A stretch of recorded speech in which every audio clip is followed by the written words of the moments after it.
We need to talk. Um, um,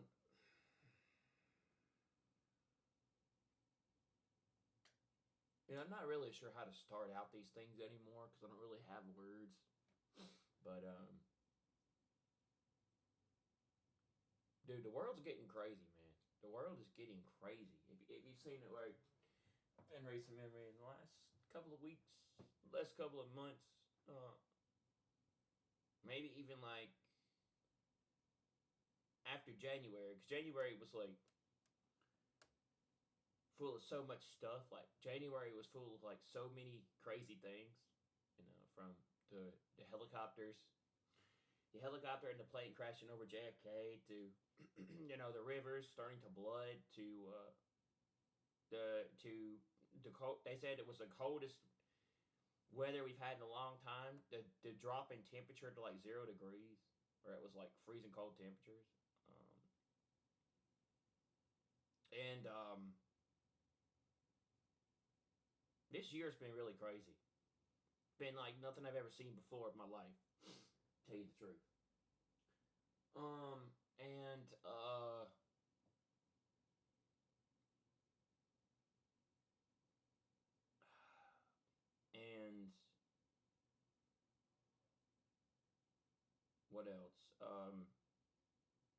And it floods. They hit Kentucky, bro. I think what really woke me up and made me aware to what's going on with the world was the plane crashes, and then the rivers, and then um, probably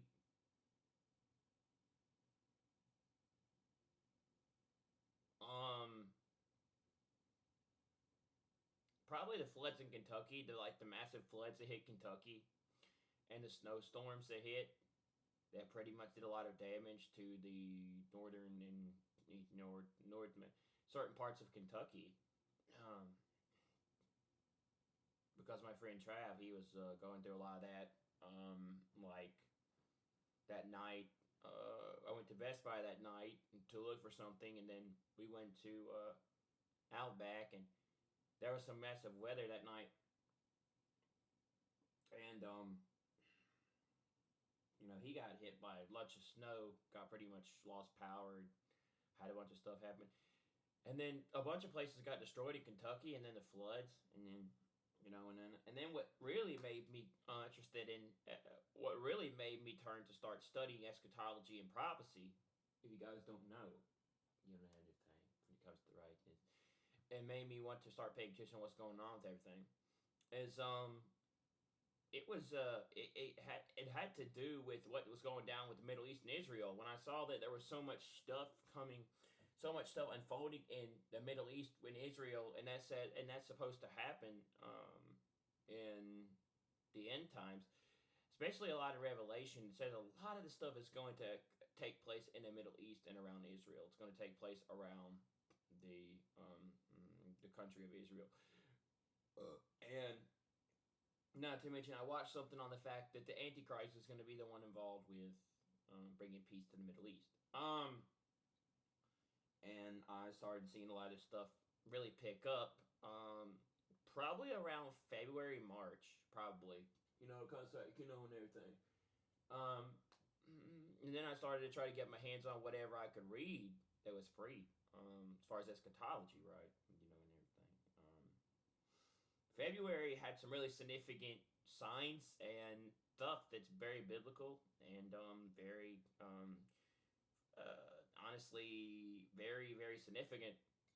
We had the blood moon, the Purim blood moon, on the 15th of March, which that's a sign that says that's a sign before all this stuff comes. It's a sign before the end, or what could come. Purim blood moon also represents. It's also a sign of war to the Jews. If you have not read Hebrew perspective, I just have finished. I just finished Nikolai last night, and I'm starting to get the bigger picture of what's going on, and the puzzle pieces are falling into place. And I'm really been understanding more about how this stuff works because of reading listening to and stuff of Tim LaHaye's book. His books currently at the moment. And and I was like, okay, this makes a lot of sense. And then we had those massive storms that hit, that came through. The tornadoes that destroyed people's homes and caused a lot of issues.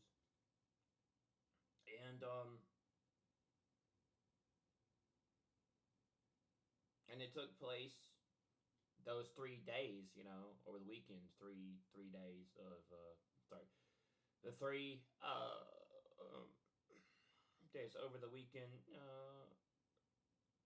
It's just me and my brother here. Technically, it's my mom was in Vegas, and I started to notice how severe the weather's gotten in recent memory. I have. There's a lot of signs that point to the end of days, and really, really, more than ever this year. And these signs all happen all at once. When that comes, it says, and all the signs are there. They're all pointing toward it. They've been more relevant more than ever now this year. And if you look at it, all the signs are kind of being put out for people. I've never seen us be living in biblical times, or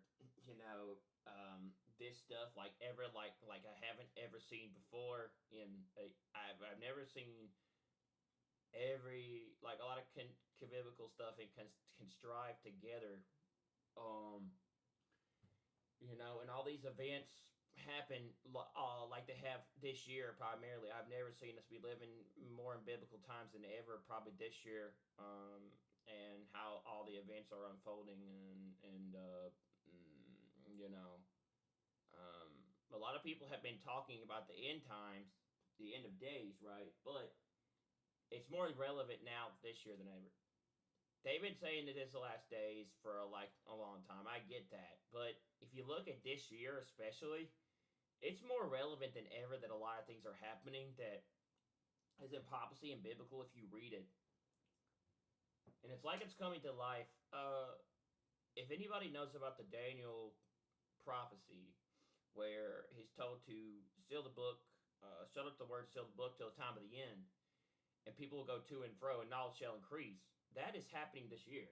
If you can't really see it for yourself, and most people are unaware and blind to it, which is unfortunate. It says there'll be a great deception that will come over people in the final days. And they're not aware of what's really going on, and everything. If you've seen, the Bible literally did predict the rise of technology and the evolution of what's coming to the world in the last 3 years, probably since COVID. The world has pretty much changed rapidly, and technology has risen. Technology and AI have become a huge perspective now, more than ever. And and uh,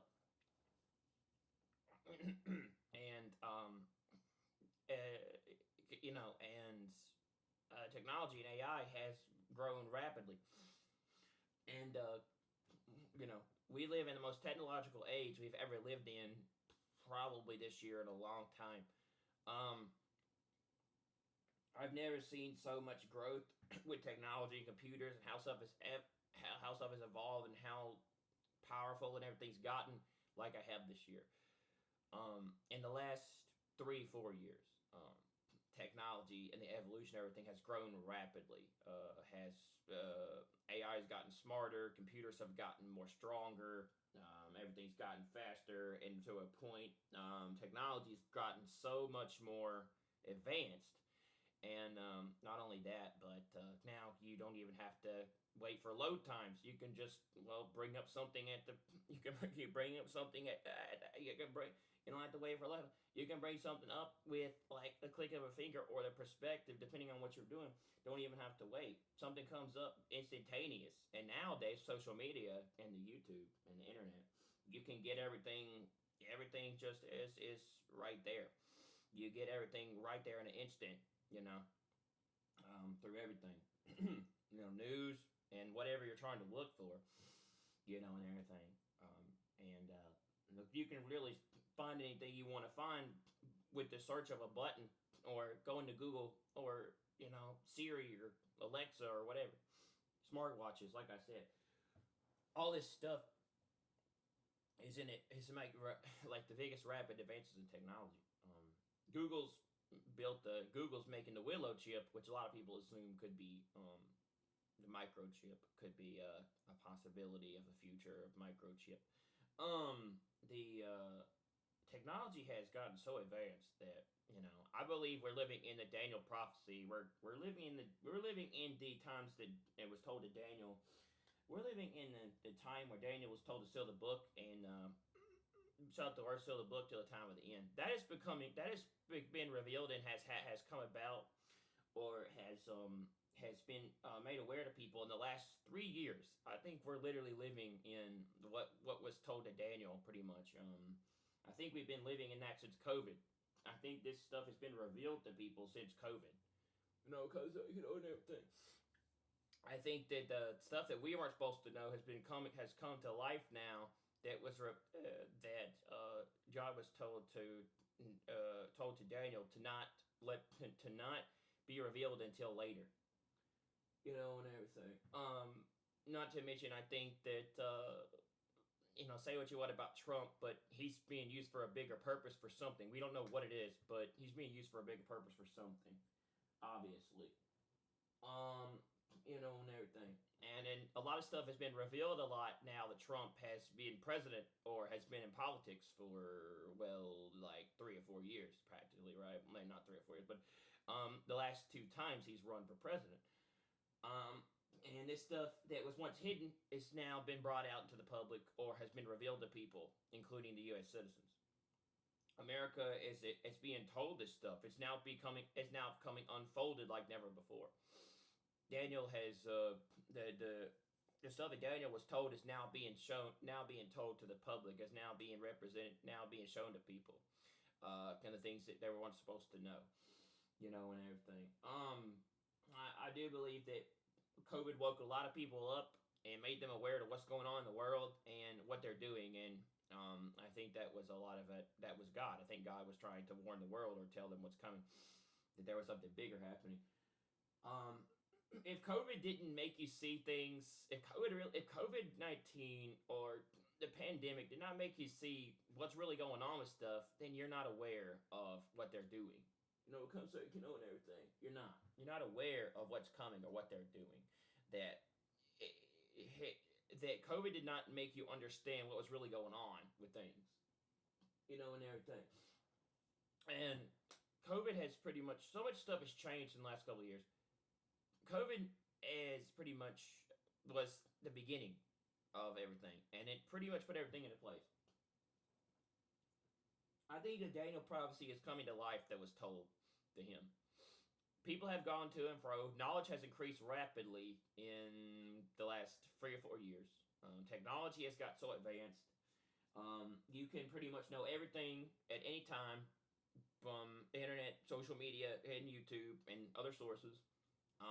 You pretty much can access anything anytime through smartwatches or anything like that. Tablets, all sorts of devices. And everything.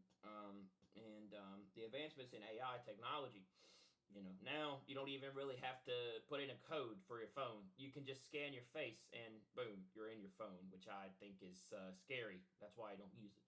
Okay, and everything. I don't put my I don't put my identity on my phone. I don't scan my face. When it comes to and everything. And they're and it's so much advanced. If you look at modern gaming consoles, pretty much there's no load times anymore. The load times are instantaneous. Now, you don't have to even wait. It's like rapid, that quick at pace. Rapid, that quick at pace. Like with PS5 or other systems now. Boom. At a rapid, quick pace. It loads in a matter of minutes. Like instantaneous load times. There you go. For most games. Not every one of them does that, but for the most part, a lot of them do. Especially Sony's titles. Sony's titles will load in a rapid pace because they're mostly single player, but still, and everything. Everything's going digital. if you really look at what's happening. PS6 and next Xbox is going to be digital consoles only. From what's happening, and everything. And these companies look like they want to. Microsoft and Sony look like they want to get all their games on all the devices in the future. Meaning we're heading toward a digital AI based future. Because and everything. What am I trying to say?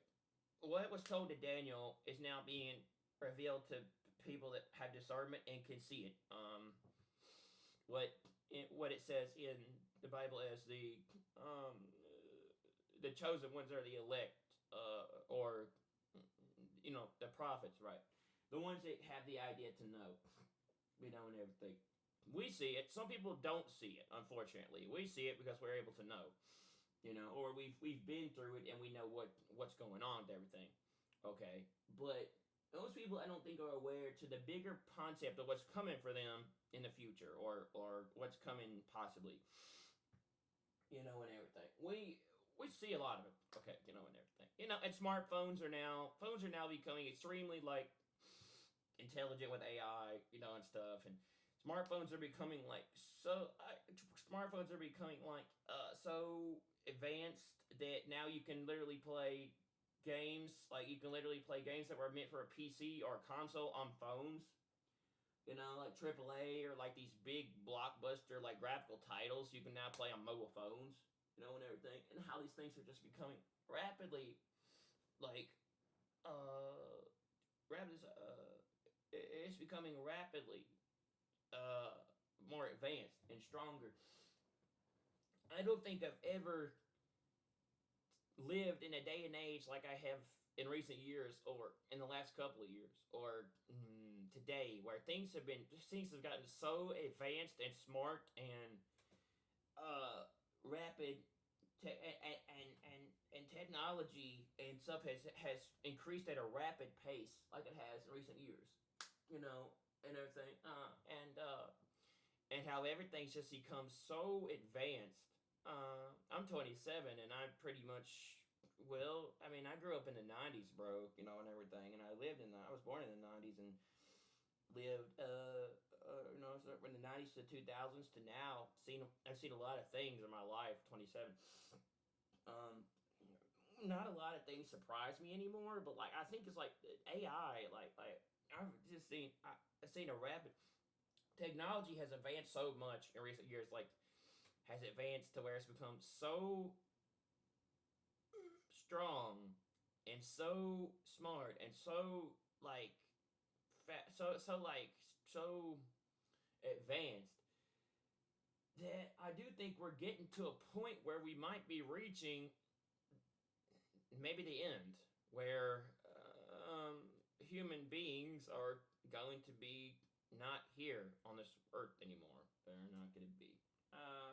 Technology and AI, robots could be the future. Um, if anybody's ever seen Matrix or iRobot, and thing like that, it predicted that could happen in the future.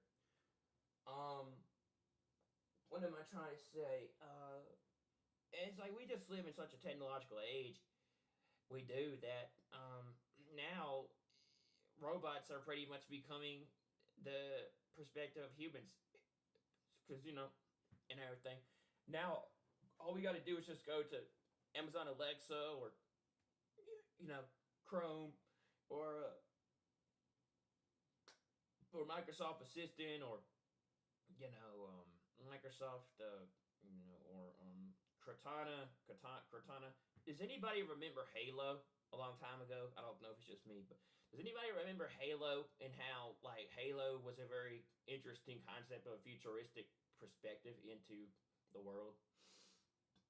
Master Chief and Halo, all that stuff. Cause like, and like my Master Chief would talk to Cortana, and Cortana would be like on this hologram thing. A lot of people think holograms might be coming in the near future. And everything, right? And everything. I always thought Halo was an interesting concept. It's like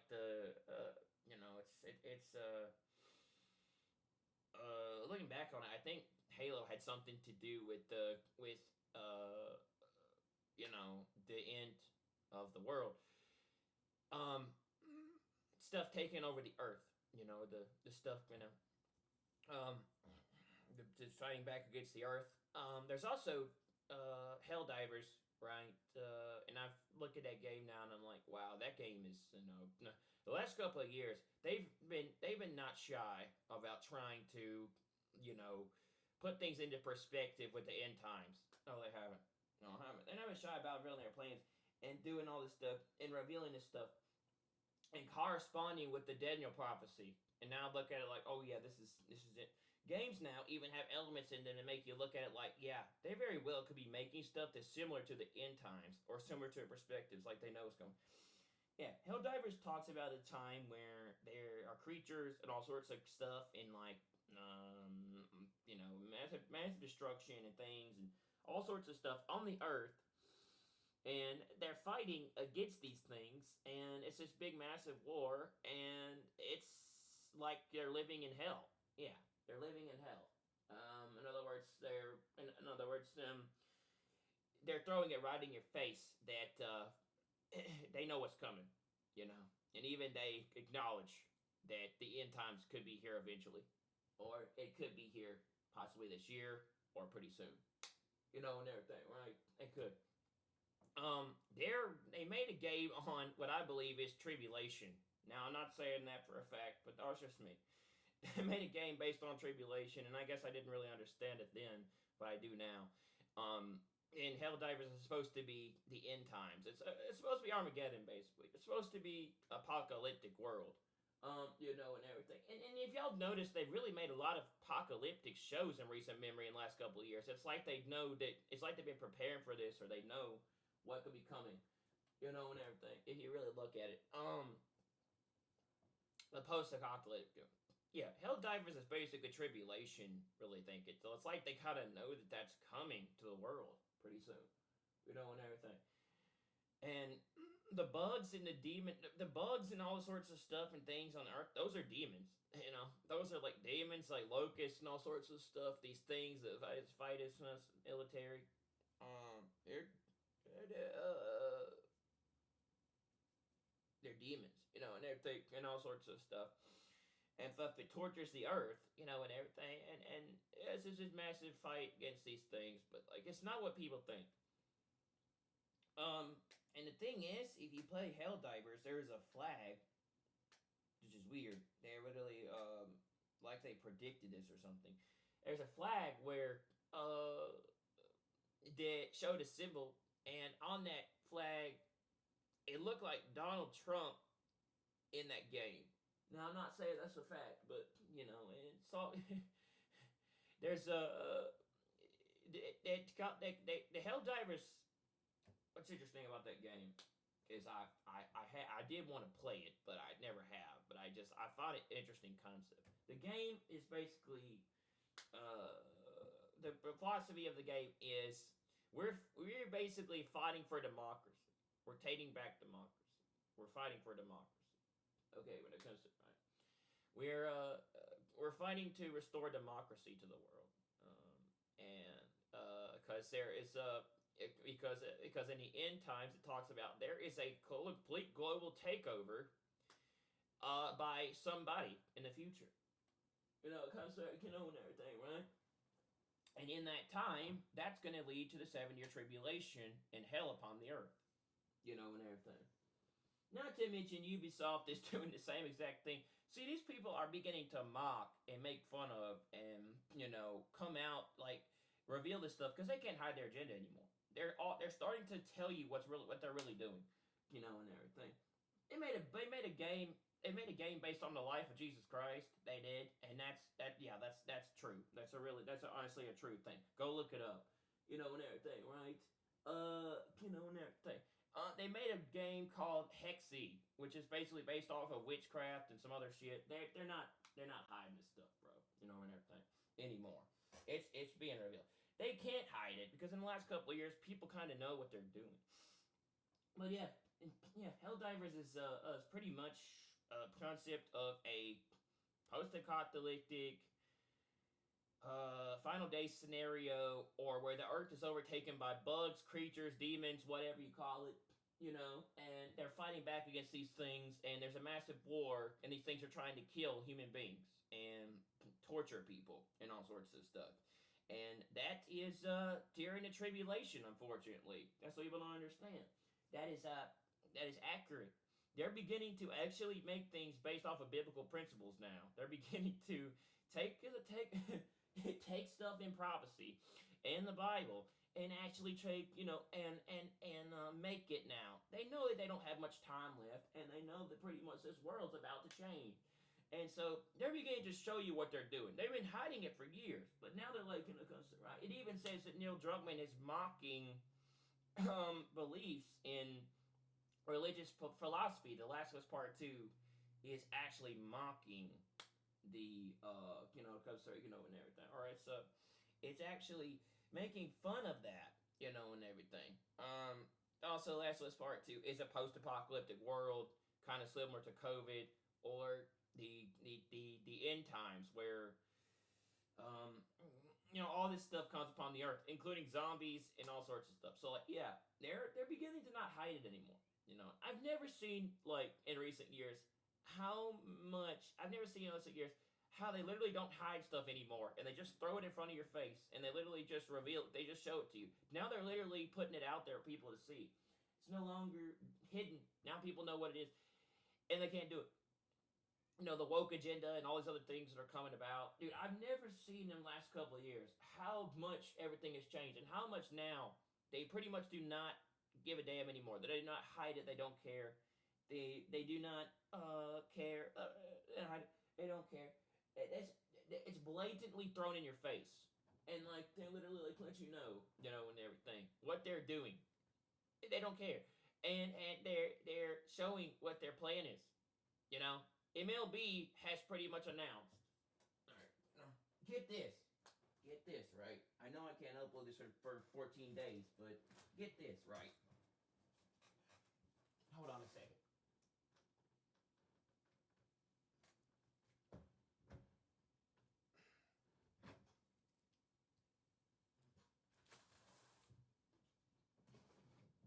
Come on. I gotta let my cat in through the window. Come on.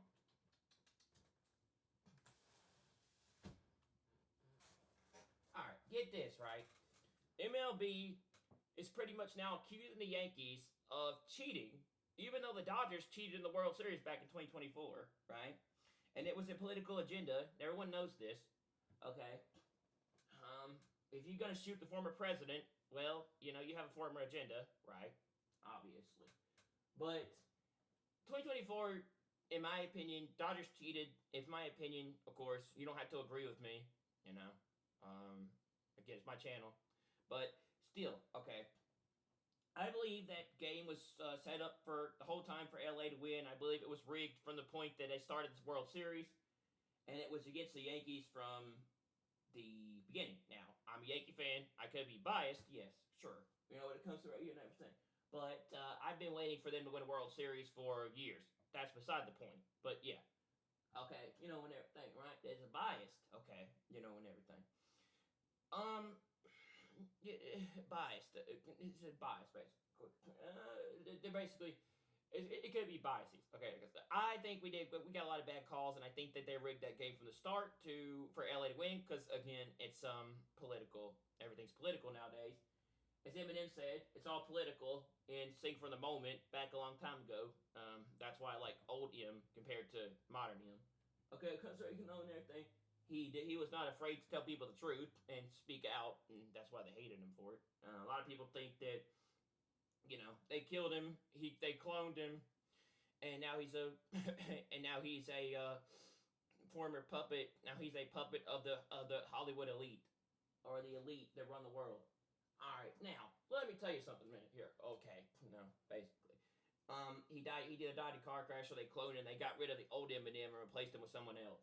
There's a theory on that. Again, that's just that's just a conspiracy. Okay, we don't know, but a lot of people think old Eminem was replaced. Tom McDonald even came out with a video that said they clone rappers. So yeah, they probably do. For all we know, there's stuff they don't tell us. Okay, what am I trying to say? But yes, I'm a fan of old Eminem more than new Eminem. Now, new Eminem is just kind of just the same thing over and over and over again. Electronic, trying to spit fast words, rap fast, all this lyrical miracle crap shit where, you're trying to be as fast as you can, trying to prove that I don't like modern Eminem. Okay. I don't like modern Eminem. He sounds to me like a robot. He has, I feel like, it says, a lot of people think he has no lungs. Okay, it comes, he doesn't breathe. Okay, and everything. Um, and he just spits so fast as a rapper. I like the old Eminem where he actually had substance and stuff to his music. Okay, in like the older days. Um, and Eminem wasn't afraid to speak out against the industry, so he'd tell things how it was, and he spoke out against a lot of powerful political figures and all sorts of stuff. And he pretty much wasn't afraid to say how it was. Yeah, and he said it's all political, and it is. It's all political. Old Eminem was pretty much a genius. He knew what was going on. Okay, and that's why I think they killed him, but that's just me. They want to silence the people that speak the truth and the voice. I think that's why they try to shoot Trump, but that's just me. I do not know. Anyway, okay, sorry. All right, get this, man. I'm diving into conspiracies here. I digress, but uh, I'm diving into conspiracies here. Okay, basically, get this right. MLB's accusing the Yankees of cheating, and I wanted to talk about this a little bit. Yesterday, to be exact, I did. Cause they're and everything. Because I would talk about this a little bit yesterday, and I didn't feel up to it yesterday because there was a lot of stuff going on. Okay, Yankees accusing LA Yankees of cheating. Even though LA had a lot of favorable calls toward them, they rigged that World Series, in my opinion, and it was meant for LA to win from the start because LA pretty much ran away with the National League West Division from the start of the season when it in 2024. They did. They dominated the West. No one could stop them because they were pretty much a super team full of elite players. you know, what you would call some of the best players in the league, including Shohei Ohtani, which is a two-way player, a pitcher and a hitter. This dude is pretty much what they refer to as the next Babe Ruth of MLB. Okay, if you know history. Okay, right. If you know your history in MLB, all right, and everything, right. And it's full of so many listeners. These Dodger players are pretty much signed till 2032 or something. Like they're signed to long term contracts. They've got some of the best players. Dodgers have spent like billions on some of the best elite players in the league, pretty much, to build this team that they are. Not a lot of people can overthrow or beat LA. You know, when it comes to right with what's going on, they put billions of dollars into building this elite Dodger team. Okay, and I have a feeling they're going to win the division again in 2025. They're going to run away with the West. Everybody knows this. Okay, they're pretty much going to win the West. They're going to dominate the West. Okay, and everything because this stuff is political. Okay, and everything. Everything's become political nowadays. It's a political woke agenda. That's what I think it is. Okay, all right. Anyway, besides that point, and everything. Uh, the Dodgers, for instance, right? The Dodgers are going to run away with the West again. The Dodgers are going to run away with the West. The only team that really can challenge the Dodgers maybe be the Mets, but the Mets are off to a horrible start. They pretty much haven't won a game, well, since opening day. And the only three teams that seem to be off to like one of the best starts of the season is Oakland, St. Louis, and the Yankees. They're like all 3-0.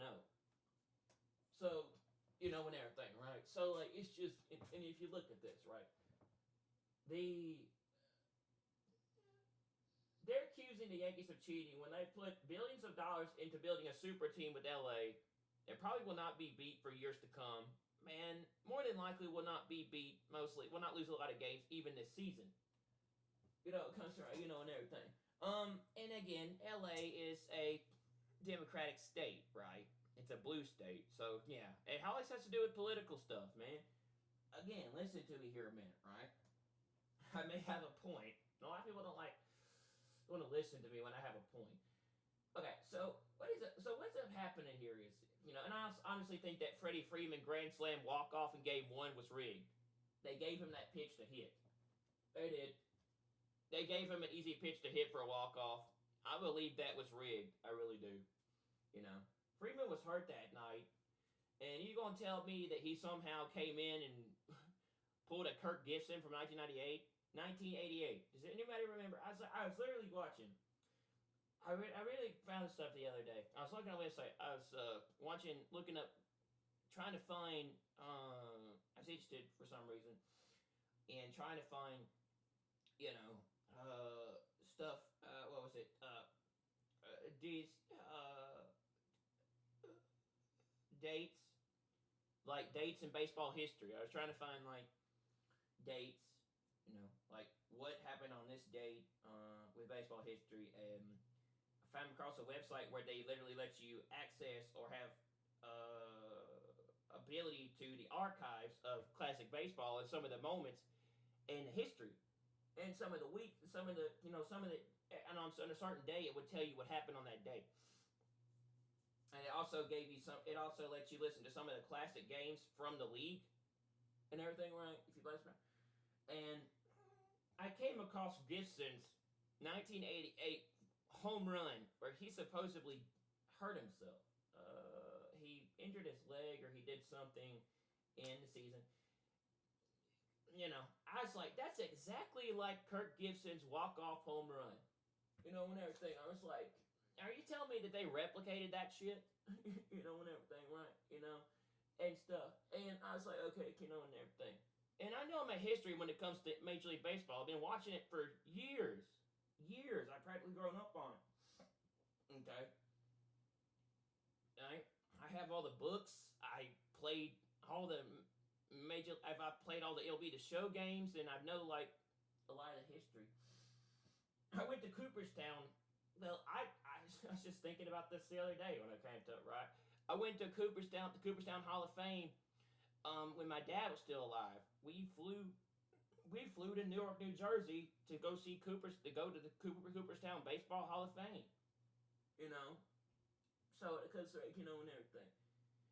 And I was thinking to myself, this is 1998 Kirk Gibson Game 1 home run 7. They have Kirk Gibson come off the bench and pinch hit because he's hurt. He's apparently injured. And then somehow you're telling me a guy who is half injured or has something wrong with him, he can barely walk or even, function on the field. He's limping pretty much when he's getting to the plate. Can somehow hit a home run, hit a walk-off home run in Game 1 of the World Series. I'm telling you, bro. It's it.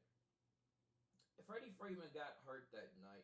He hit a walk-off grand slam in Game 1, and you're telling me that they didn't literally give that to him in Game 1. They didn't give that to him. And then, not only that, but they're going to sign Aaron Boone to a 7-year deal for the Yankees after we know for a fact that Garrett Cole was shutting out the Dodgers in Game 1, and they came that close to winning Game 1, and he had them on the ropes, right? They couldn't do nothing. They pretty much couldn't score that whole night, and this is when I was in Gulf Shores on vacation in October of last year and everything. And we could have won Game 1, but Boone came in and took out Cole. We know for a fact that this was meant to, for a fact that this series was rigged toward LA.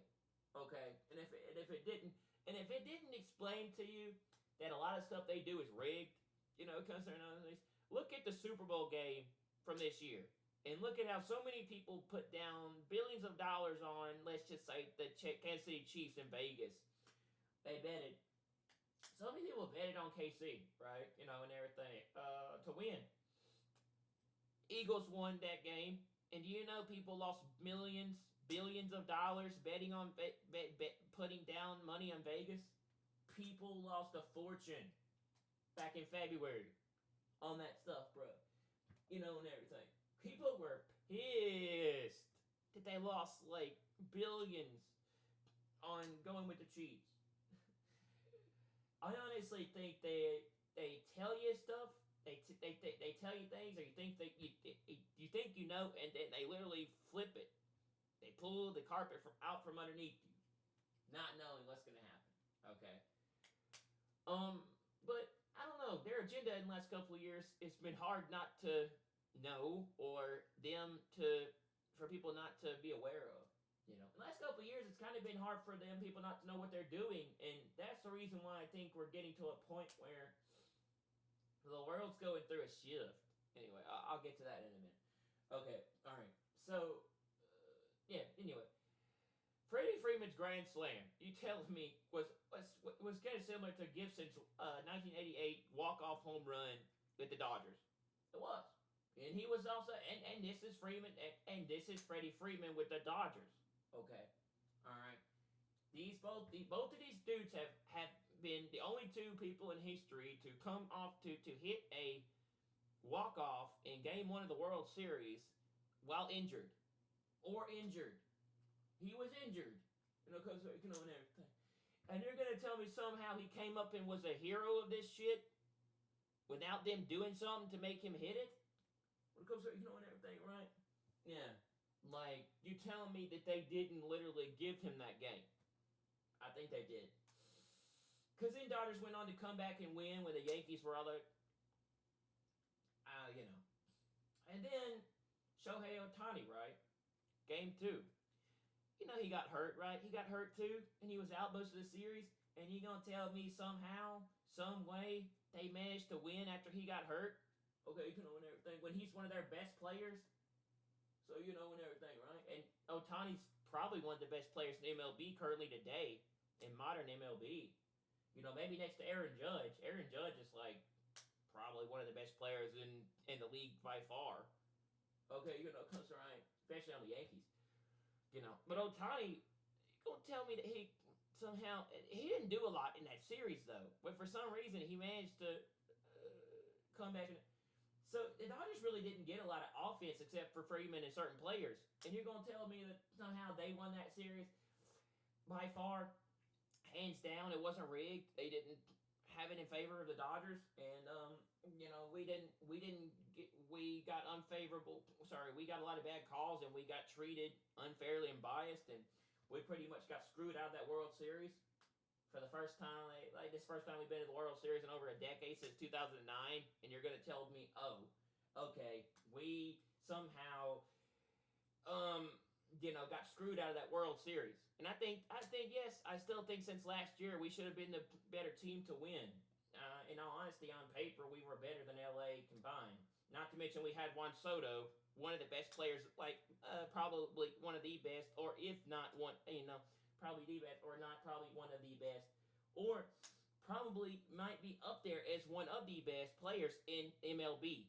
We had Juan Soto. Okay, when it comes to and that dude can hit, and he's really good defensively. And we had a really good team last year. Honestly, we probably had the best team we've had in over a decade last year in the World Series. Okay, and everything.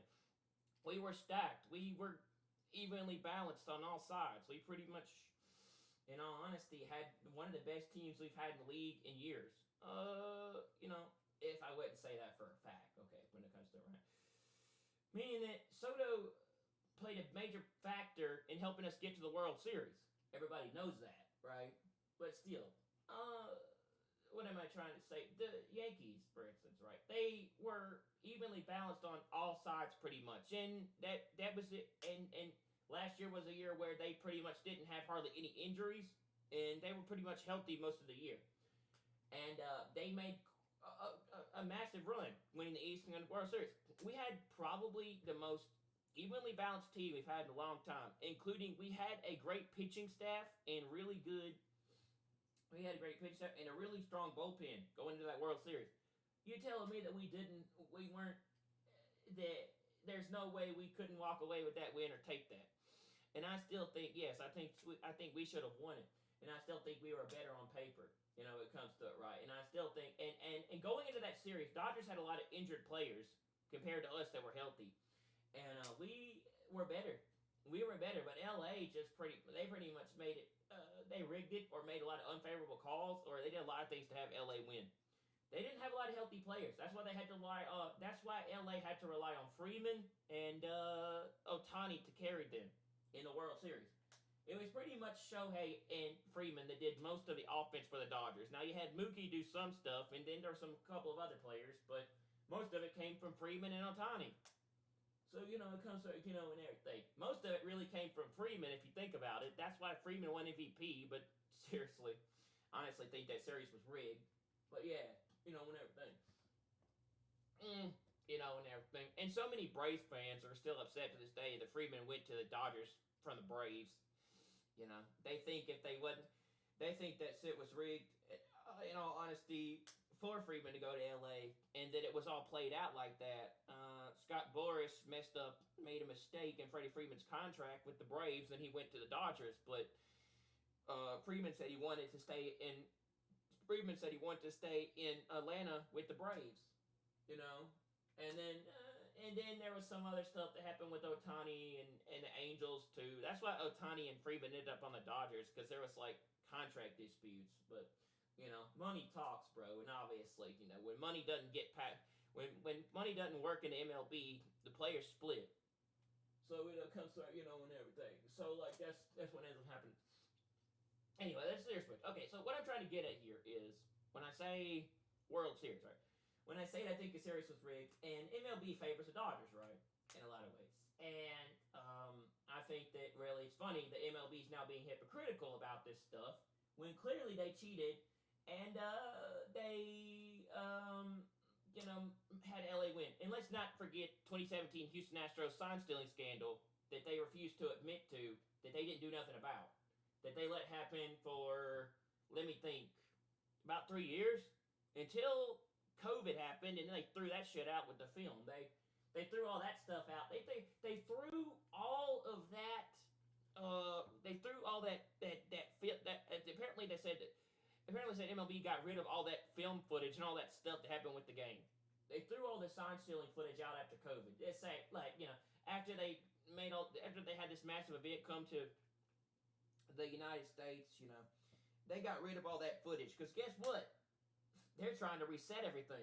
They didn't want you to know that, because once people found out about Houston, it really put the league in a lot of hot water, and they had to do something quick to cover their ass. And everything, right? So it was bad. It was bad because the league got exposed, and Manfred didn't do nothing about Houston. But get this. This is what's really funny about this whole thing, right? These people are massive hypocrites, walking. Okay, when it comes to and everything. So they let a team get away with stealing signs and didn't do nothing about it. Didn't put an asterisk by Houston. Didn't take away the trophy from the Astros. And it seems like the Yankees have had in recent years a lot of controversy toward them, and I don't know why that is. And everything. Okay. And it seems to be that we always have something around us. I don't know. Just and everything to me. 2017 sign stealing scandal where we were like 27, isn't it like, people remember, because they're right, and 2017, where we were like that close to going to the World Series, and then Houston stole it from us. There's also people also kind of like have talked about how Jose Altuve stole MVP from Judge in 2017, and everything. I think that was his rookie year, and everything. 2017. And it was Game 7 or Game 6 when we were that close to the World Series. Then 2019, when Aroldis Chapman was back on the Dodgers, Aroldis Chapman was back on the Yankees, closing out the game in Houston. If anybody remembers that specifically, I do. And everything. It ripped the heart out of Yankee fans. It really did. And to this day, I hate the Houston Astros with a passion, and I hate Altuve. So when it comes to, and everything, because I think the midget was a cheater. But yeah, that's just me. Anyway, what am I trying to say? Okay. I was really upset about that shit. That made me very mad. We were in Houston. We were like 2 outs away from going to the World Series. I think it was the 9th inning. And we were tired or something. Jose Altuve came up to the plate, and Chapman was pitching, and he was supposed to be one of the best closers in the league at the time, especially on the Yankees. But he had one of the best closers in the league. Aroldis Chapman was probably the best closer in the league at the time when he was around, and everything. But dude threw triple digits. He threw triple digits, pretty much, as a closer, and everything. And the in the league, right, when it comes down to it, and I realize I just can't really upload this stuff for 2 weeks, so I'm just gonna, I don't know. I need to vent, need to talk, bro, about stuff. It's on my mind. All right, so what ends up happening is basically is you know um Altuve hits a walk off for Houston, and then everybody starts coming out with the fact that yeah, Houston's a bunch of cheaters because they believe that they use buzzards to know how to read the signs and where to hit it. And yeah, I do think to this day, I think they were using buzzards. I think that they were cheating, and I think they were. That's how they became so good. Because the Astros were not that good. They were not that good until they started using methods like using trash cans and using things to read people's signs and doing all sorts of stuff to cheat. And they would bang on a trash can to let people know let them know what the sign was at the plate. Yeah, Houston is a bunch of suspicious uh, there were a bunch of suspicious um, people. Houston Astros, AJ Hinch, when he was manager of that team, he knew exactly what they were doing, and he let them get away with it, and and everything. And there's a documentary about that too, if you go watch it and everything. But yeah, there was something about saying Altuve said he didn't cheat. I don't believe him, and everything. Back in 2019, said I didn't. I never cheated, and everything during the sign stealing scandal, and everything. He said that to cover his own ass because he got exposed. I do believe that I think that Houston did cheat in a lot of ways. Just like a lot of people say, oh, 2020 wasn't stolen. The election of 2020 was not stolen. The election of 2020 was stolen, dude. They cheated. They they pretty much took that election and ended up getting more votes than they were supposed to get. They brought in extra votes. There's no doubt about that. That election was rigged. It was it. They cheated in 2020 election. Okay, when it comes to and everything, I don't care what people say. I still think to this day 2020 was a rigged election, and I think they did cheat. Yes. So when it comes to that, right? Just like I believe they created COVID to to to keep the masses quiet and to keep them from being able to do anything. COVID was to fix everything back into. COVID was to get rid of all this stuff and to fix everything back and to bring about their to get to put to their agenda. So anyways, 2020. Anyway, Houston cheated. Houston did cheat. Yes, I think they used buzzards. Yes, I think the 2017-2019 Houston Astros were a very suspicious, shady team for a long time. Even going into 2022, I think they were still suspicious and shady. They ended up in the World Series every other year, and I was beginning to think, does the league favor Houston or do they cheat? I think they cheat when it comes to anything, because the last World Series that Houston won was 2022, and that's when they had Verlander, and Houston was not that good in 2022. They were not, but they managed to scrape by and win that. In 2023, the Astros got exposed big time, and it showed people how they're not that good after all. Texas Rangers destroyed Houston in the 2023 World Series. That made me happy, dude. That year, I pretty much was happy as a clam. I don't know if clams are happy, but yeah, and everything. Not only that, but I laughed my ass off when the Astros literally got destroyed by Texas, because I really do believe Houston again took the Rangers division away from them, and the Texas won the wild card. Astros won the division that year, but I think the Rangers should have won the division and Houston won the wild card. But it clearly proved that the Rangers were better that year, and they beat Houston on the biggest stage in the divisional playoffs, or it was either the division or it was the championship series, and they went on to play Arizona. Texas went on to play Arizona that year, in the World Series, and Texas got their redemption in 2023. The Rangers won the World Series back in, I believe, 3 years ago. Or two or 3 years ago. I can't remember if I remember straight. And everything. And so I believe the league creates these things and then they come in to fix them. That's just me. Now, this is what I'm getting at, right? This is what I'm getting at. Okay. They pay people to say these things and to create these things for headlines and shit, and stuff. But what am I trying to say? What am I trying to get here? Okay, no question. I'm not talking about Houston. I'm talking about the Astros and what happened to them, including Texas and the Dodgers and all that and everything. Well, there's a story going around where apparently the Yankees are using torpedo bats to cheat in the league when LA has been stacked to the brim with elite players and has been doing shady tactics, in my opinion, as far back as 2020 when, Tampa should have won that World Series when the Rays were in that World Series, and the Rays should have won back in 2020 shortened 80-game season during the pandemic, right? And everything. And in my opinion, the Rays should have won that 2020 World Series, even though I think the Rays were better than the Dodgers that year. And somehow the Dodgers went on to win in 2020, and everything.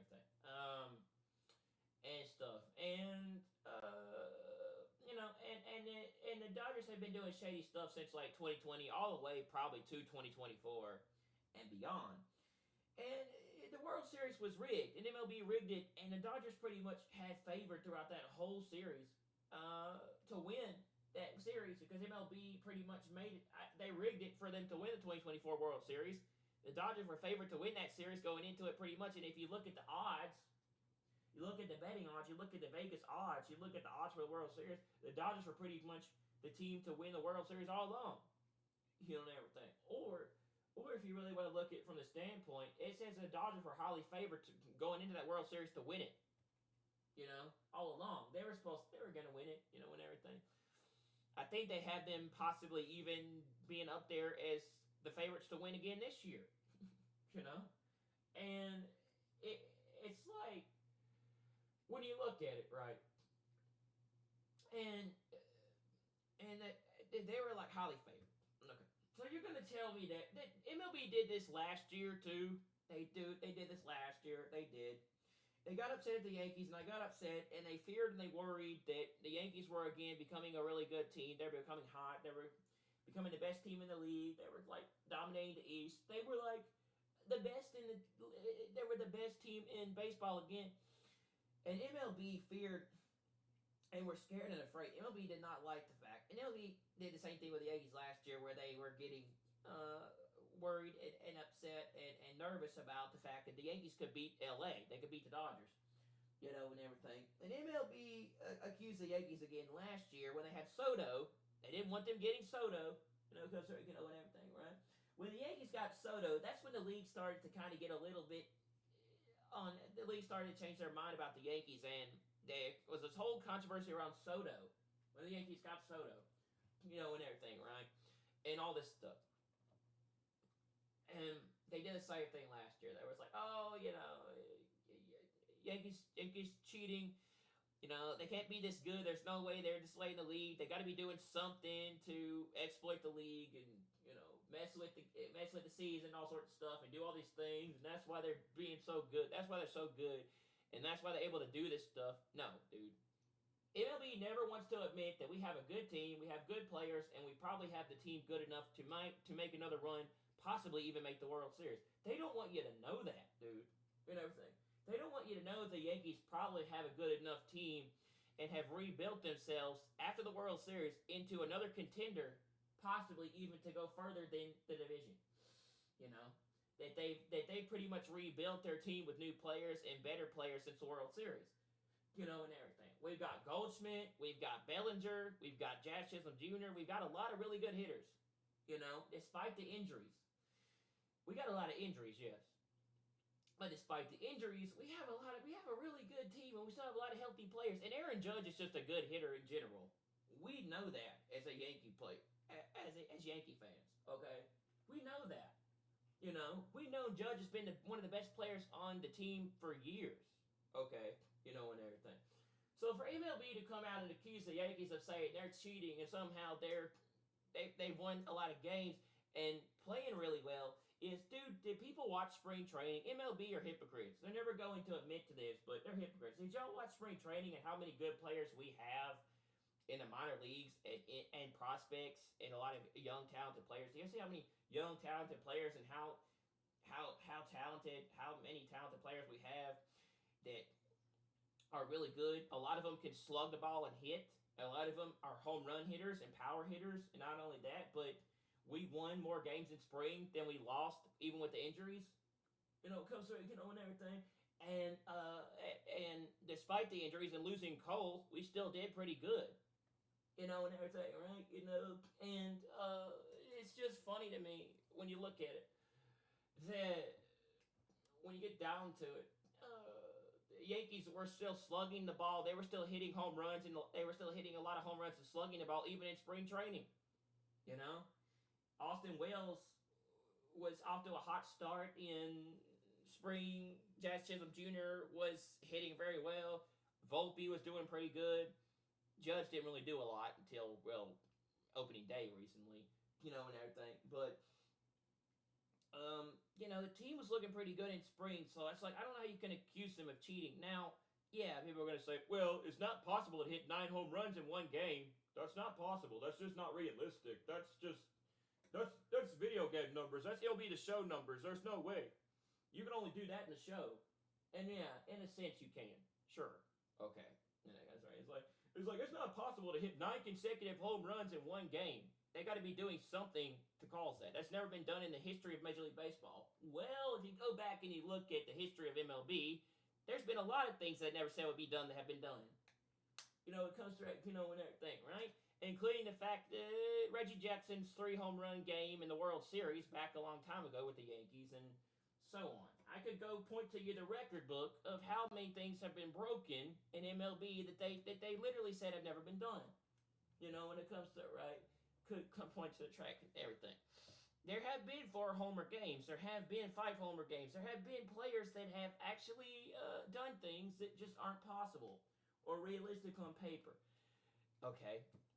Or in a sense, if you really think about it, there have been teams that have set home run records before the Yankees.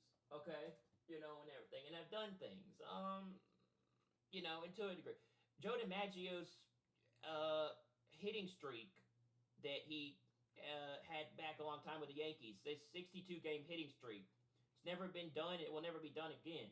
It probably won't be broken for a long time. But DiMaggio set the all-time hitting streak for MLB. And everything. Not only that, but Ricky Henderson's stolen base record. Since Ricky Henderson passed away this year, Ricky Henderson holds the all-time stolen base record for an MLB player. He holds the career lifetime stolen base record as a player. And everything. Ty Cobb held the all-time hit record that was broken by Pete Rose before Pete Rose. Pete Rose also passed away this year. And there was something about him trying to get him unbanned from the Hall of Fame. They're trying to get Pete Rose into the Hall of Fame, like get him unbanned from being banned from baseball. Because, let's not forget, Pete Rose also betted on his own team. Okay, look, dude, this is just stupid stuff, really, when you get down to it, right? Okay, MLB has been letting players, MLB has been letting players for years in the league get away with using steroids. They had the steroid era back in 1990 with McGwire and Sosa. Does anybody remember that? No, because they want to erase history. They don't want you to know this stuff. That's why in recent years, I think COVID has become more of a thing in recent years. Okay? Does anybody remember that Mark McGwire, Sammy Sosa raced to break Roger Maris's record? And everything, right? 1990. And both of them were, people have said they were accused of being on steroids. Even McGwire, look at how... Look at how big McGwire's muscles were and tell me he wasn't using steroids. Okay, when it comes to, and everything, right? The quest for 63, I think it was 63 home runs. The 1990 steroid era. The 90s were foolish. Dude, you had the dead ball era, you had the live ball era, you had the steroid era. It comes to, and everything. and stuff like that. 1990 steroid era. Then I said 1990 steroid. The 90s were full of people, baseball players on steroids. Freaking Canseco came out with a book called, the tell-all book about how literally the players were cheating in the league. And that's why people hated Canseco and what he did, because Jose Canseco wrote a book called Juiced. If you ever read the book, because and everything, right? Canseco told on the league, and that's why they hated him. Oh, because and everything. Canseco was a person that even used steroids, and everything. Okay, McGwire and Sosa were using steroids, and yes, there was this massive contest between McGwire and Sosa. If anybody's seen 62, at the beginning of the movie, it shows at the beginning of the movie, what's it, the 62 movie, about Roger Maris breaking Babe Ruth's record, setting the all-time home run record as a Yankee. Right? Does anybody remember Aaron Judge? Aaron Judge broke Maris's record back in 2022, and he set the all-time record for home runs as a Yankee. Like, I remember that when it comes to and everything, right? What am I trying to say here? McGwire, and at the beginning of 62, the 62 movie, it shows the live footage of the Marises watching McGwire break break their father's record because he passed away. Roger passed away. Everything. And then family's watching, and McGwire and Sosa competing for the record, and Augusta. Not to mention that the Maris family actually met with Aaron Judge and congratulated him for setting the Yankee record 3 years ago. 3 years ago, the wife of Roger Maris, or the Maris family, met with Judge, and actually they congratulated him specifically. They congratulated Aaron Judge. They congratulated Aaron Judge, but specifically themselves. He met with the Maris family back in 2022. Okay, and everything, right? See, they don't want. We don't forget these things, dude. We remember our history, and that's why they hate us. Okay, in a lot of ways, right? And stuff. Which makes them be hypocrites. Okay. Anyways, what am I trying to say? Okay, so it shows actual real life footage of the Maris. Sorry, Sosa and McGwire competing against each other for Maris record to set the all-time home run record. We all know. Well, okay. Well, people might not know, but if you know your history, so McGwire set the all-time single-season home run record.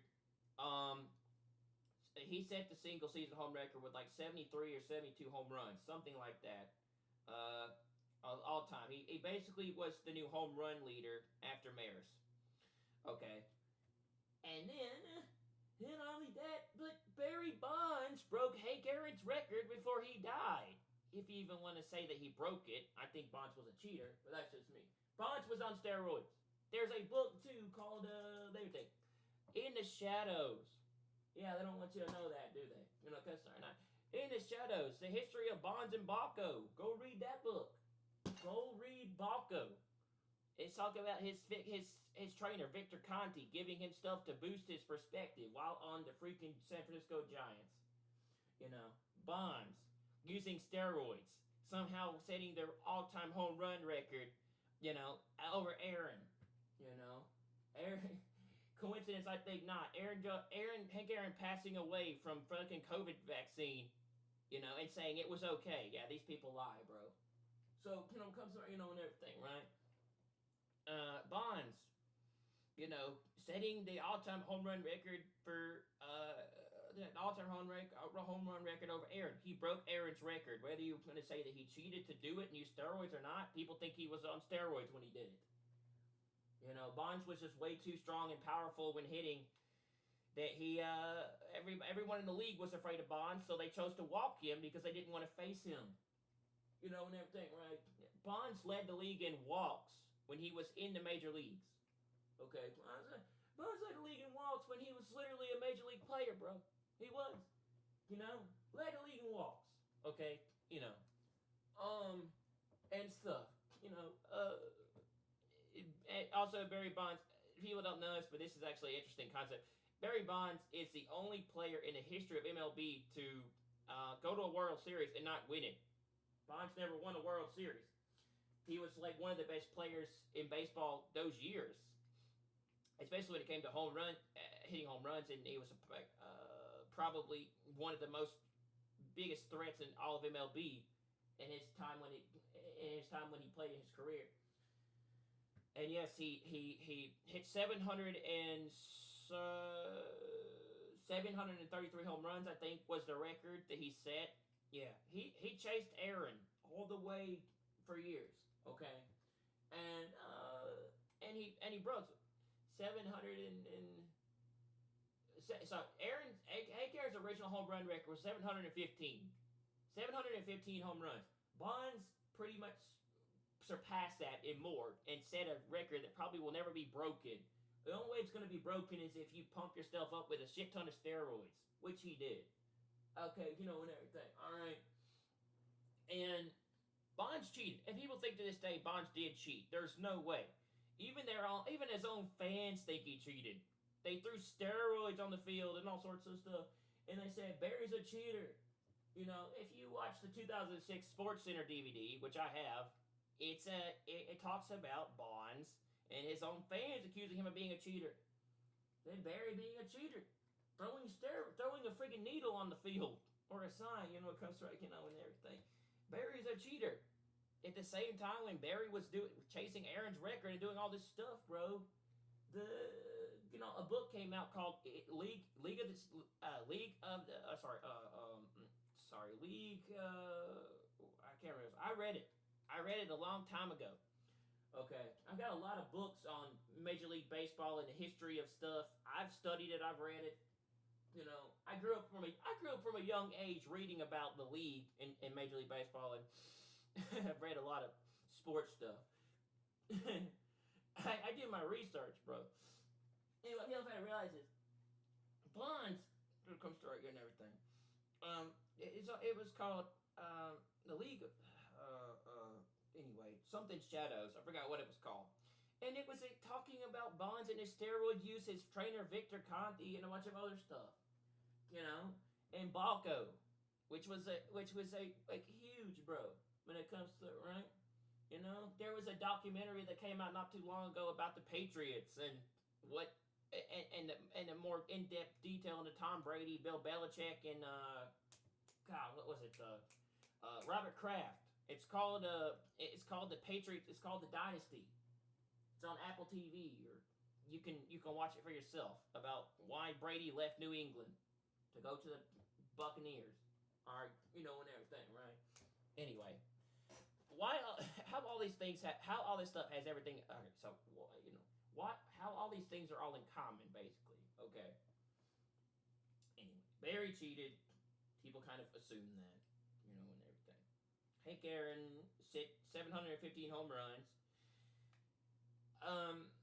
And 700 something homers. I don't remember the exact number that Barry set. I'll have to Google it, or I'll have to look it up to remember, and everything, or pick up a book and look at the stats. All right, and everything.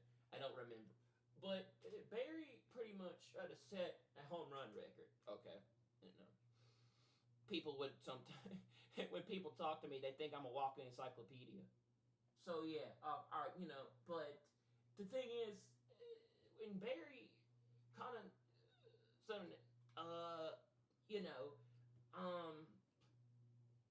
when Victor Conti and Barry were meeting, he was doing stuff to give Barry an advantage, and for him to cheat, and that's how Barry set the record. There's no way no one's gonna break Barry's record anytime soon, not unless they juice themselves up with a ton of PEDs and steroids, and everything. There's been this talk and discussion, does Barry deserve to be in the Hall of Fame? Do a lot of players deserve to be in the Hall of Fame? I don't know. There's been a lot of things that have been said recently, like, oh, does Pete Rose deserve to be unbanned because now he's not alive anymore, and it doesn't matter. Pete Rose passed away, and everything, right? Pete Rose no longer should be, exempt, not exempt from the Hall of Fame. Because he broke the rules in MLB, and betting was illegal in MLB at the time to do on your own team. So nowadays, betting is pretty much a huge thing in the league. So, you know, they promote it all over the place. DraftKings and all these other things.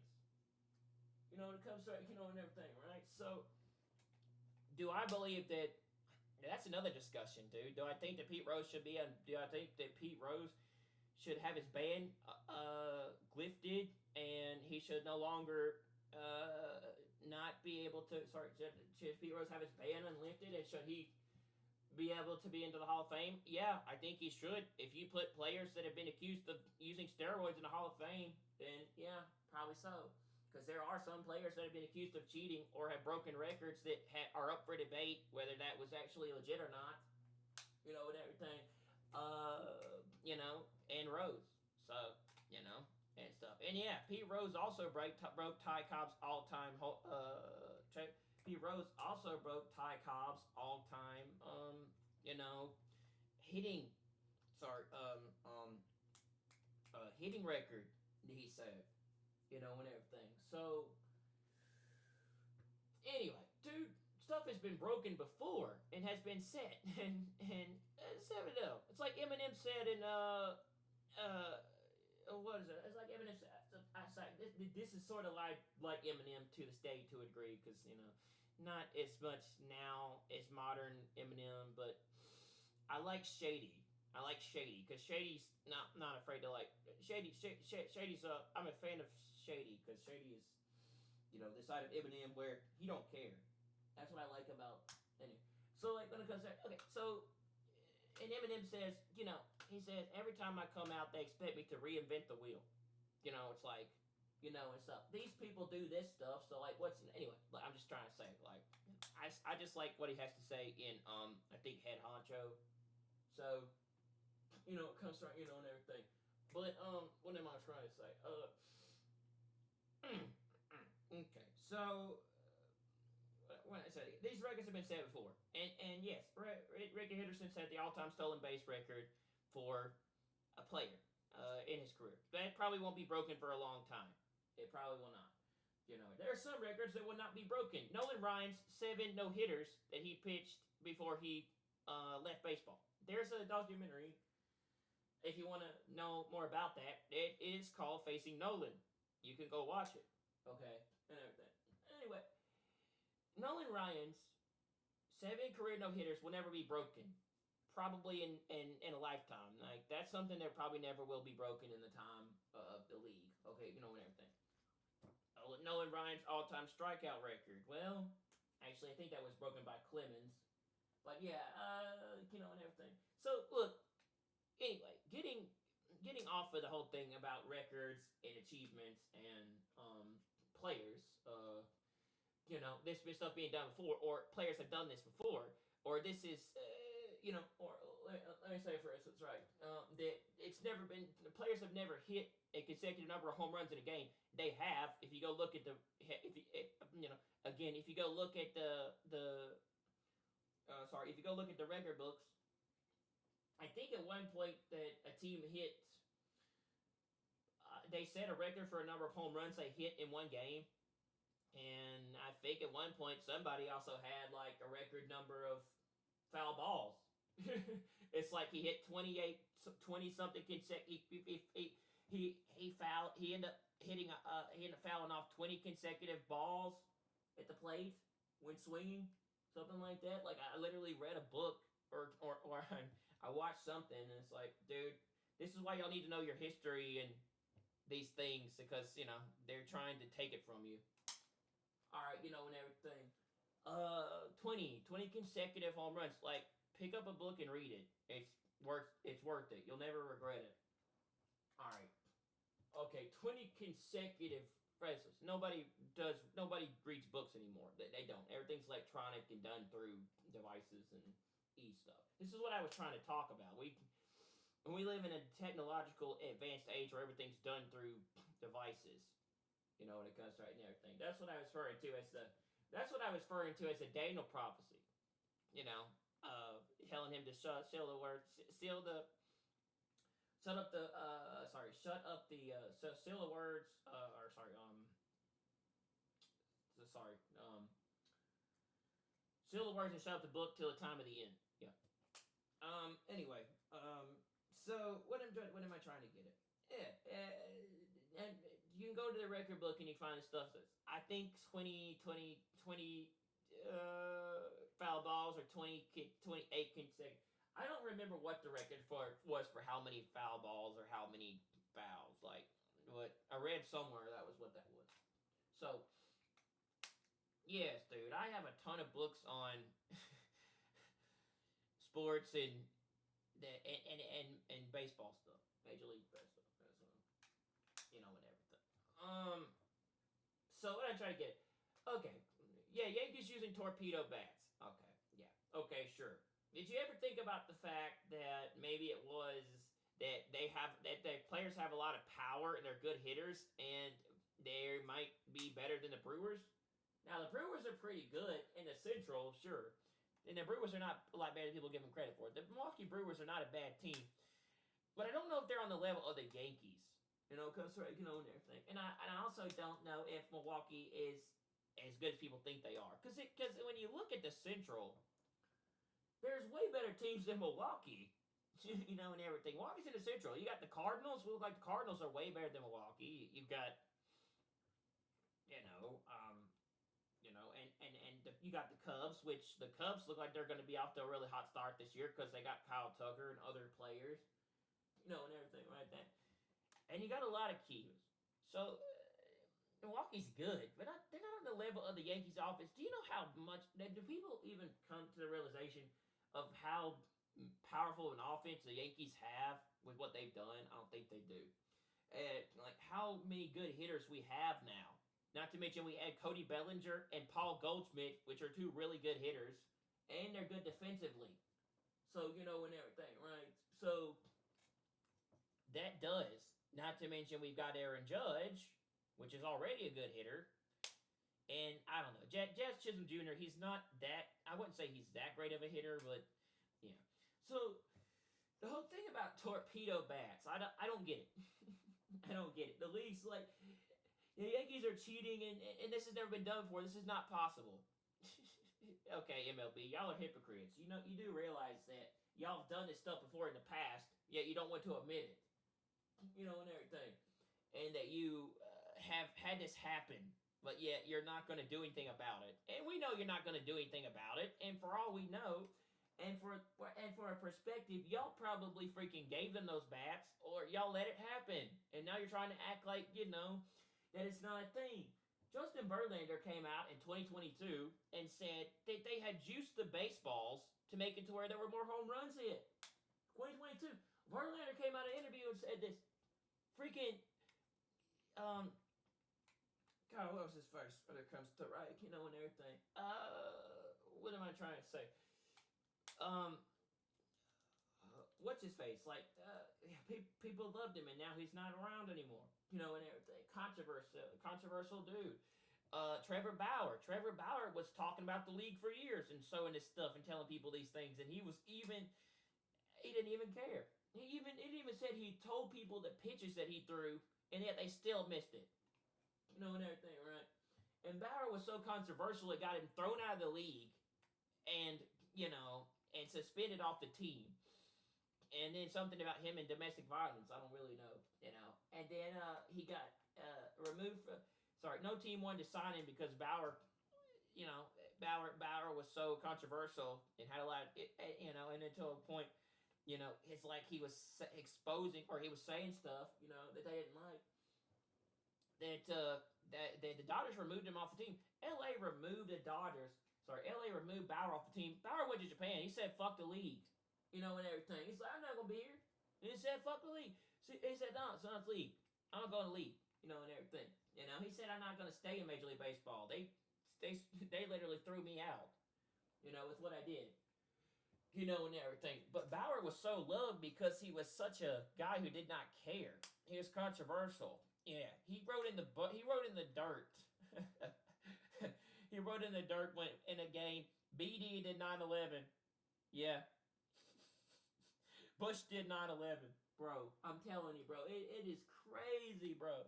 How controversial and how hated Bauer was by the league. But a ton of people loved him.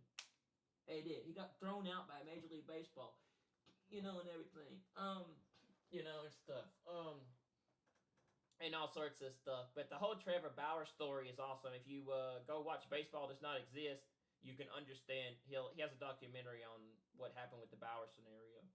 A lot of people to this day think Bauer should come back to MLB and be signed. The Yankees, there's even been discussions on if the Yankees should sign Trevor Bauer to come play to replace Cole since he got injured. You know, even though I think we've got Carrasco, we've got somebody else that filled in for Cole, but yeah, I don't know. Torpedo bats, yeah, that's an interesting philosophy MLB when yeah, you got the Dodgers what you did. You got Houston stealing signs, didn't do nothing about it. You've got a lot of controversy in the last couple of years in Major League Baseball. You had the you had you had the All Star game in Atlanta in 2021, but then you screwed Atlanta out of tons of money preparing for that event and getting everything ready, and you pulled out of Atlanta when you had the All Star game, and Georgia lost billions of dollars in stuff for preparing for festivities for the All Star game in there because of politics, because of political stuff, and how it said we can't have them having access to the ballot box. So certain things like this, right? I remember that moving the games to Colorado. Yeah, all right. We're gonna act like MLB just didn't do a lot of controversial stuff in recent years. Yeah, including ruin the festivities of that was supposed to be the celebration of Hank Aaron after he was killed, supposedly. Like MLB gives a damn about anything except money. So when it comes to and everything, right? Controversy, right? And everything. Like it was supposed to be them honoring Hank Aaron's legacy in the All Star game that day. You know, and honestly, dude, I was actually gonna go to that game. I'm still mad about that shit to this day. I'm still I was gonna go to that. I was actually gonna go to that game that year, but when they chose to change it to Colorado, oh, it made so many people mad. It did. The 2021 All Star game that was moved to Colorado, people were not happy about that at all. And the city of Atlanta, they during this is what's funny about it is that during the All Star game in Colorado, Atlanta, Georgia, the city of Georgia had a commercial advertisement mocking and making fun of and calling MLB out for their hypocrisy and their crap, and getting people to support the city of Georgia, where they got screwed out of tons of money preparing for this event, and literally putting an advertisement out during the All Star game of a pro perspective of supporting the people in Atlanta, and something. Yeah, they put out a commercial, talking about what MLB did to the city of Georgia and Atlanta. So yeah, it was very interesting. 2021, and beyond. So they're hypocrites. Like they cause the problem, and then they act like they're gonna come in and fix it. And they are.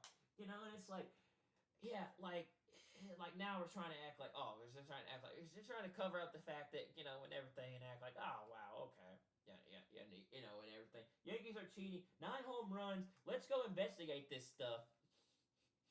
When we were the people that were involved with the steroid era and other stuff in history. Anyway, this is what's funny about it all. Okay, and everything. Major League Baseball and stuff like this. It's like what Trump said in 2016 election. That's why they hate him. Be honest. He said, everybody else does this stuff. Everybody else does exactly what you do and more, including your donors and all these other things. To Hillary Clinton, that's why they hate him. That's why they hate Trump. That's why they try to shoot him. If you really want to be honest, and everything and stuff. And he pointed out the hypocrisy behind her stuff, including calling out the Clinton Foundation, all these other things, bro. And everything. They hate Trump because Trump was blunt. He wasn't afraid to tell it how it was. And that's why they hated him. That's why so many people love him, whether you like it or not. And everything. It's blunt. Like, your donors and all this stuff, and so are your donors and all these other people. And it's like, and I don't know if y'all have ever seen that 2016 election, but it was huge. That's what got him. That's what won him the first time. And everything. And stuff. The 2016 election run was like very big for. That was Trump's first official perspective that won him the election by a landslide. That's why he won by a landslide in 2016. Uh, so, but and everything, right? But it's controversy. So, let's talk about torpedo bats. Okay, guys, but they've done these things in the past, and it's like, are y'all ever going to admit you might have given them those bats, or that there's a possibility that maybe, just maybe, you let them do it and get away with it, and now you're acting like you're upset about it? Or there's a possibility that you do these things and let the players you let these things happen in the league, and you don't care for money, tickets, and bringing in fans, drawing in crowds. You ever think about the fact that it brings in billions of dollars into the league every year for what you do? No. No. They're like, oh, this is not possible. And everything. And yes, I have heard the concept about the Yankees have gotten. Apparently, the Yankees have made better bats to hit better. But like, is this new? And everything. Like, players are always trying to find a way to improve themselves in the league and get better, and find methods to make themselves better as a player and as a team. And he says the Yankees have better bats. All right, right. The whole idea of torpedo bats seems to me like it's blown out of proportion. Okay, and everything, right? And stuff. Like, I don't get it. Okay, you hit 9 home runs in one game, and then now everybody goes crazy and says now the Yankees are now cheating, and they're doing stuff to break the league, or exploit the league, or find a way around stuff. When the Dodgers did the same thing, and now we're the ones that are cheating. We're the ones that are cheating, and we're the ones that are involved here. We're the ones that are cheating, and we're the ones that are messing with the league. When people have their debates and theories on if LA broke the league, and if it's even okay for LA to have that much power and that much spending, there should be a salary cap. There should be a salary cap in the league now because of LA. People literally debating, should there be a salary cap in the MLB now with the Dodgers? In discussions, like, should there be a salary cap in the league? And everything. With the fact what they're doing in LA, and everything. And how LA's able to do all this stuff, and everything. And how LA's become this big giant super team, and now they've become like pretty much, they've pretty much broken the league. Or the league is not the same now. They've pretty much changed the league. Even people are starting to compare LA to the modern day Yankees. Like with Jeter and all that, right? They're saying, oh, Dodgers are now the Yankees. The Dodgers are now the Yankees of the league. And everything. And it's a possibility, sure. Knowing MLB, it wouldn't surprise me. But yeah, and everything, right? But when you look at it, it's like, LA did this stuff, and they got away with it, including calls. So, like, what makes us different? What makes us different? Oh, I'll tell you what makes us different. It's that it puts fear, and MLB's afraid, and they're scared, and they're nervous, and they don't like the Yankees actually having this stuff and being this good. Because guess what? They're a threat to the Dodgers again for the World Series in a rematch like last year. Let me tell you the truth. The league doesn't like us because we came that close to beating LA in the World Series last year, and they don't want us to be there again this year. And I guarantee you, that's why they're trying to stop us. They don't want us to overthrow LA. I say fuck them. Let's make a run back to. I say let's win the East. Let's make our run. Let's get back to the World Series. Let's overthrow LA and take back our trophy. When it comes to and everything, right? Because we deserve to have that title. They don't. So and everything, right? And stuff. and stuff, right? Um, and I don't care what MLB thinks. I really don't. They don't like the Yankees, and they haven't liked the Yankees probably since I think Houston. Really, if you think about it, it's gone back years of how biased MLB's been against the Yankees, and how they feared us and they haven't liked us for a long time, and they've done everything to make us to where we can't compete in the league anymore. And it happened with the World Series last year. The MLB hated the fact that we got Soto. They didn't like it. They did whatever it took for LA to win. They're not. Again, it all has to do with the fact that the Yankees are a threat to the Dodgers, and they might could beat them this year, or they could do something. So that's all it is. It's a threat to their agenda. It's a threat to the Dodgers, and the Yankees are that team that might have a chance to win the East and then have a rematch with LA. Maybe could beat them, and that's what Major League Baseball doesn't like. So when it comes to and everything, we have the team. We have a good enough team again to make another run to the World Series, and they don't like that. They don't, and everything, right? They don't like that, despite the injuries. They don't like that. So now they're investigating the Yankees and accusing them of cheating. Torpedo bats. When the Dodgers probably won 100 consecutive games last year, or let me think, they've been hitting a total. They hit a shit ton of home runs last year in the world in the season, and no one called them out. But yet when the Yankees do it, we're always the ones that are to blame for it. We're always the one that gets hit with the backlash. We got hit with the backlash with Soto. We got hit with the backlash this year.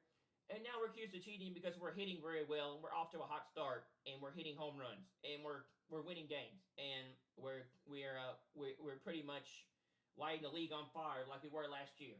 We're doing the same thing we were doing last year. We're lighting the league on fire. We're leading the East again. We dominated the East all last year. Nobody wants to talk about that, do they? We were the best team in baseball practically in the East last year in 2024. We were. And it comes around, and everything. Does anybody remember the run we made all the way to the World Series last year? I do. When it comes to everything. We pretty much won the East hands down. Where and took the East. We pretty much dominated the East most of the year with Soto. Once we got Soto, we pretty much lit the league on fire most of the season. We did.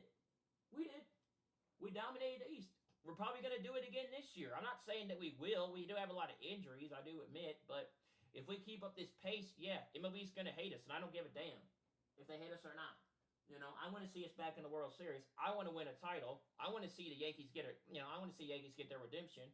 I want to see the Yankees win a World Series for the first time since 2009. I don't really care what MLB thinks, and everything, right? And stuff. And I think a lot of fans too are like, so what? They're probably going to accuse MLB of giving the Dodgers favor, and all sorts of stuff, right? And a lot of fans are like me. They don't care. They want to see the Yankees win another World Series. We came that close last year, so and stuff. But we do. We have a good team. We got a lot of good hitters, and everything. It's the torpedo bats. You're not gonna look at St. Louis. You're not gonna look at Oakland. You're not gonna look at them and how hot of a start they're off to. Oakland swept Seattle. Well, Oakland didn't sweep Seattle, but Seattle won the last game. But Oakland beat Seattle, and the Mariners are pretty good. St. Louis pretty much dominating Minnesota. No. You're not gonna look at that. You're gonna look at us. And everything. Because the Yankees are. I think it has to do with biases. The league knows how good the Yankees are and what they can do and what they're capable of and how good we used to be. And now they don't want us to dominate again or be good in the league. They don't want us back to being at the top again and being the best. And MLB has some sort of controversy or biasy or something against the Yankees last couple of years. They haven't wanted us to be in a world. They haven't wanted us to win a World Series, much less be in a World Series in years. That's what I'm beginning to think, and everything. And they hate the fact that we are, and everything. For some reason, the Yankees used to be MLB's golden child, and now in the last couple of years, we haven't gotten anything from MLB except a slap in the face. You know, maybe the Dodgers. Okay, yeah. Do you know that at one? Do people know at one time in the history of MLB, cause right, and everything, that the Yankees used to be the most dominant franchise in MLB history. They did. They have 27 World Series rings. They used to have some of the best players of all time during the Steinbrenner era. Okay, and everything. MLB used to be Yankees used to be the MLB's golden child, and now recent years we've been thrown to the side. We've been thrown out in the cold, like nobody cares for us anymore. Like we're not what we used to be. Okay, and everything, right? We're not. You know, we the MLB Yankees used to be the best. Used to be literally MLB's like money maker, and their golden perspective, golden child of the league. Yankees used to win every other year.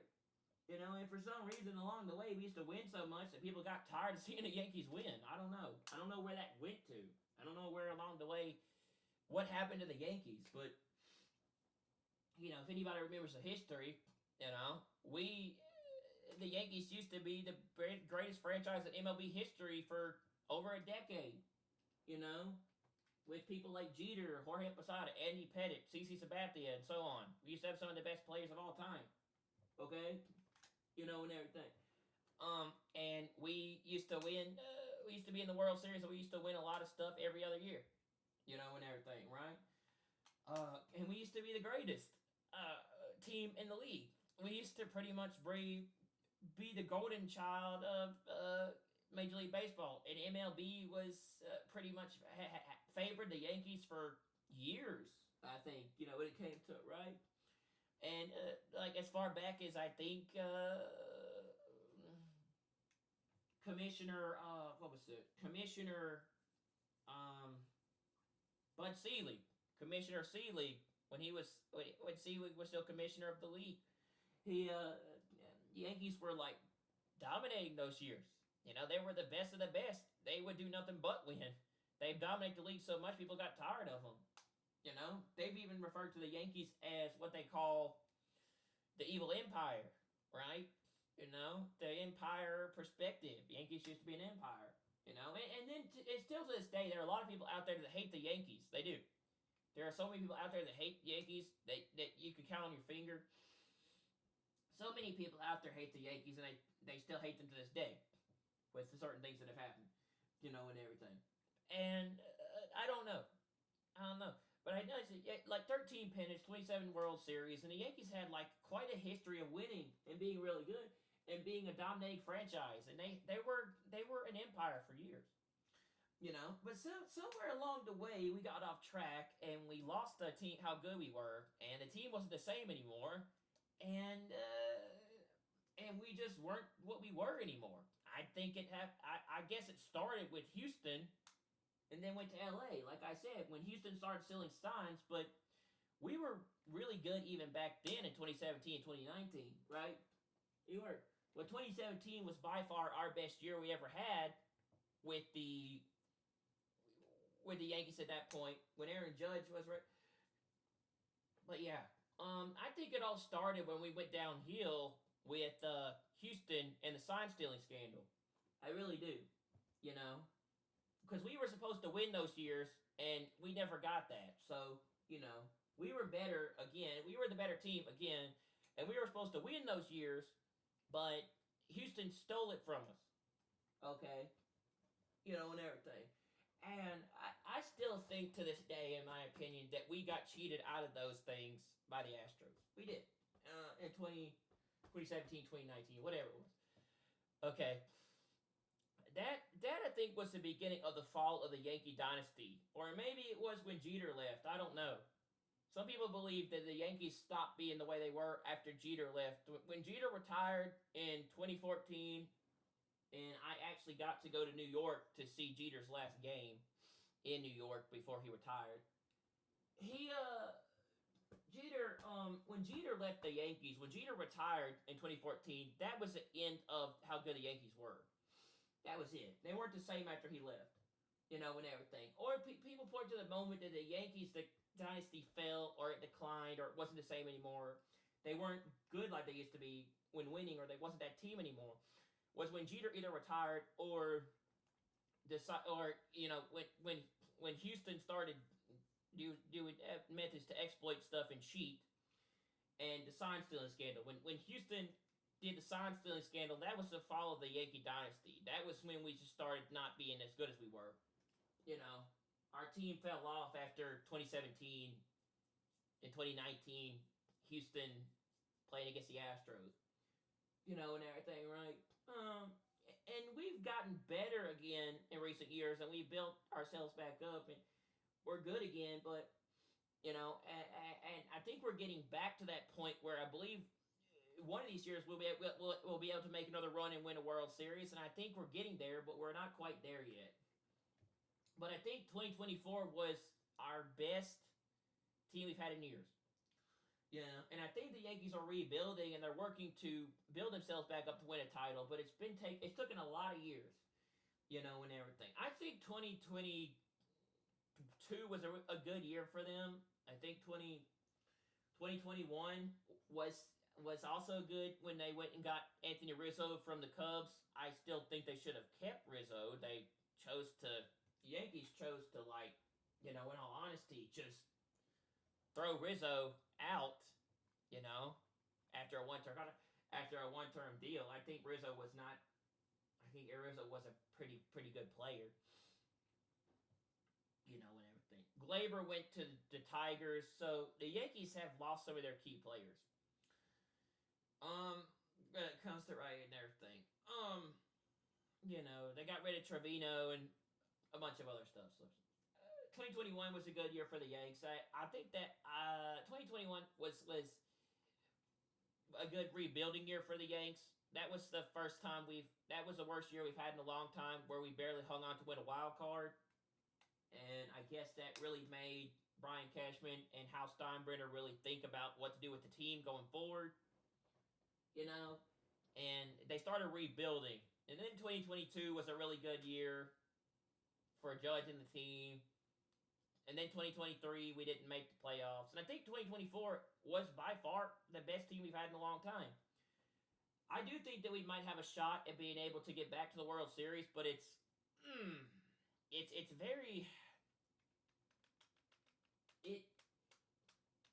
a 50-50 shot.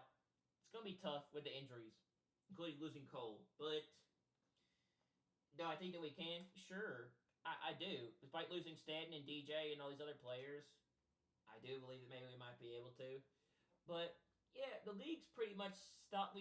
Said we were done. We're not good anymore. We can't do it. We can't make a run. We can't win a title. We can't get over the hump. MLB starts out in the cold. They pretty much made it to where the Yankees just don't have what it takes anymore, and we're dead. The dynasty's dead. It's over. This team cannot come back. We're not going to win another title. We're not what we were. And we haven't been that way since Jeter. But I don't know, really, when you look at it. I think we still have a shot. But in recent years, it's been hard because either we've had a lot of biases toward us in the league, or teams have cheated, in my opinion, of course, or we've had a lot of controversial stuff against us with MLB, like the Dodgers, and everything. So I don't know for sure. But this team isn't what it once was. Well, the world ain't what it once was, though, bro. And the league just isn't what it once was, And the Yankees, okay. The Yankees, I feel like, have been cheated. They've been cheated out of a lot of things, when it comes to, right. And that's why we just haven't had our shot.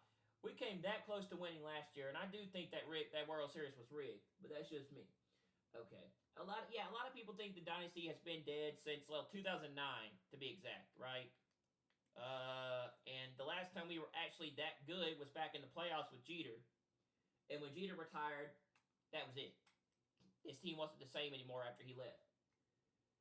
Which a lot of people are saying that Jeter should come to New York and be and be a part of the front office so he can help us win another title, because Jeter went to the Miami Marlins after he retired from the Yankees. And now Andy Pettit's an advisor for the Yankees.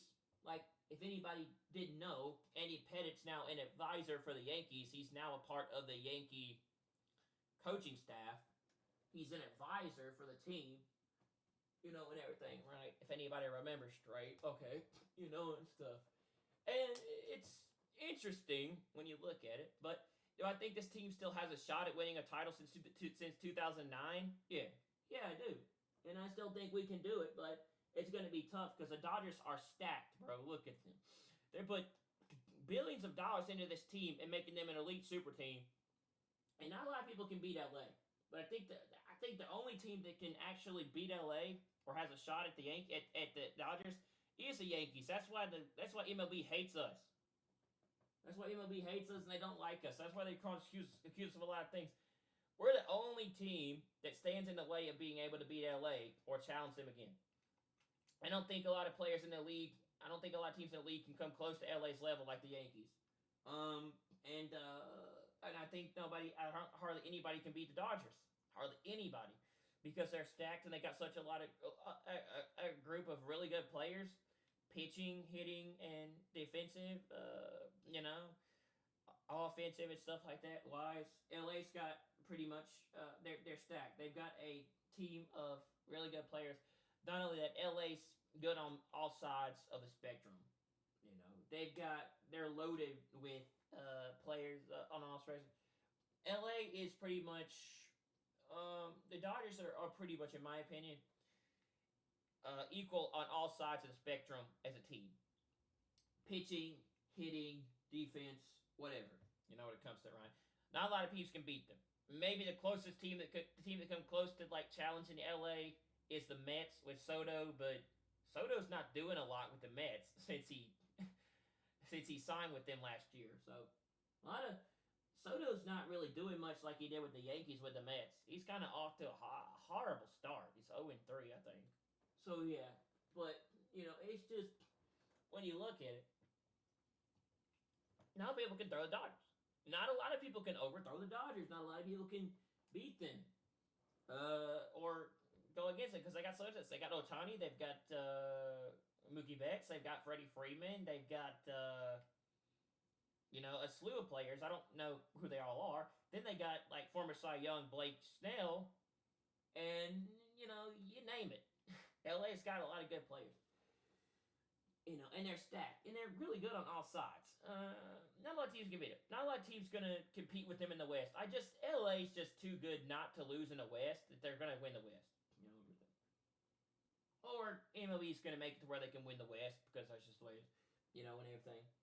And not people can do this. LA's so good with the money they spend on this team that there's no way no one's gonna beat them and overthrow them, dethrone them after winning the World Series, right?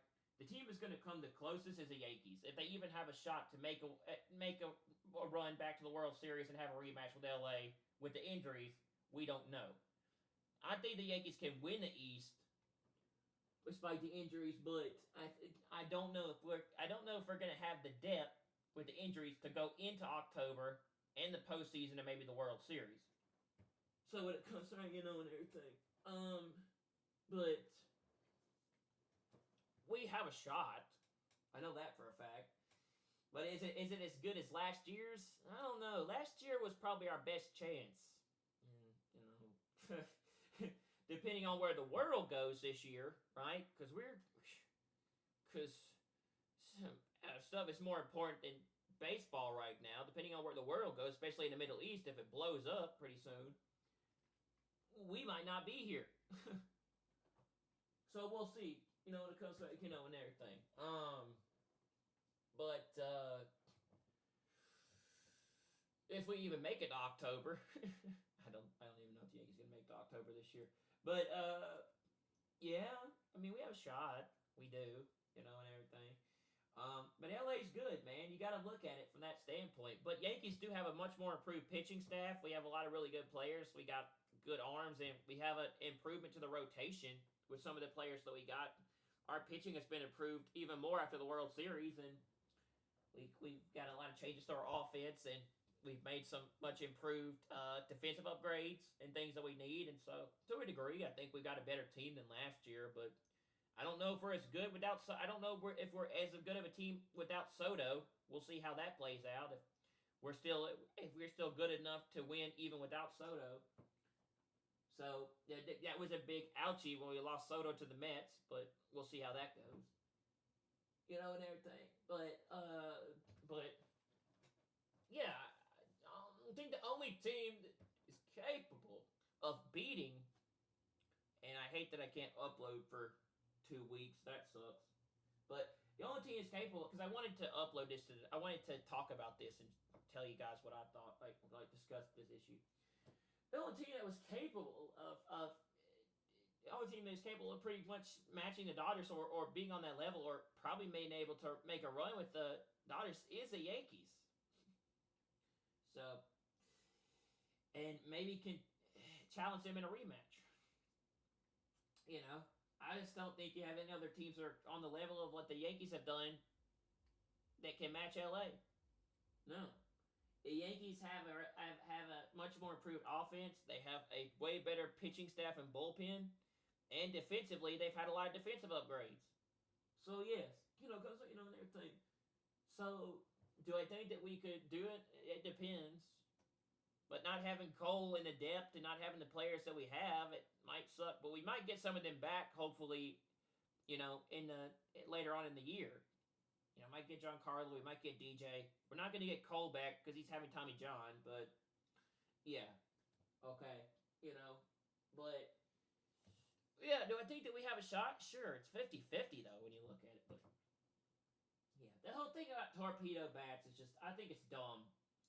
I don't think MLB is going to change it because, again, they get mad at it, but there's nothing they can do about it because, if they try to change it, they're going to alienate fans, they're going to mess up the league, and to a point, I think they like that type of shit and home runs and all those things that are happening because it brings in a ton of money and ticket sales and fans into the ballparks. So do I think that they're going to get rid of that thing? They're going to get rid of the Yankees doing this? No, dude. It brings him in a ton of money, puts butts in the seats. They're not gonna do anything. And if they do, I'll be surprised. They're pissed at the Yankees and what they're doing, but I highly doubt Major League Baseball is gonna do anything to fix these so-called players and what they call torpedo bats, whatever that means. It comes to what I'm saying, right? Meaning that they're gonna fix the players blasting off home run after home run after home run. Just, at a rapid pace that some of these players are doing. But guess what? Other players, apparently there are some other players using these things too, not just the Yankees. Apparently there were some other players that were founded on X. Apparently there's a bunch of players that were using torpedo bats. So, I don't know. Look, this is just kind of funny. It's like ever since we set a record or we had a massive achievement or we did something big on opening day or we did this thing. Now we're the cheaters. Now they're accusing us of cheating and breaking the league. And now, and now the Yankees are the only ones doing it. They're not talking about the other players in the league and other teams. When it comes to right. They're not talking about how there are other teams off to a 3-0 start. They're all undefeated too, just like us. So because they can know and everything, right? And because we had such a massive achievement that a lot of people think it's never been done before or it's not possible. Now we are the ones that are the catalyst for, setting off the thing that setting off the cheating aspect in the league when Houston's been doing this since 2017. Okay, yeah, Houston's been doing this stuff since 2017. Alright, so, and the torpedo bats. Alright? We hit 9 home runs in one game, and all of a sudden now, we're the martyrs. We're the bad guys. We're terrible. We're awful. We're horrible. We're the cheaters. We're the cheaters and the bad team of the league again. And the Yankees are Major League Baseball's enemy. Good. I hate MLB. Anyway, I hate MLB and I hate Major League Baseball. They're a $1 billion greedy company who deserves to be brought to the ground. But yeah, okay, when I was saying when it comes to knowing everything. Good. I'd rather be the enemy of MLB and be hated than not be hated. When it comes to right, because I don't like them. They've been against us since the World Series. Okay, and everything. Good. I don't care we're the enemy of Rob Manfred and the MLB. Comes through, and everything. With torpedo bats, whatever that means, and everything. And now we're like publicly enemy number one again, just like we were in the World Series again this year, because we're off to another hot start. And now MLB's like, get the Yankees, man. Get them. Get the Yankees. They're ruining the league. They're going to cause problems. We got to shut them down. We got to get rid of them. They're cheating. They're going to mess up the league. They're exploiting stuff with the torpedo bats. They're like, it's like, we got to stop them. We got to investigate into this thing. And everything. They're messing up the league. We can't have that. We can't have that again. We got to stop them. And everything. It's like, it's not possible to hit 9 home runs. It's like, they're going to, really deep down, though, it's a bigger perspective. They don't want the Yankees to be good enough to compete with LA in the World Series again because they can beat them. That's exactly what it is. They see how good the Yanks are, and they're scared and afraid that the same thing could happen again like last year in a rematch in the World Series. So when it comes out, and everything, they're good. That's what makes them afraid. Not about the torpedo bats. There's something bigger behind it. In investigations, because and everything. Not the missiles that they're launching out of their bats when hitting balls. Because if you think about it, it's literally like them hitting missiles into the stands. Like on opening day. It's not the missiles that are coming out of the bats. And everything, right? That they're hitting. It's the fact that MLB is afraid and nervous about the fact that the Yankees have the team and the depth and the perspective again to compete with LA, much less beat the Dodgers. That's what MLB fears. They fear the worst with the Yankees. They've always feared the worst with the Yankees. I think they've feared the worst since 2017 with Houston. So, and the fact that we could get back to the top and be good again and win another title and then, dominate the league again. That we could build another dynasty and become good again in the league. They don't want that to happen. They fear, MLB fears the worst with the Yankees because it basically makes a threat to the Dodgers as a possible potential perspective for another World Series run. So, and everything, right? In 2020, like in 2024, right? So, it's not necessarily the torpedo bats that's the problem. It's the fact that MLB is scared of the Yankees and their potential and what's going to happen with the Dodgers. They're afraid the Yankees will overthrow LA and then become the greatest again and become the best again and then form a dynasty. They're afraid the Yankees will go back to dominating the league and winning again and being the best in the league, like the Jeter era. That's what they fear. They fear the Yankees will come back and reclaim the crown and take the trophy back. And then they will form a dynasty again, and they will dominate the league again. MLB, they're afraid the Yankees will reclaim being the best in the league. Against the Dodgers, So they're worried about their hot hitting and how they're getting nervous and worried about the hot hitting and how good how good they are off to, how hot they are off to, and how good they are and how well they're playing to start out the season. And the Yankees are playing so good, they think they're cheating. And everything, right? And the team is doing really well. The team is that good to start out the year that they're scared. So now they're accusing them of cheating. MLB is accusing the Yankees of cheating because they're off the team is off to such a good start for the season, and they're 3-0. They're undefeated. They swept the Brewers, and how well they're hitting. That they think they're cheating. So, and everything, right?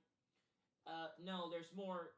There's more to look at with this, and more in depth. There's a lot more to discuss with this issue. This team is really good.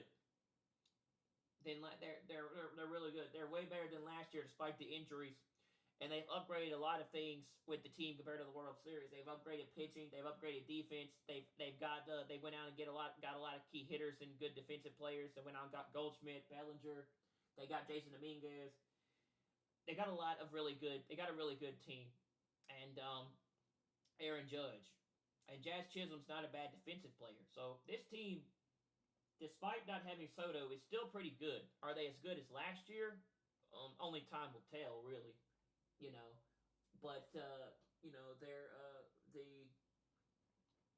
they're accusing them of cheating because the Yankees are again as good as last year, and they're a threat to the league, just like they're a threat to the league again, just like last year, and LA. It comes to and everything. But let's face it, dude. The Yankees have been a threat to MLB. The Yankees have been a threat to Major League Baseball for years. It comes to and everything. And maybe, and as far back as Houston. So and everything. But I don't know. Look, it's just my opinion. The Yankees, the Major League Baseball is afraid of the Yankees and how much stuff they have and influence.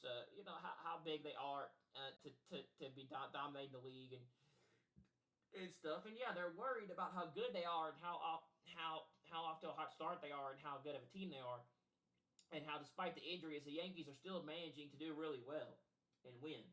And the team's off to a really, really, really good start for the season, especially on opening day.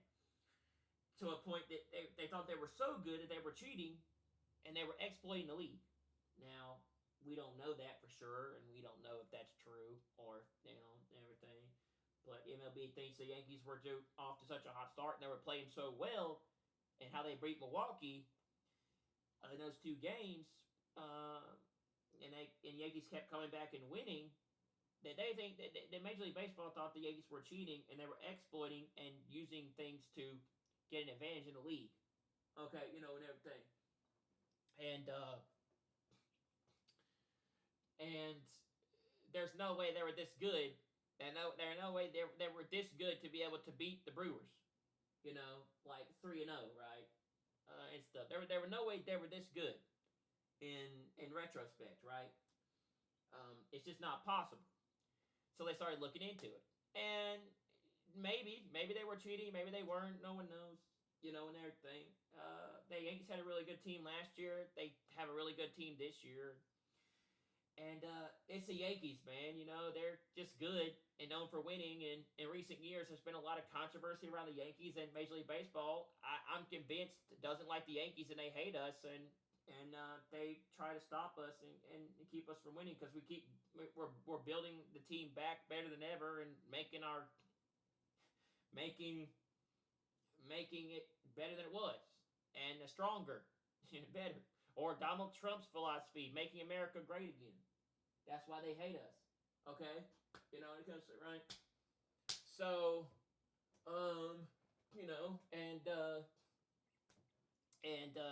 MLB can't stand it. They don't like it. They're mad at the Yankees. They hate the Yankees. They're pissed. That the Yankees are becoming a dynasty and they're winning again. They're becoming good again. They're becoming good enough to overthrow LA and win another World Series, or possibly maybe even become the best team in the league again, or win the World Series. So they're used to us. Major League Baseball has thrown a lot of things in the Yankees' way, and I think they're biased toward the Yankees, and they hate us, and they don't want to see us get back to where we were. And they've been doing things to keep us out of the World Series and the playoffs. And they've even had teams cheating and doing stuff against us. So, to a degree, yes, I think that Major League Baseball doesn't like the Yankees anymore because of how dominant and how strong we become again. And we're winning again, and we're becoming good again. And we might be able to, one of these years, make a run and win another title. And that's what MLB doesn't want. They don't want to see that happen again. They're scared. They're feared for the worst that the Yankees could become that good again and dominate and win like they did.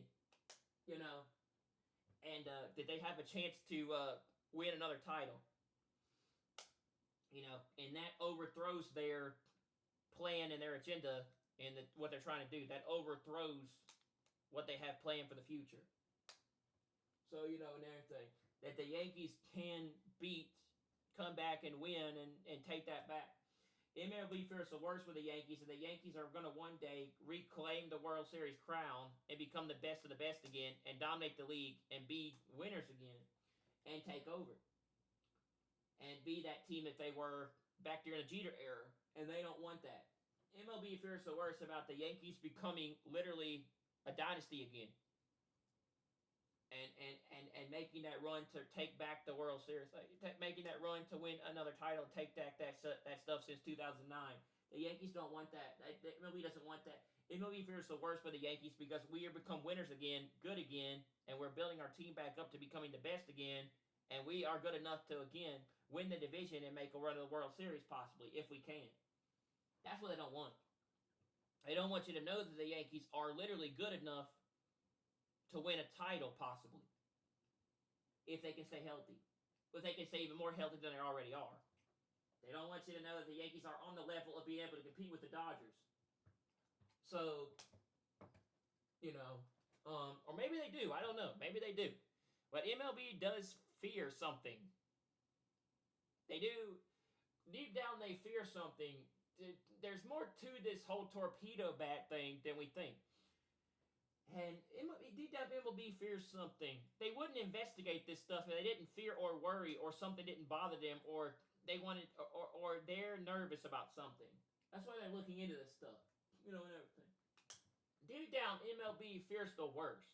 Or they fear something that they're not telling people. And everything. Or where, when it comes to it, right?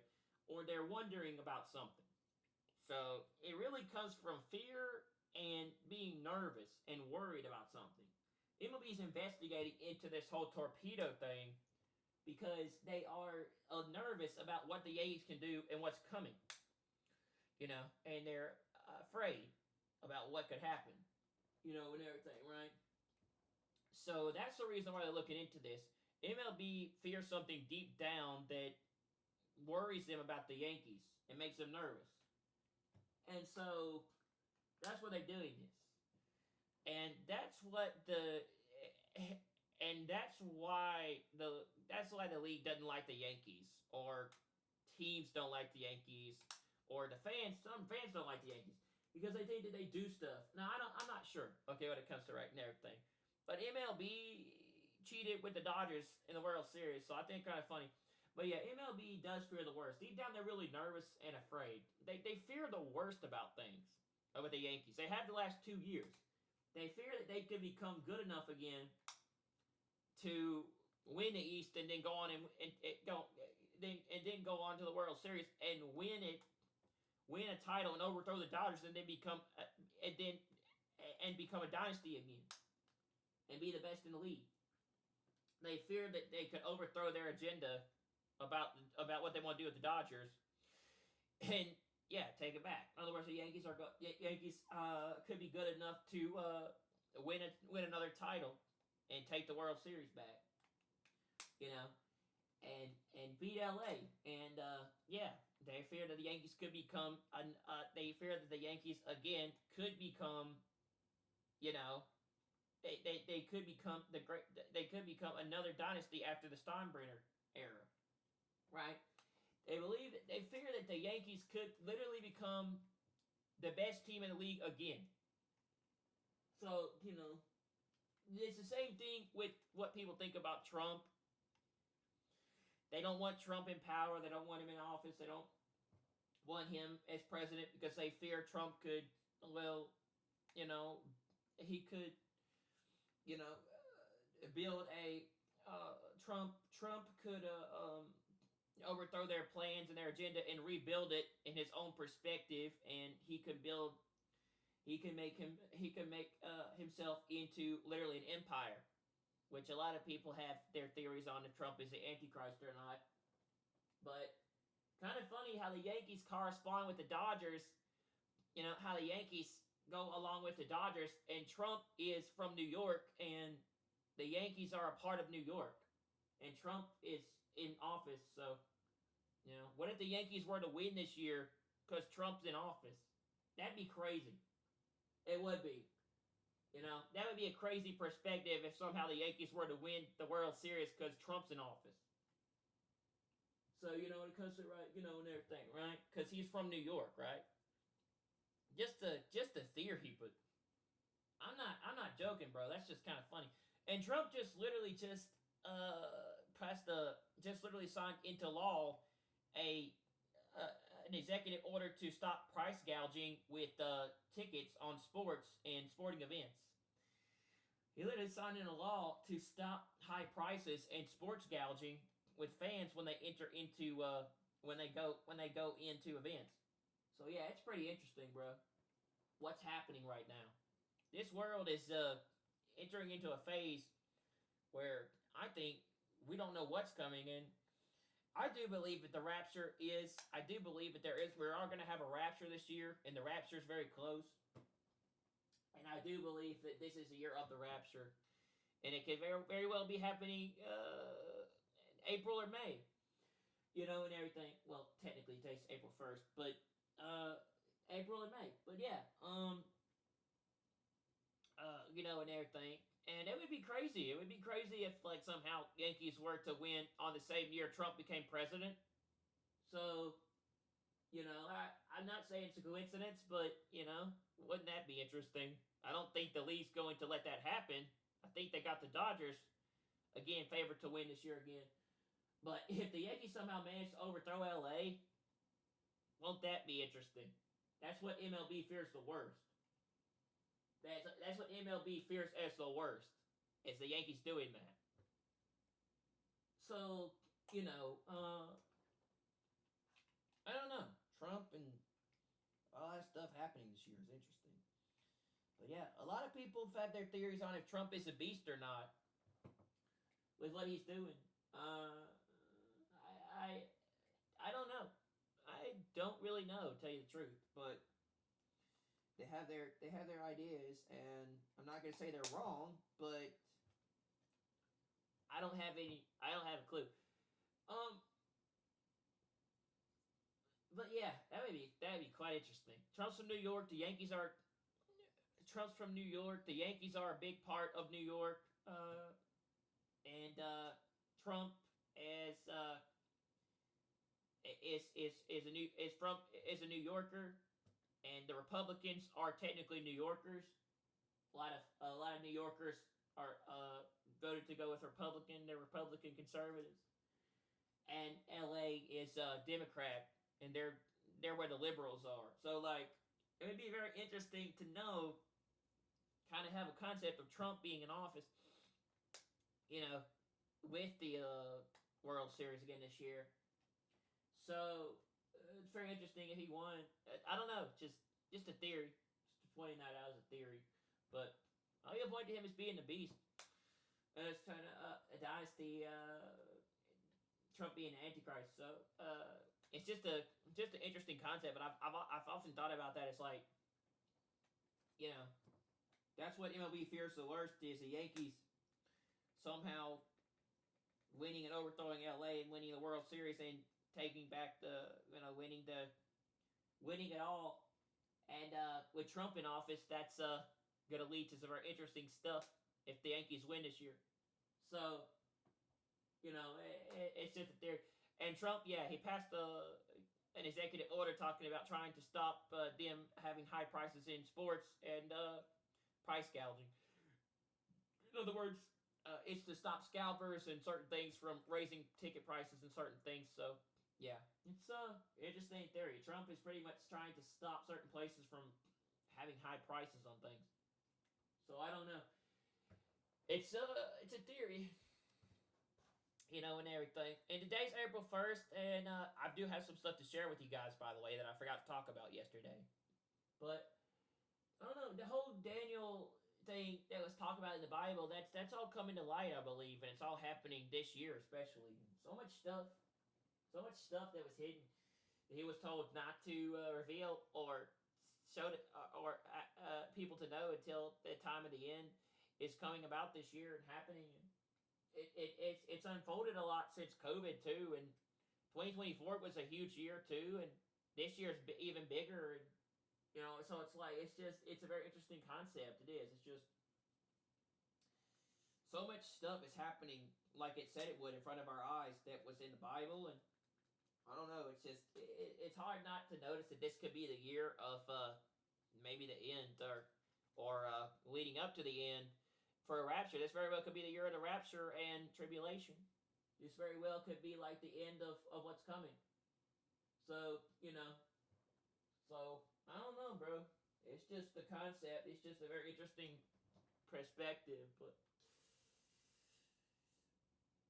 very well could be the year that God comes back to get everybody to take them with him, and the dead rise up, and we're brought up into the clouds along with the dead. So many things are happening like they never happened before, like that Daniel was told, and it's just my theory. Today's April 1st too. Trump's supposed to be meeting in Saudi Arabia with the Arabs about the Palestinian peace agreement too. Also, and a lot of people point to him as being the beast. They really do. So it's just a theory.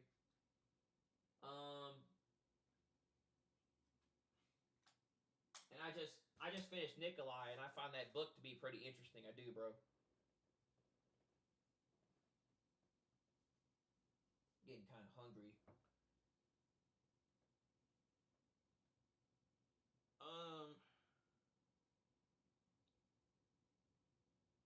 So I got some stuff to share with you guys here from Bubba News.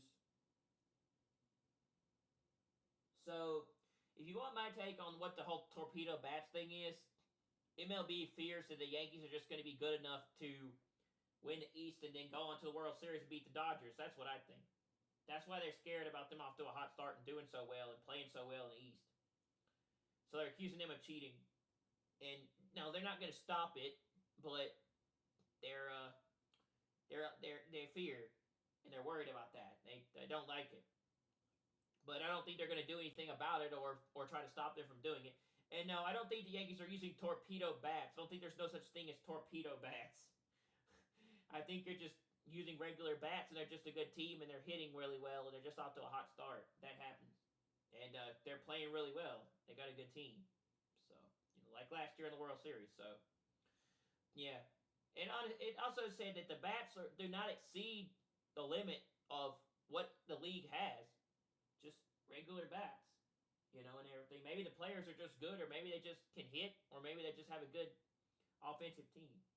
MLB's never going to sit there and admit Yankees are. Nobody's never going to sit there and admit Yankees are actually good. Maybe they're a good team. No, because it puts their agenda, and it puts their agenda in their perspective, and the concept of them admitting the Yankees are good enough. It's a threat to the Dodgers and LA. So yes, that's why LB's never going to admit the Yankees are a good enough team to be there. The Yankees are good enough in the league to compete. So when it comes to economic and everything, they're never going to admit we're never going to admit we're a good team. They're never going to give us the props we deserve ever. They didn't even give us that in the World Series. So because economic and everything. So yeah, torpedo bats don't exist. That's a stupid headline. That's fake news. And there's no such thing. Those don't exist. There's people blowing everything out of proportion for fucking news, for headlines and news and to get people to watch. So it's to get it's to get people to pay attention, to get ratings and shit. There's no such thing as fucking torpedo bats. That's the stupidest thing I've ever heard. At the same time, but yeah, I guess you would say it's like torpedo bats because they're hitting home runs at a rapid pace that's never been done before. But yeah, if you go look at the record book, there's been a lot of things that have been done when hitting and offensive stuff before, and home runs have been hit like that before. And there has been teams that have hit consecutive home runs in one game. There has. There was somebody that hit 4 home runs in one game. So, granted, a 4 home run game is very rare, just like a no-hitter, and a perfect game is very rare. But, 4 home runs in one game is, common. It happens. 3 home runs in one game is common. It happens. Now, 9 isn't common, but, well, there has been teams that have hit consecutive home runs before in one game. So, I don't know. We'll see how that all goes down, but yeah.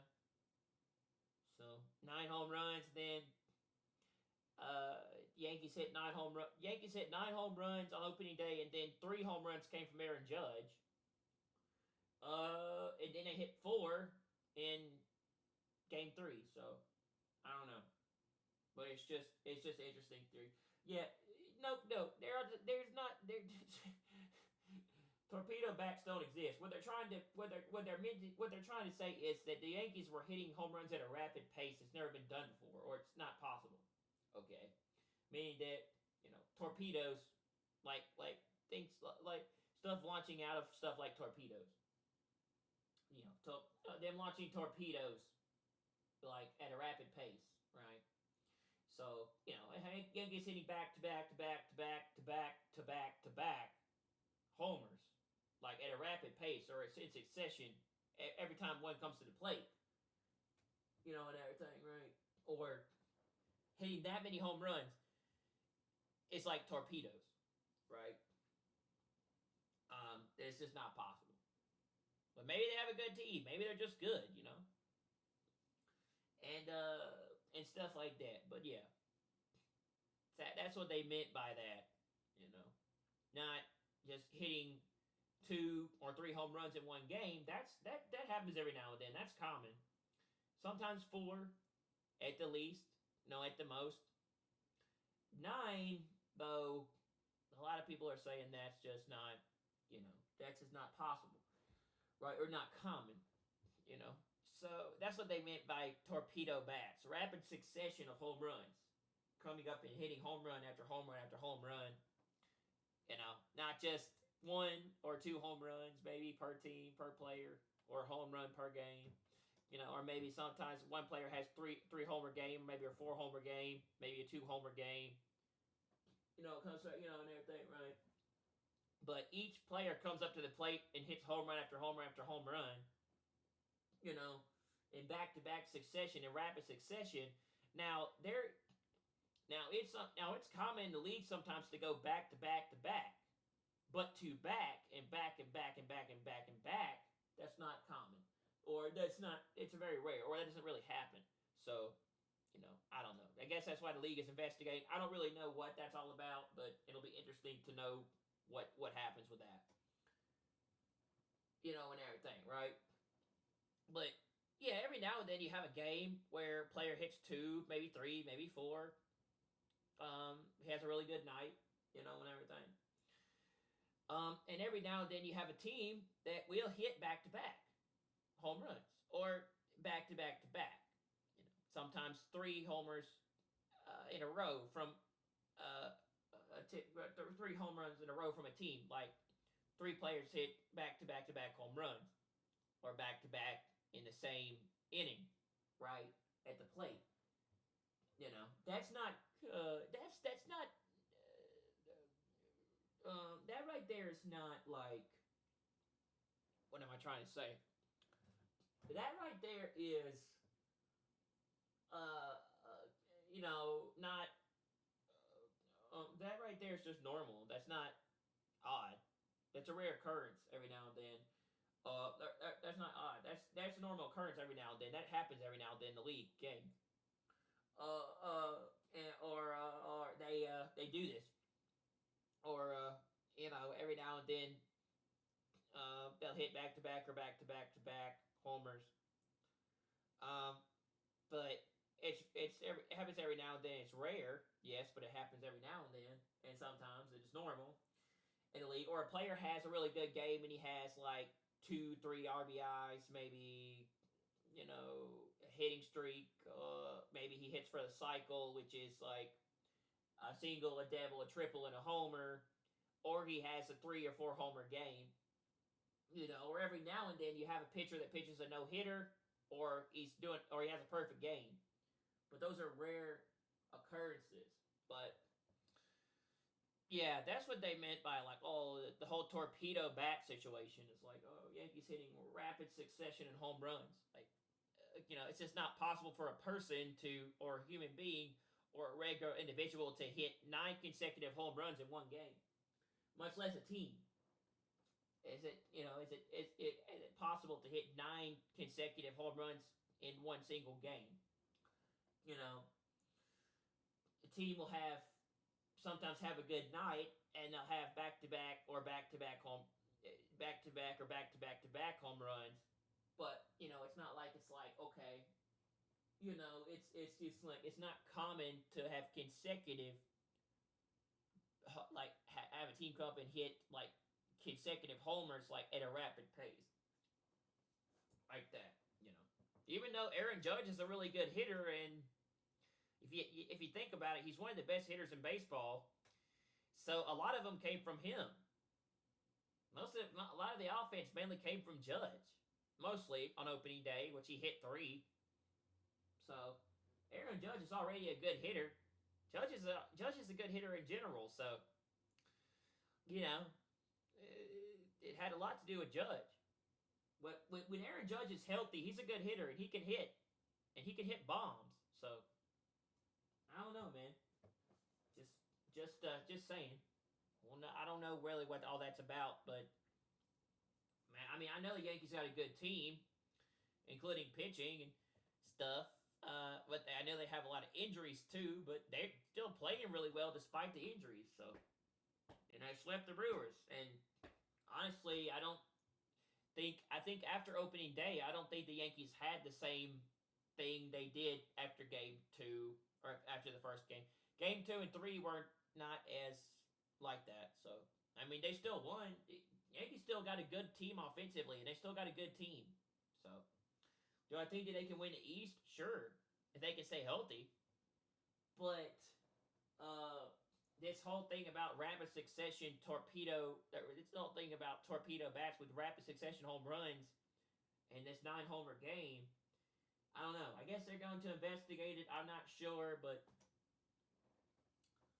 I just look at the Yankees as just being a good team, and Aaron Judge is just a good hitter in general. So, if Judge can stay healthy, he's usually a pretty good hitter. He's had a lot of good seasons with the Yankees. But I don't know. It's just I guess we'll see where things go with all that. But when I watched game 2 and I watched game 3, nothing really came of that after game 1. So every now and then a team has a really, really hot night, and so we don't know. But game 2 and 3 were a little bit different. They can still beat the Brewers and swept them, but yeah, and they still had some really good. They still had some really good games offensively, despite not having that same homer succession like that, and everything. And Bellinger and Chad Chisholm Jr. and them did a pretty good job. You got a lot of offense from Chisholm and Bellinger and Austin Wells. These players are off to a really hot start, and Judge. And so the team's looking pretty good, despite that homer pace. So, and everything, right? And we swept the Brewers, so yeah, we're undefeated in the East. We're 3-0, But I mean, I don't know why the MLB doesn't look at teams like, say, St. Louis or Oakland or those teams, because they're off to a really, really hot start too, and they played like as good as us against say like the Twins and Seattle, and Minnesota and Seattle are pretty good teams. So for Oakland to get off to as hot a start as they did, that's very rare because the A's are not really that good, but maybe they're a lot better than we think they are this year. And the Cardinals, well, the Cardinals are pretty good in the Central in general. They saw Arenado, but bro, it's you got several teams that are way better than we. They're playing way better than we are and undefeated, and you got a bunch of other teams that don't have hardly any wins. They're winless going into the season. So but 3 teams that I can think of that are probably even better than us and off to a hot start, and they've played almost as good as us, or look as good as us in their divisions, are St. Louis and Oakland. The Cardinals and the A's are off to a really good start in the season. So, just pointing that out, but I don't know. People want to talk about that. This is a big thing going around, and people want to talk about it. So I thought I would give my 2 cents on this subject. I thought I'd throw my hat into the ring and say what I think on this subject. Thought I would go ahead and give my opinion on what I think on this whole torpedo bat situation on the Yankees 9-homer game on opening day. Right? So I thought I would give my opinion on it. So anyway, that's what I think. But regardless, we still have a lot of things that are unfolding this year that was told to shut up and seal the book until the time of the end. A lot of stuff is unfolding in the world that Daniel was told not to reveal to people until the end. So just pointing that out. Including the rapid growth of technology and AI more than ever. So, and and a lot of stuff. So, and people shall go to and fro, and knowledge shall increase. A lot of people think to and fro. People shall go to and fro. It's like traveling and going places and going to and fro, mean that we have all sorts of ways now to travel, even by airplane. So, and other countries and stuff, and knowledge shall increase, meaning that the knowledge of the world, but also knowledge of like technology and stuff at your fingertips, and the evolution of the internet and social media and all that. So, we live in that age. We live in the age. We live in the information age. We live in the digital age. And I think that was what was told to Daniel to seal up and to shut up and seal up until the time of the end. What was coming, the evolution of all that. That was supposed to evolve. That's what it meant by knowledge shall increase. So, but I don't know. We're living in that. We're living in biblical times more than ever, especially this year, and maybe last year. And then I think COVID was like the start of it all.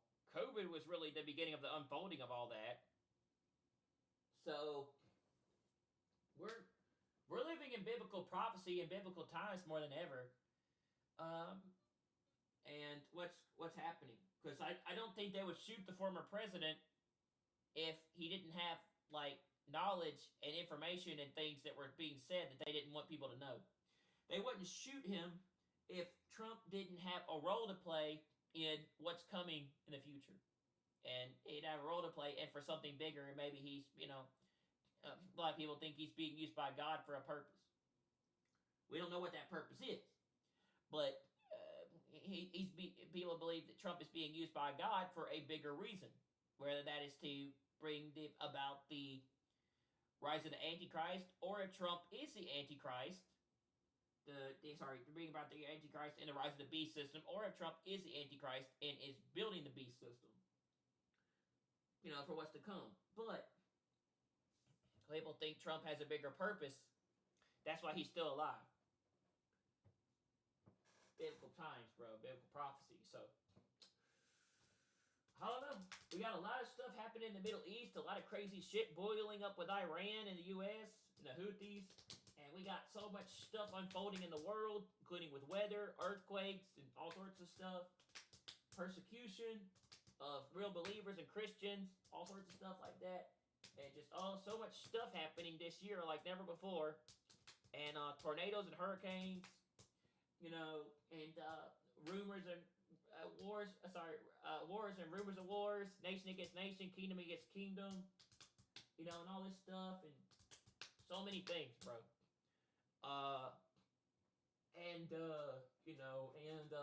What is it?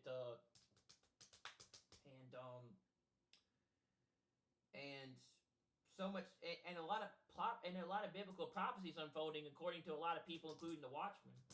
So, even in the Middle East, and there's so much stuff coming about, bro. And a lot of people think this is a year because all that stuff is being presented, even with the with the blood moon and the solar eclipse and all these things that are all these signs, man. lightning struck the lightning struck three places back on New Year's too. If people remember, lightning hit the Empire State Building, the Capitol Building, and the and the Freedom Tower in New York. So just pointing that out, I guess, and everything. But so many big events have happened, even with the planes. So, and fear and pestilence and famine are currently about to happen too, bro.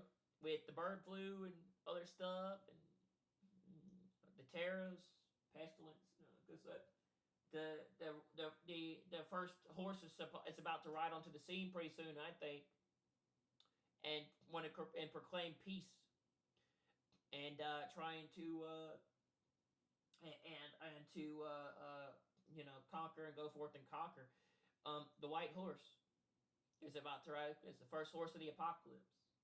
So I think a lot of this stuff is unfolding, and everything, including they're changing paper checks to electronic money and all sorts of stuff, bro. So, not to mention, it's also said that apparently because they're going to make it to where Trump can serve a third term, the Democrats might actually end up.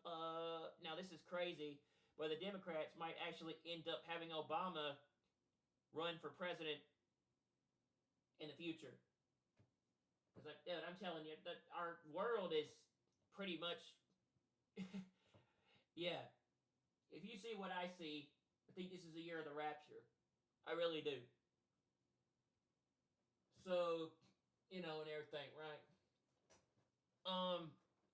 And everything that God has told Daniel and everything that was told to be sealed and shut up is becoming unfolded and being revealed to people that can see it, who have discernment, who know.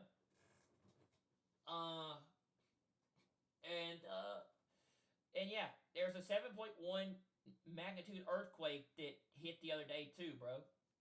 Earthquakes are happening at a rapid pace too in the last couple of months. The last couple of days, to be exact. The weather's gotten more severe. All these things are unfolding, dude. One thing, just one single thing, one single big thing. A lot of people say nothing really needs to happen for the rapture to happen, but I don't believe that, because a lot of people said that they've seen in dreams that stuff gets to a point where it gets so bad, and then we're taken out of here, or some big event has to be set off for that. And I think that too, or they're referring to the dark, cloudy day, or this event is going to set things off. And yes, I think pretty soon it has. I think there's going to be. I think. Well, the way I look at it is there's going to be. The way I look at it is there. Something. Sorry. The way I look at it is that something big is going to set off the rapture, and something is going to happen pretty soon. Set off the rapture. Or like this, something's gonna make it to where something boils over that's gonna set off the rapture. Whether that be war with Iran, World War III, nuclear war, or possibly what's coming. But the Middle East is a boiling pot about to explode, and any day now something can set it off. It comes to and everything. It can, especially with this whole thing with Iran. So, and everything, right? So, like, I do think we are living in a world right now where everything is boiling up to where it's about to, where everything is boiling. It's like a boiling, everything is filling up like a boiling pot of hot water, and it's going to spill over soon into what's coming. Or what they call, the cup is filling up to a point that it's going to flow over soon. As I say, the whole thing about, fill your cup fills over, that it boils up and it flows over. You know what I'm saying? God's about to make this cup flow over, or boil over soon with what's going on in the Middle East. To set his plan into motion to bring about the rapture. Any day now it's going to happen. So when it comes out, and everything, right? But I do believe, yeah, we're there, and this is a year, and I've never seen so many events in rapid succession take place like I have this year, and what's happening. And I've never seen stuff happen like I have this year. Period. And I have never seen the world for. I never have seen the world the way it is like this since COVID. So yes, I do believe this is a year, and yeah, something's gonna set it off. Something's going to set it off very soon. You know, we don't know what that is, but it's gonna set it off. Probably war with Iran. You know, so something's gonna happen, but we're getting there, bro. We're there. We're probably there, and we're close, but we don't know what day it is. But we're getting there, and it's like I've never seen so much prophecy and so much big stuff like that have final like that be unfolded and have all that shit like I have this year. I have never seen the world like it is this year in rapid succession, including in the Middle East, and including in the Middle East, and the Middle East being a boiling pot for controversy and what's coming, being a boiling perspective, being boiling up to where it's going to overflow and, or either explode or it's going to tip over. Everything's going to come out soon, and it's going to, and the world's going to reveal what it's going to do soon. What they call the birth pains. Now it's like the earth's giving, you know, the earth is being formed into a new thing with what's coming, and that's why people believe the Antichrist and the beast system is being built. A new world order, a new perspective is being formed. You know, in the earth, it's like a woman with a child. You know, in pains, crying out about what's happening, you know, and moaning about what's happening, you know, and everything, and it's about to give way to something new soon, you know, and it's going to lead to the rapture, right? The earth is crying out in pain and moaning like a woman in child with which a woman with a child or a baby in, you know, in the stages of birth, you know, and everything, right? And what's happening, and it's about to give birth to something new very soon. You know, that's what a lot of people think. The birth pains is what's starting, but it's about to lead to what's coming in tribulation and the rapture. You know, and everything, right? I have never seen so many things like this in my lifetime, but I believe this is a year, yes. So when it comes to, like, you know, and everything, and stuff, but we live in that Daniel age, bro. And that's now all starting to come, and that's all starting now. That's all now starting to come unfolded. So when it comes to, you know, and everything, but yeah, the earth is giving birth to something new, and it's like, you know, and moaning and groaning, and it's right stages, to the stages of birth pains, you know. So it says the more intense. It's alright. It's like the stages of birth pains. The more and more intense the pregnancy, the more and more intense stuff gets, the more closer the woman gets to giving birth to the child or the baby, you know, and everything, and the earth giving birth to something new, you know, because, you know, and everything, and stuff. Earth can't. You get the perspective. It's a metaphor, bro. You know, Earth is not really having a child, but that's what people say, the birth pains. It's Earth is going through birth pains, getting ready to, you know, give birth to something new in the world. That's why the Earth is crying out in pain, you know, and everything, and what's happening. So, a lot of people believe that's why all these tragic things are happening in the world. Earthquakes, famine, pestilence, severe weather, kingdom against kingdom, nation against nation, kingdom against kingdom, you know, and what is it? Gosh, I can't think of what it's called. You know, And all these things are happening.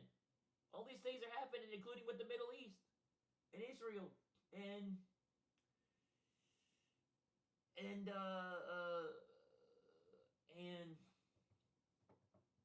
persecution and all these events that were supposed to take place, lawlessness, and what's happening, bro. And all these events, our global chaos and the world changing, and the burning of Teslas and all these things, all those things are happening because it's birth pains.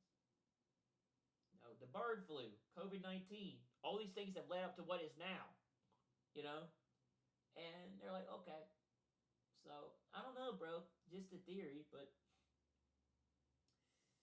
God's definitely showing the signs and telling people and letting them know, and He's revealing it all, like He did to Daniel when He told him to seal it up. He's revealing it to us.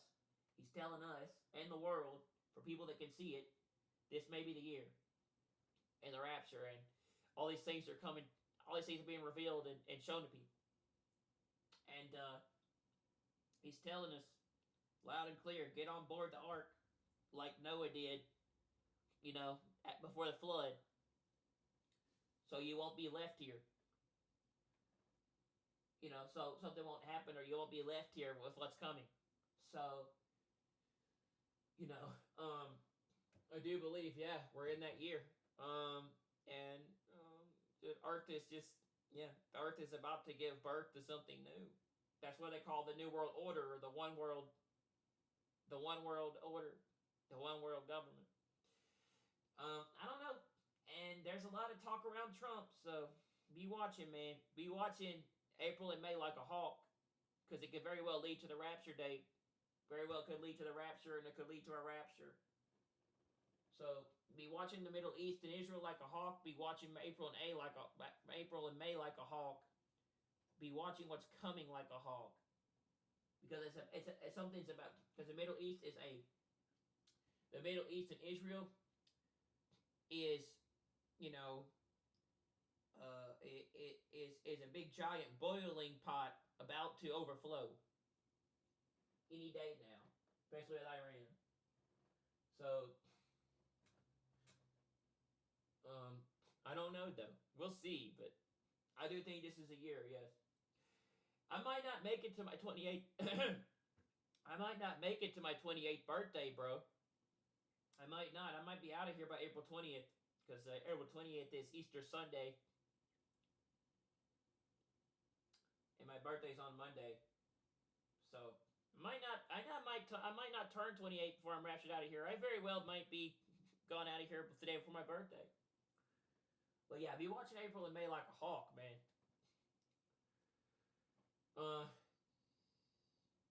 Yeah. And then there was something else too. Nintendo Direct is actually tomorrow, but I won't be able to stream it because I'm banned for 2 weeks. But I can probably do a video on it and watch it and talk about it, and I'll be able to upload it when I can.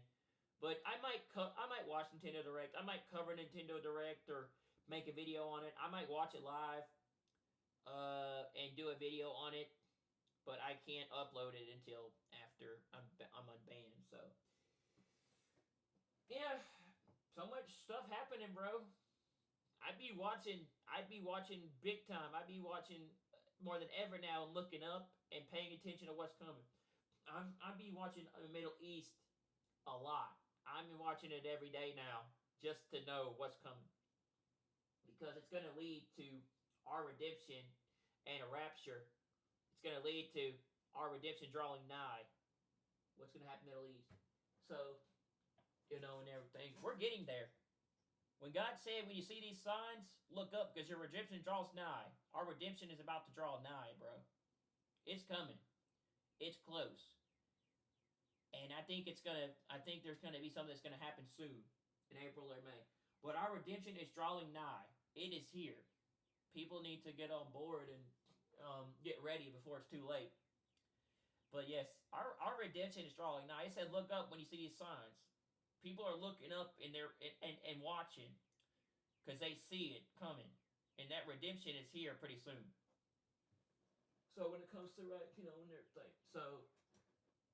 but don't know. Anyway, I got some news to share with you guys. I'm kind of hungry. I just woke up. I need some food, so I'm gonna go make me something to eat, and then we'll come back. But yeah, and then we'll go over some stuff. Apparently, there's a video out called "The Beast is About to Speak." I want to watch that. See what that's about. A lot of people think Trump has ties around what's coming. So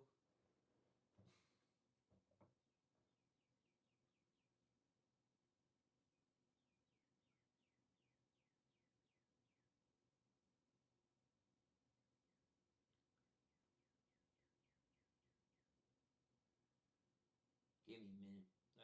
Yeah. So I wanted to read. I wanted to talk to you guys about this news from Bubba yesterday, but I forgot about it, and I just wasn't in the mood to want to discuss stuff yesterday. I was not really doing well. I wasn't feeling great. I was kind of down in a bad mood and kind of upset. Didn't really do anything. I was having problems with my. I was also having problems with my recordings too. It told me the encoder or the software that I had for my videos was not working. It just randomly stopped working and it told me there was an error. So I don't know what that was about. But I wasn't in the best of states yesterday. I didn't want to do anything. Um,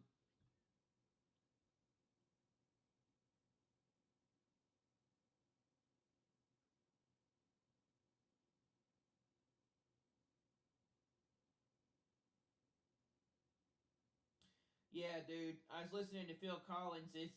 Listening to Phil Collins' song "In the Air Tonight." So I can feel it in the air tonight. Oh Lord, I was like that song is relevant, especially this year. It's like, yeah, I feel something coming, and I think other people do too. But I really do feel it.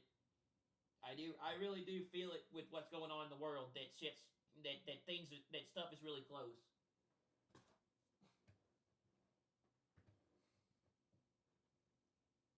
It's very close. I never felt it like I have this year.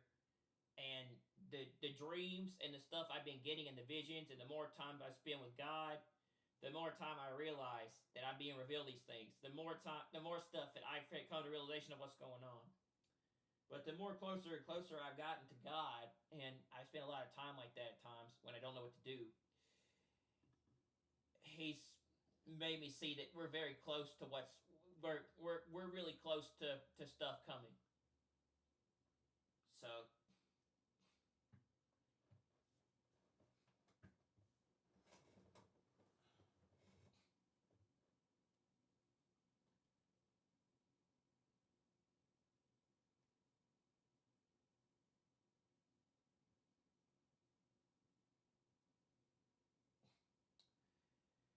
all right, so this is from Bubba. It says, yesterday Iran fars Qasem air Boeing. Wait, no, I've already read this. Never mind. This reminds me of no, I already read that one.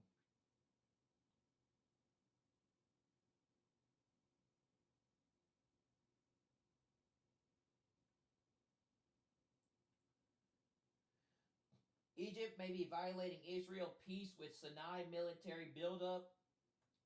TikTok people groupings found in Egypt consist of the Harajeens and the Amalek and the Psalm War and more. Psalms 86, 83, 6, and 7. Isaiah 19. Yep. Israel has recently observed a military buildup by Egypt in the Sinai Peninsula. Israel stated that Washington is responsible for upholding the peace agreement and must ensure that it is implemented as written. Israel says that Egypt has deployed forces beyond the permitted quota, expanded port facilities, and extended runways at airports. The Israeli source added that all these actions are in violation of the peace agreement. Israel will not tolerate Egyptian violations. So far, Israel has refrained from commenting on Egypt's military buildup, aside from some rare statements. I mean, we already knew that Egypt and Jordan were building up for a war with Israel and the U.S. It was coming, especially with the Gaza Strip. So, doesn't surprise me at all. In February, Israel's ambassador to the U.S., Yichel later, said that Egypt's military buildup in Sinai is intolerable. The ambassador added, for a long time, This issue was pushed aside, but it's continuing. This will be a topic we are going to put on the table very soon and very firmly. Israel demands release of Eden Alexander, 10 hostages for 40 days Gaza ceasefire. The situation in Gaza is indeed deteriorating rapidly. There's a high chance we'll see a hostage deal and ceasefire announcement by the end of this week or next. That being said, the tone among Palestinians has started to change. Breaking. News proposed hostage deal. 10 live hostages to be released in exchange for a number of terrorists, with the ratio still under negotiation. Israeli-American Eden Alexander to be released as a symbolic gesture to Trump. A 40-day ceasefire. On day 5, Hamas is to provide full intel on all hostages living and deceased. On day 10, Hamas is to hand over the bodies of 16 hostages. The ceasefire period will include talks on the next phase of the agreement. Israel's positions and current demands are within the framework of the deal coordinated by the Trump administration. Israel delivered a clear hostage message to mediators. A direct warning was also sent to Hamas. This is your last chance. Fail to release the hostages and the gates of hell will open. What did I tell you? What did I tell you? We are getting close to an event going off that's going to lead to what's coming. This is a bomb the U.S. would use to hit Iran's nuclear sites. Option 1, GBU 57A-B Massive Ordnance Penetrator. MOP. 30,000-pound conventional bunker buster penetrates 60 plus meters, 200 feet of concrete or rock. Delivered by B-2 stealth bomber. Specifically designed to destroy deeply buried facilities like Iran's Fordo. Preferred because it avoids nuclear escalation. That is leading up to the boat breaking the bow of Elam in Ezekiel. If option 1 fails, option 2. B-6112 tactical nuclear gravity bomb. Yield 0.3, 50 kg variable, earth penetrating but likely shallow compared to MOP. Estimates a few meters to penetration. Delivered by F-35A or B-2 Spirit stealth bomber. And again, I don't know a lot about military airplanes and the Air Force, so I'm not quite sure what the difference between a F-35A or a B-2 Spirit stealth bomber is. Used for destroying hard targets when conventional isn't enough. So I guess an F-35 is stronger than a B-2 stealth bomber. Israel to reoccupy 25% of Gaza to press Hamas to release hostages, official says. Well, yeah. And again, with the fact that they're cutting off resources to the Gaza Strip, and everybody's getting tired of the war and protest, and it's making people in Gaza, causing people's lives in Gaza to be harder, because resources are running out, and in the next 2 months, resources are not going to be, they're not going to have resources. So by May, it's more likely that Hamas might surrender, and Trump wants to meet with the Saudis he wants to meet in Saudi Arabia with the Arabs by May 1st. So, just a theory. Not to mention that Iran has a deadline to make a deal by May 1st. And they got all these things coming into Diego Garcia Air Base.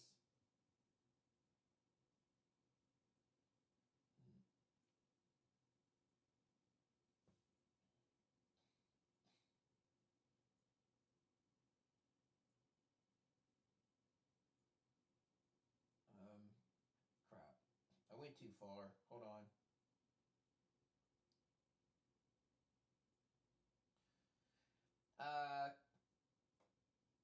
If no new hostage release and ceasefire deal is reached, the ground operation could expand and lead to the reoccupation of most of the enclave and the displacement of most of the 2 million Palestinian civilians living there to a small humanitarian zone. Some Israeli officials say reoccupation is a step toward implementing the government's plan for a voluntary departure of Palestinians from Gaza and is necessary to defeat Hamas. Others warn it could leave Israel responsible to 2 million Palestinians and what could turn into an indefinite Israeli occupation. Sounds very prophetic indeed. Yeah, Jeremiah 47:4-7, Zephaniah 24, Jeremiah 2:4-7. Yeah, that's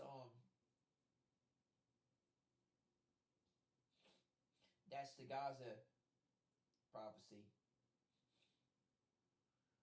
An urge to strike Diego Garcia base immediately. Literally, commanders face calls for a redemptive strike on Chagos Island before Trump used it to attack Iran. Iranian military commanders have been asked to prepare to carry out a preemptive strike on Diego Garcia before Trump orders the U.S. to attack Iran from there. Yeah, we're going to war with Iran. It looks like something's about to set stuff off pretty soon in the Middle East. This world better get ready because I think the rapture is very near. Iran's armed forces I call for a preemptive strike on Diego Garcia military base before America uses the Diego Garcia to target Iran with the B-2 bombers. Iranian state media said that the B-2 stealth bomber would likely use Diego Garcia as a launching point for a potential attack on Iranian underground facilities. The Iranian official said some are suggesting that Iranian missiles be fired toward Diego Garcia not with the intent to hit anything, but to fall into the water to send a clear message to the Americans that we are serious. One Iranian regime supporter said, I find it very unlikely that the USA's top defense commanders since the 1990s have not considered a missile attack, either ballistic or cruise, on Chagos Island. And if they weren't, they'd definitely be very stupid. No, I don't think Israel and the U.S. are stupid, but I do think Iran's serious about this. And I do think that Israel, the U.S., and Iran are about to be in a giant war or something's going to happen. Very well could lead to the rapture. But any day now, something's going to happen. Israel to begin building new $1.4 billion border barrier with Jordan. So they're still working on trying to separate the Palestinians and the Israelis. Separate the Palestinians and the Israeli people. So they're still working on trying to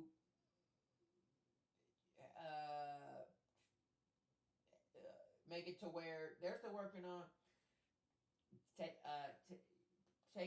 telling the Palestinians to get out of Gaza, moving the Palestinians to Jordan and Egypt. This is not going to go down well. This very well might be why the whole Psalms 83 stuff. Israel will begin building a new long-term promised new fence along the border with Jordan in June. The Times of Israel has learned the work is expected to take 3 years. The fence will run from Hamat Gator at the southern edge of the Golan Heights to the Raymond International Airport north of Eilat. Yeah, they're not joking when it comes to dividing Israel and Palestine. Yeah, this is very well lead to the coming Antichrist. A 30-kilometer, 18-mile portion of the border with Jordan from Eilat to Ramat Airport was already upgraded in a similar fashion to Israel's border barriers with Egypt and Gaza Strip in the 2010s. Israel will aim to build a fence as close as possible to the actual border with Jordan, keeping in mind security and topographical considerations. There is an aging chain link fence equipped with sensors along some of the border that Jordan shares with Israel and the West Bank. Other sections are only equipped with barbed wire. The border purposes has made it a site of frequent weapons smuggling to the West Bank. An enemy army could march right into Israel, move towards Jerusalem. Interesting. Yeah, it talks about there's a time where Israel has peace and they're without borders and kind of interesting. Yeah, that very well could lead to the Gog Magog thing, where it says an enemy army could march right into Israel and move towards Jerusalem. Ali Larijani, special envoy of Iran's supreme leader, warned that any misstep by the United States regarding the Iranian nuclear issue could compel Iran to pursue the deployment of automatic weapons. Advisor to Iran's leader, Ali Larijani, Iran's leader, Fatwa prohibits nuclear weapons. If the U.S. and Israel make a mistake and bomb Iran, it would force Iran to develop them. Yeah, this is not good. Interesting developments. The Iranian regime is under enormous pressure, and Larijani statement is another indication for it. Iran is trying desperately to build a deterrence posture to try to deter the U.S. from attacking its nuclear sites. These statements and other threats coming from Khamenei and IRGC leadership are Iran's way to prevent a U.S. strike. Iran is under mounting pressure it never encountered before, and they are trying to deter, but also convey their willingness to negotiate. 5. My bad. 1 was the Iranian regime is under enormous pressure, and Larijani's statement is under indication for it. 2 is Iran is trying desperately to build its deterrence posture to try to deter the U.S. from attacking nuclear sites. These are the specific developments that are going on, numbered. Three of these statements and other threats coming from Khamenei and IRGC leadership are Iran's way to prevent a U.S. strike. 4. Iran is under a mounting pressure it's never accounted for, and they are trying to deter but also convey their willingness to negotiate. 5. Iran's threats are only increasing the likelihood of an escalation and not preventing it. We will see more threats and more diplomatic activities taken by Iran to prevent escalation. MLB's cracking down on PEDs and steroid investigations again. So yeah, looks like they're looking a lot into these torpedo bats. Kind of interesting.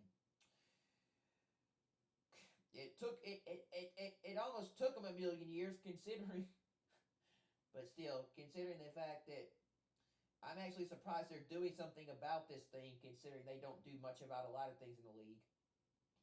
The clock is ticking, and I think they're doing it because they know they know the Yankees are a threat to the Dodgers, but that's just me. The clock is ticking, and given Khamenei's dogmatic approach to the U.S., escalation and engagement with Iran is imminent. Despite Iran's numerous threats, I actually beat LA in the show 25 in the amateur years. In Road to the Show, I beat him in 6 games with my player, my Road to the Show player. And after I won us the East in the division, so I tried to put those videos up on the channel, but I guess I never got. I don't know if I ever got those up or not. I might need to do that. Says the Houthis shot down another 32 million U.S. MQ-9 drone over. I can't upload anything right now, but I will when I can. Hopefully, get those videos out about me winning the World Series against the Dodgers. The Houthis shot down another 32 million U.S. MQ-9 drone over Marib airspace in central Yemen. According to Houthi military spokesman Yahya Sari, this is the 16th American aircraft downed by Houthi air defenses since U.S. forces began operating in Yemen after October 7th. Israel is now assuring that the Houthis will soon try to increase the rate of hypersonic missiles fired toward Israel. So yeah, it looks like Jordan, Iran, Houthis are all gearing up to have an attack on Israel. Well, no, Egypt, Houthis, Iran are all looking like they're coming against Israel. I don't know about Jordan, but Egypt is not happy with Israel. Apparently, they're something about violating a ceasefire agreement.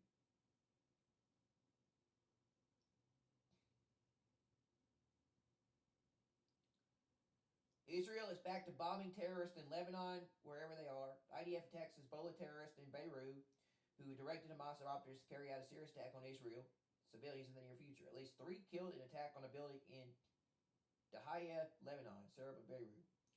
IDF fighter jets under Shin Bet guidance recently attacked a Hezbollah terrorist in the Evadi area of Beirut, which has recently been directing Hamas operatives and assisting them in an attempt to carry out a serious attack in the immediate future against Israeli civilians. The terrorists proposed a real and immediate threat, and therefore the IDF and Shin Bet acted to attack him in order to remove the threat.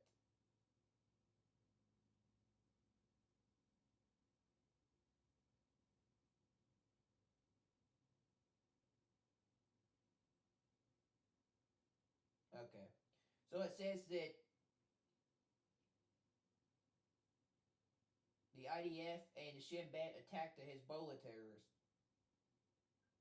who has been giving orders to Hamas to attempt out a serious attack on the civilians of the Israeli civilians on the Gaza Strip, I guess.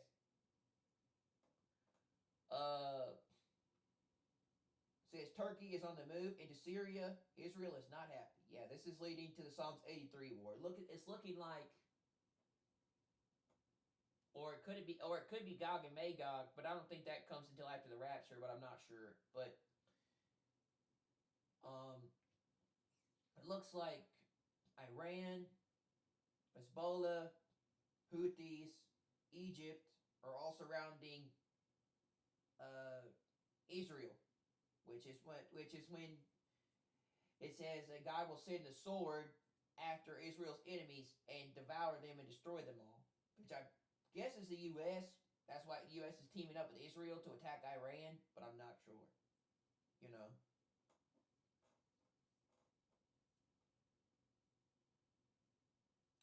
and Turkey. And Turkey's also getting ready to attack Israel, coming into Syria. Syrian media tonight reports a buildup of Turkish military vehicles preparing to deploy across several areas in Syria to establish military bases in Aleppo. Homs in Aleppo are mentioned in Bible prophecy. Hamath and Arpad and are put to shame in the coming attack on Damascus prophecy.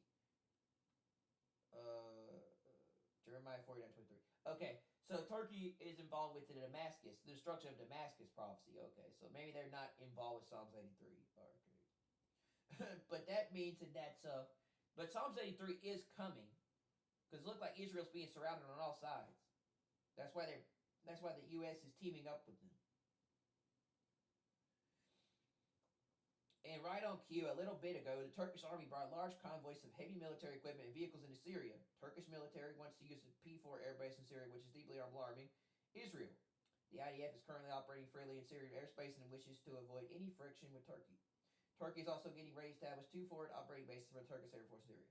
Yeah, keep in mind, these people are big players in the Gog-Magog war, which turns on Israel in the coming, in the last 3.5 years of the Antichrist's Daniel 9:27 covenant that he signs in the Middle East, and everything, where Gog sends enemies after Magog, which a lot of people think is Israel, when it comes to it, right? Which the leader of that is either going to be Erdogan with Turkey or Putin with Russia.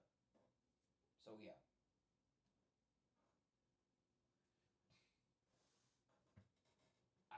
I don't know how you pronounce his name. He's Turkish, but yeah. Also, it looks like that Russia and Ukraine are gearing up to go at each other with nuclear war because like I said, there's a sickness that's broken out in Russia that's caused people to have bloody cough and fever, which a lot of people think, which is a lot of what Russia is saying. They think it's a biological weapon that hit Russia. More rhetoric for now. It's just a matter of time until someone follows through with action. Something about that said though that Russia might try to attack the U.S. because they think they might be involved in doing that, which could very well lead to World War III. But I think that could be after a rapture, which is Gog-Magog. Iran to the United Nations. We will respond swiftly and aggressively. We respond swiftly and decisively to any attack of aggression or any attack by the U.S. or its proxy, Israel. The U.S. will be fully responsible for the grave consequence of any hostile action. Yeah, Iran is getting Iran's getting very serious in all this. This is leading to the Bow of Elam.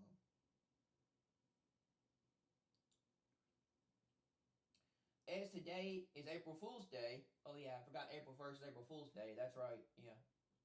Any news that sounds too crazy to be true is probably not true. That being said, Saudi Arabia, the EAU, and Kuwait have previously assured Iran that they will not permit the U.S. to use their air bases for an attack against Iran.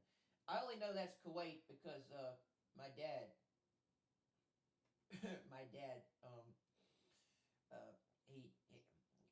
he knew what that was, and I've heard him talk about. Anyway, my dad was my dad actually was my dad actually was in he had a tour of duty in Iraq a lot of years ago.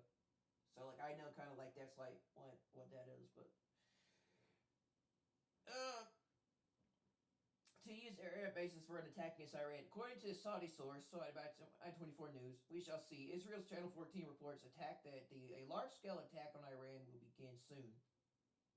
An unprecedented assault since World War II.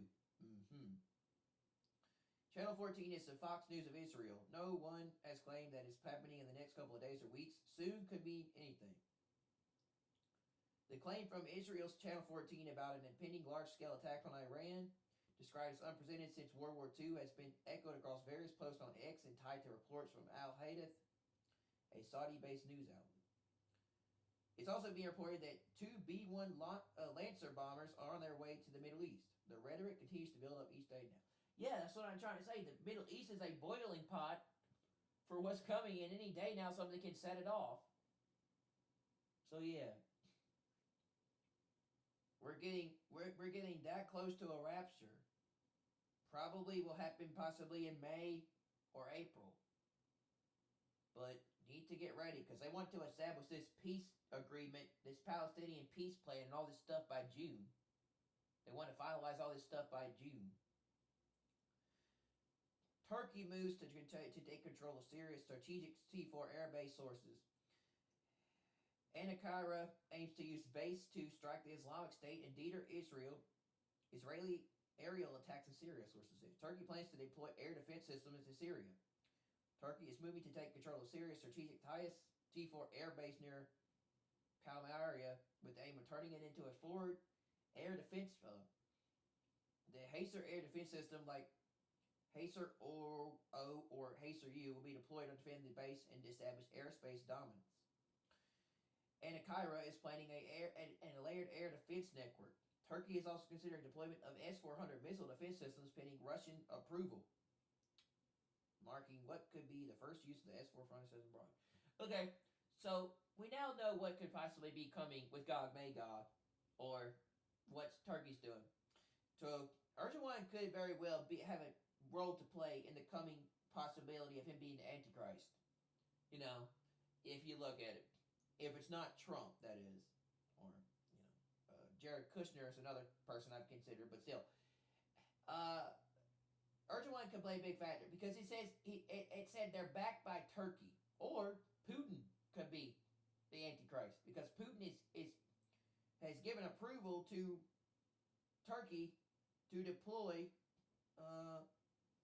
S-400 missile defense systems in Syria, in Israel. Putin very well could be leading Gog Magog in the future. Because it looks like Turkey's getting their orders from Putin and Russia. Because they're allies to Russia. Russia has ties with Iran, Turkey, and China, and other countries. Strategically, Turkey aims to deter Israel air attacks on Syria like Damascus, especially after Assad has been ousted. In 2017, Turkey signed an agreement with Russia to purchase the S-400 air. Again, all this will happen after we're gone with the rapture, but yeah.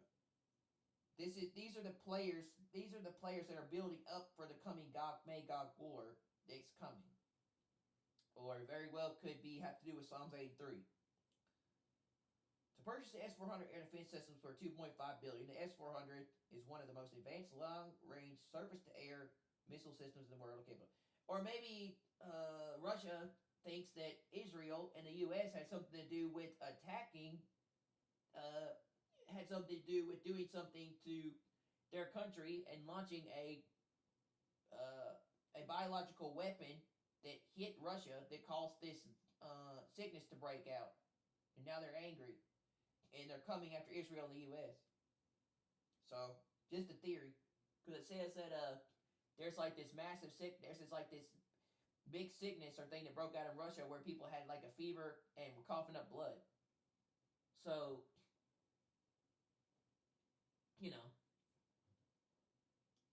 S-400 is one of the most advanced long-range surface-to-air missile systems in the world, capable of tracking and targeting stealth aircraft like Israel's F-35s. If Turkey targets IDF fighter jets, all hell will break loose. So, maybe because Putin's gotten word, or Russia's gotten word that Israel and the U.S. is going to attack Iran, because Russia's backing Iran. They sent Russian fighter jets into Iran. Russia's sent Turkey into Syria to bomb and go after Israel, shoot down fighter jets. It says that the S-400s can target and shoot down Israel's F-35 stealth aircrafts that are more than likely moving toward Iran. So, and everything. Russia. It looks like Putin's might have got word from Iran, or Iran told Putin that Israel and the U.S. are about to attack them, and Putin sent in Russia, or said Putin's giving orders to Turkey to go in there and to stop Israel and stuff. You know, because Putin's back. Putin has backing and is allies with Iran, so there's a possibility that that's what that is. You know, that Iran, that U.S. is about to attack Iran and bomb Bashir and their nuclear facilities in Iran, which is breaking the bow of Elam, which that leads to Psalms 83 and the destruction of Damascus very soon. So, very well that Putin gave the orders to Turkey to go in there, because he very well could be leading what's coming with Israel. You know, because Putin has so many allies that Putin has formed an alliance with so many allies against the U.S. back. You know, that's right. And Vladimir Putin has he's also Putin has also formed deals or formed a perspective with China, Iran, and Turkey. You know, and everything. So it very well could be the one involved with leading what's coming. Not to mention Ukraine tried to launch an attack on Putin to assassinate him a couple days ago. So yeah, this is going to be interesting how this is all going to lead up to what's coming. But we are that close to a rapture, really do. We're looking like we're about to be in World War III or nuclear war. I don't know what's going to happen when they attack Iran, but Turkey's definitely going in there and about to target IDF fighter jets. So this is probably Psalms 83. So I don't know, but Putin's definitely got a plan, because it says he gave orders to Turkey, or the Turkish troops, or the Turkey, orders to Turkey or the Turkish military to go in there and to set up S-400s.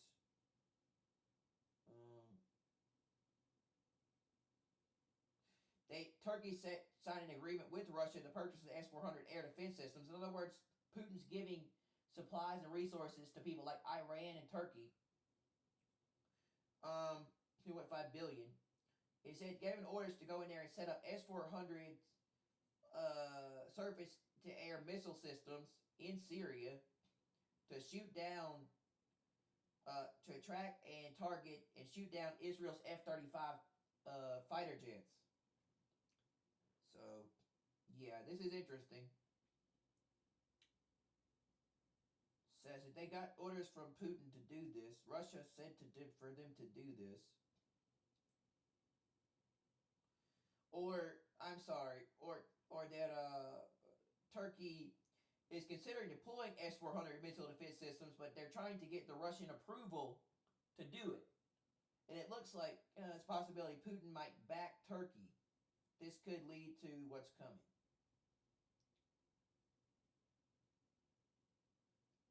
So, yeah.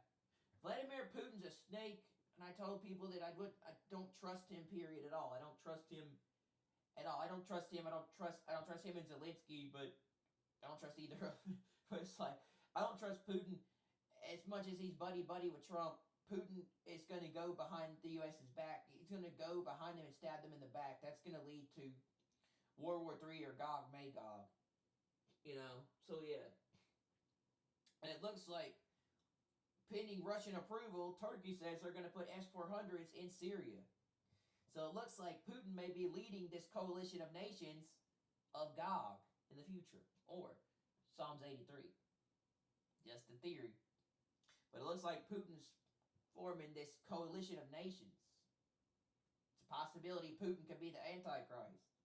Or, Erdogan. But they're both playing a big factor in what's coming. So, not saying that, but just a theory. I don't know. Trump needs to watch his back because they're literally Russia looking like they're going to drag the U.S. into something pretty soon in the Middle East with Israel. U.S. is going to be dragged into this big war with Iran, Turkey, Russia, other people. Yeah, it's not going to be good. And I don't know what's going to be. I don't know what's going to happen with Ukraine, but yeah, this is looking interesting. This is looking very, very interesting indeed. And got so many things being fulfilled. We got so many things being fulfilled in the final days, including the destruction of Damascus, Psalms 83, and then the breaking the bow of Elam. So, very well could be a war. U.S. could be in a war. When I believe we're raptured out of here, which could be to nuclear war, World War III. The U.S. could be in a war with Iran, Russia, Turkey, and other countries, maybe China. I don't know, dude. But there'd be being a giant war, but something's coming. These are going to be big players in what's to come in the future, or what's to come if we have a rapture soon. Because I don't think we're going to be witness to see what's going to come to this world, and thank God we won't. But I feel bad for people that are going to be stuck here during tribulation because it looks like y'all are going to be having to live through a massive war, and ooh, I wouldn't want to be here. So yeah, but we'll see. This is crazy though. Putin's gathering up a lot of stuff, man, and the fact that yeah, like I said, that virus broke out. That virus or that sickness broke out in Russia. Putin might not be happy about what happened, and it's going after the U.S. with Turkey about this because I think they launched a biological weapon in Turkey, in Russia. And then there's a thing about Ukraine trying to assassinate Putin by launching a ballistic missile at him at a car, Putin's motorcade. But yeah, there's a lot of interesting stuff coming, man. So, watch out for that, man. Watch out for what's coming and keep looking up and paying attention to the Middle East. There's just so much stuff going off, bro. We're out of here soon, man. I have a feeling. But, it's just so much stuff, man. Turkey and Putin said Turkey going into Syria and creating Russian approval. They're going to set up S-400 tracking missile air defense systems. Russia giving Turkey, S-400s in 2017. Russia giving Iran fighter jets. Russia's leading the coalition. Putin is leading the coalition of nations with Russia against Israel, bro. Or very well could be in the future. We don't know what they're doing. But we don't know if we're going to see Gog and Magog while we're still here, or if we're going to, or if it's coming after, or if maybe Russia's partaker in the Psalms 83 war. But it's looking like Russia and Turkey are two big players in the coming Gog-Magog war, which people think is World War III, or a nuclear war. So just look at that for instance. But yeah, if they're not involved in Psalms 83, they're definitely involved in the destruction of Damascus. That's coming soon. If they're not involved in Psalms 83, Turkey and Russia are very much involved in Gog-Magog in the future. They're the big players. And Putin very well could be leading the coalition of nations that is talked about in Gog-Magog. A lot of people think it's going to be Russia, and yes, I think it's going to be Russia too. Especially now the pieces are falling into place, and now we know, and it's being revealed, or we can see it, that all the pieces are falling into place, and the plan's being revealed, and God's showing people what's coming to the world in the Middle East, and how Turkey's going to be a major factor in what's coming to the world, and everything, and that we're getting that close to the rapture, and Turkey's backed by Russia, and Turkey's waiting for their approval of Russia to set up missile defense systems in Syria. Yes, we're that close. A lot of stuff's going off, man. So, and everything. So it's a possibility that Gog and Magog, which Gog is the future Antichrist, a lot of people believe. Gog is future Antichrist going against Magog, which is the chosen nation of Israel and God's people. Will form an attack. They said will launch an attack on Israel to steal their wealth and to take all their stuff in the future. Which is going to be a coalition of nations either by Turkey or Russia, looking like it's going to be possibly Russia. Comes out, and everything. So yeah, it's looking like that, bro, from a standpoint. And the leader of both of them are dictators. They're going to be a dictator. It says the future Antichrist will be a dictator of the world. And to control everything. The and everything. Gog Magog. Gog is going to be the Antichrist, which is going to lead a coalition of nations against Israel. And both are dictators. Putin and Erdogan are both dictators. Looking like it's going to be Putin though leading, because it says Turkey's waiting for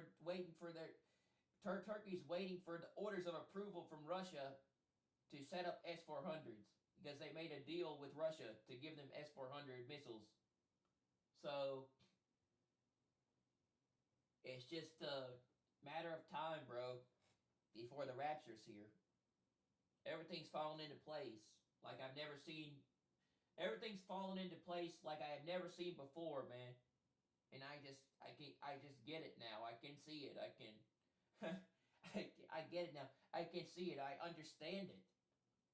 So, and everything, like, it's not, it's hard for most people to get, but, like, I see all the puzzle pieces falling into place. That this is definitely the year. We just don't know when, though. So, but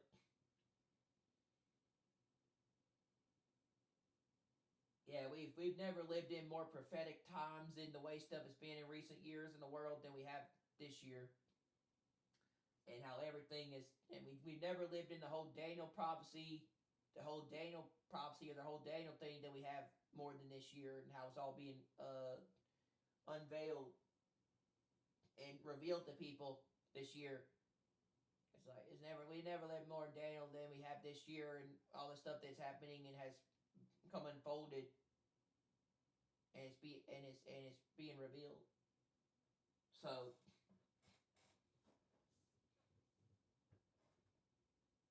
but crazy, bro. It's crazy how all this stuff is. It's crazy how all this stuff has happened to Russia recently, including Ukraine trying to assassinate Putin, and they think the U.S. was involved. And there being this massive sickness that hit Russia, making everyone sick, thinking they launched a biological weapon into Russia, and, mad at the U.S. and sending Turkey into Syria to attack Israel. There's no coincidence there. Putin's not happy with what's happened, and he's going after the U.S. and Israel with Turkey. Including he's pissed at Ukraine, and so he's pissed at Ukraine, so he's sending Turkey in there to attack the U.S. and Israel because he don't like NATO, and he's pissed at Ukraine, and Ukraine's involved with the U.S. in some way, so Putin's not happy about that at all. I don't know. So this is really going to piss Trump off even more and probably put us in World War III. So, we are close to a rapture. Trump's already pissed that he can't get a ceasefire deal, or he can't get Putin to agree to a peace deal with Ukraine. They can't work out the ability to bring peace to the Russian-Ukraine war. But this is going to cause Trump to be even more pissed off and angry, and possibly bomb Iran, and then turn on Russia and cause a massive war. This is going to be some crazy stuff. Going to turn on Russia and Turkey. There's going to be this big war in the Middle East, and possibly could affect the U.S. Drag the U.S. into World War III. So yeah, this isn't going to make Trump happy, including with Iran. So going to be some interesting stuff coming May 1st and all the way into April. So it's people best buckle up and get ready, dude. I think God's letting people know the rapture is pretty close. We're gonna be out of here soon, man. This world is not gonna last. But yeah. Alright, I'm gonna go get gonna go make me something to eat. And then I will come back and we'll go over the rest of the stuff, or we'll see what's going on with stuff. I want to watch this video about the beast is about to speak too, and see what that's about.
Now we're gonna watch that because I want to see what that's about and see if there's some other stuff I missed. I don't think so. Well, actually, GRW has some stuff, and I want to see what he has to say first. But then we'll go to that. You may be at church. You may be at work. You may be asleep. God grant that you will be ready when he makes his personal appearance. My God, what if his appearance occurs on a Sunday morning? My prophetic word to you this morning is get ready! Get ready! That's pretty interesting how he says that. What if his appearance occurs on a Sunday? His appearance occurs on a Sunday morning, and April 20th is on Easter Sunday. They want to get a ceasefire done by April 20th. My prophetic Pretty interesting. word to you this morning is get ready! Get ready!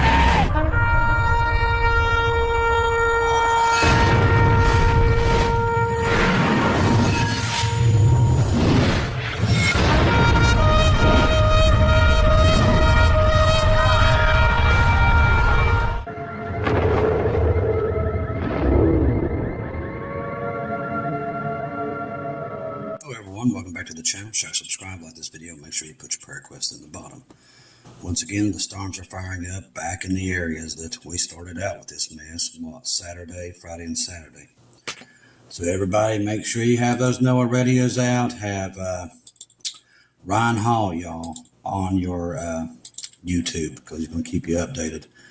Looks like today it's going to fire off right back in the same places. Tennessee, then Ohio Valley tomorrow. Pretty much all the same places that are under the guns. It's in severe storms from the plains to the Midwest and South that could pack significant tornado threats. So we're talking Oklahoma and all these places once again. Keep an eye on the Weather Channel, your NOAA weather radio. Have it on staff at all times the way it's going right now. They're saying this one's going to be a lot worse. It's going to camp out here. And it's going to last for a couple of days. That's what we don't want to hear, especially here after we just got this big flood. They're saying this thing's going to drop about 25 inches of rain in its duration. So if you're in those areas, it's going to get the considerable amount of water. You know what's going to happen. We're going to repeat what we repeated before. So we're going to keep an eye on it and literally watch this thing like a hawk. Because they're saying probably one of the biggest tornado outbreaks they've probably ever seen could come out of this thing. So let's keep an eye on it, okay? We don't want anybody caught off guard. A lot of people have already lost everything they have to. Well, yeah. I've already heard about These storms, and here we got another weather coming in the next couple of weeks or next couple of days. round coming. I've heard about a lot of weather coming around. Yeah. All right, Iran Supreme Leader gives speech holding army rifle. Iran Supreme Leader Khamenei delivered a speech after the Eid prayer in Tehran. I guess that's Eid.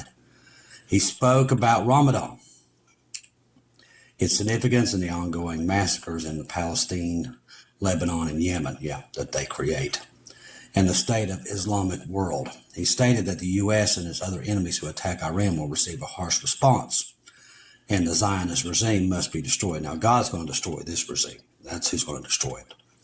During his speech, the Ayatollah held an SVD rifle, which is learned to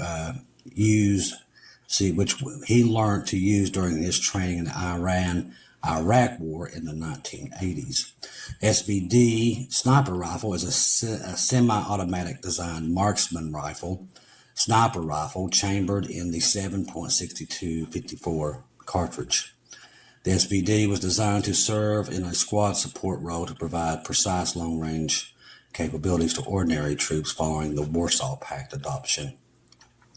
Russia, too. It was only the past month Russian President Vladimir Putin was seen in public wearing Russian Army special uniforms.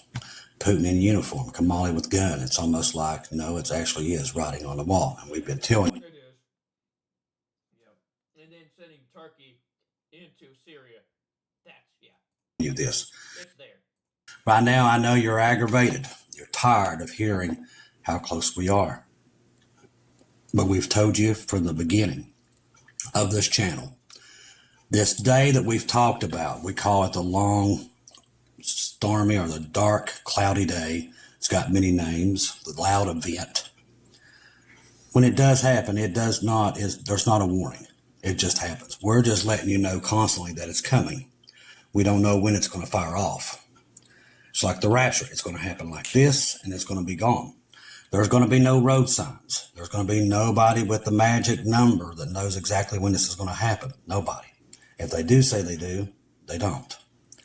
When this thing does fire off, it's going to catch everybody off guard, including me. I've already told you. I've seen it myself.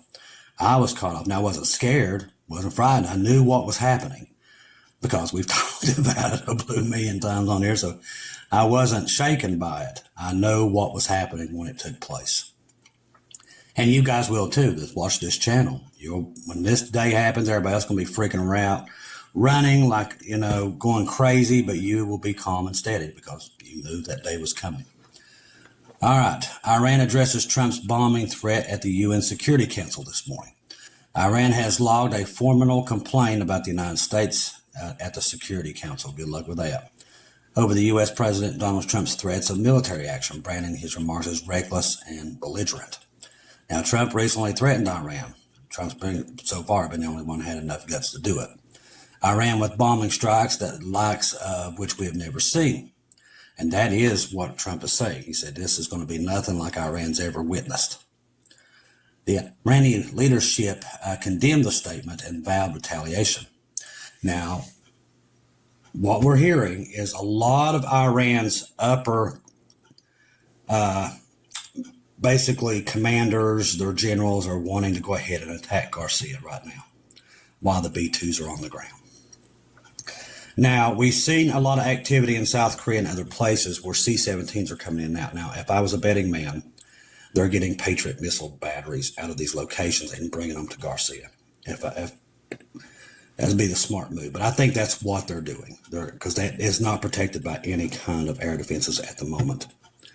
So we see that the United States are taking the threats of Iran very, very seriously. Tehran strongly warns against any military let's see, what's the word? They have a word here, but I'm not going to say it. Against any military movements or response, they will respond swiftly, decisively to act at any aggression or attack by the United States or its proxy, the Israel regime against its sovereignty, territory integrity, and national interest, the letters has read. Now, the document also urged the international body to fulfill its responsibility under the UN Charter to maintain international peace. If he thinks that's what the UN's there for, it's only there to support the Antichrist. That's all it is. In an interview with the NBC News on Sunday, Trump threatened to attack Iran if it does not accept the deal. He gave them to May the 1st. Trump threatened to attack. That's all it is. If he thinks that's what the UN's there for, it's only there to support the Antichrist. That's international. Urged the international body to fulfill its responsibility under the UN Charter to maintain international peace. If he thinks that's what the UN's there for, it's only there to support the Antichrist. That's all it is. In an interview with the NBC News on Sunday, Trump threatened to attack Iran if it does not accept the deal. He gave them to May the 1st. So they got this pretty much this whole month. Or he's going to have to do something now because he's made the threats, or he's going to look weak. See, when you back yourself into a corner like this, and that's why I said he's the perfect man for this situation, because he's going to get us out of here quicker. Because he's backing himself in a corner. So far, everybody he's threatened have basically spit in his face. We told you, no peace coming. And it ain't. The Bible tells us that. It's going to end abruptly and horribly for the world, the unbelieving world. We will disappear during this process because it becomes a nuclear war. Now, Tehran's nuclear program during the first presidential term, Trump ultimately withdrew from the 2004 or 2015 Joint Comprehensive Plan of Action, which was basically a joke put in by Obama. Following the U.S. withdrawal and resumed sanctions, We're going to disappear too because we're the only ones that believe what's coming. sanctions, Iran We know what they're doing. We know exactly what they're doing, and we believe what's coming. Yeah. reportedly reduced its compliance with the agreement. International Atomic Energy Agency Rafael Grossi said that December that Iran was ramping up its enrichment, and we're going to tell you why they're doing it. They answered it today. Iran has long insisted that the nuclear program is peaceful and legal. So that's what they said today, but then turns around and we got this. Iran will have no choice but to get nukes if attacked. This is coming from Khamenei. Like I said, they changed. Iran does not know the truth. It literally lies about everything. Iran complained that the United States Security Council on Monday about reckless and malevolent remarks of U.S. President Donald Trump, also threatened Iran on Sunday with bombing. Yeah, that makes Iran hypocrites, though, because they're the ones building nuclear warheads to attack Israel. Now, an advisor to the supreme leader. Yeah, let's put it all on Trump and say it's his fault. They always do that. Warned that Iran we have to acquire nuclear weapons if attacked by the U.S. and its allies. I think they already have them. China gave them to North Korea. They did not create those weapons. They didn't have enough money to do it. They was given to them. They're like a proxy that China will use when this thing goes hot with Taiwan. Now, Iran would have to acquire nuclear weapons if attacked by the United States. The leader has warned. The comments came after Iran's supreme leader, Ayatollah, promised to hit back if Trump carried out the threats to bomb the Islamic Republic. We are not moving towards nuclear weapons, but if you do something wrong in the Iran nuclear issue, you will force Iran to do this. Iran does not want to do this. Yes, they do. They've made no... Yeah, let's blame Trump, even though we're building a nuclear warhead to watch True Promise 3 on Israel. They have not... About to attack Israel with True Promise 3 nuclear warhead. Sure. Not tried to hide the fact that they want nuclear weapons. These people are liars. That's what they do.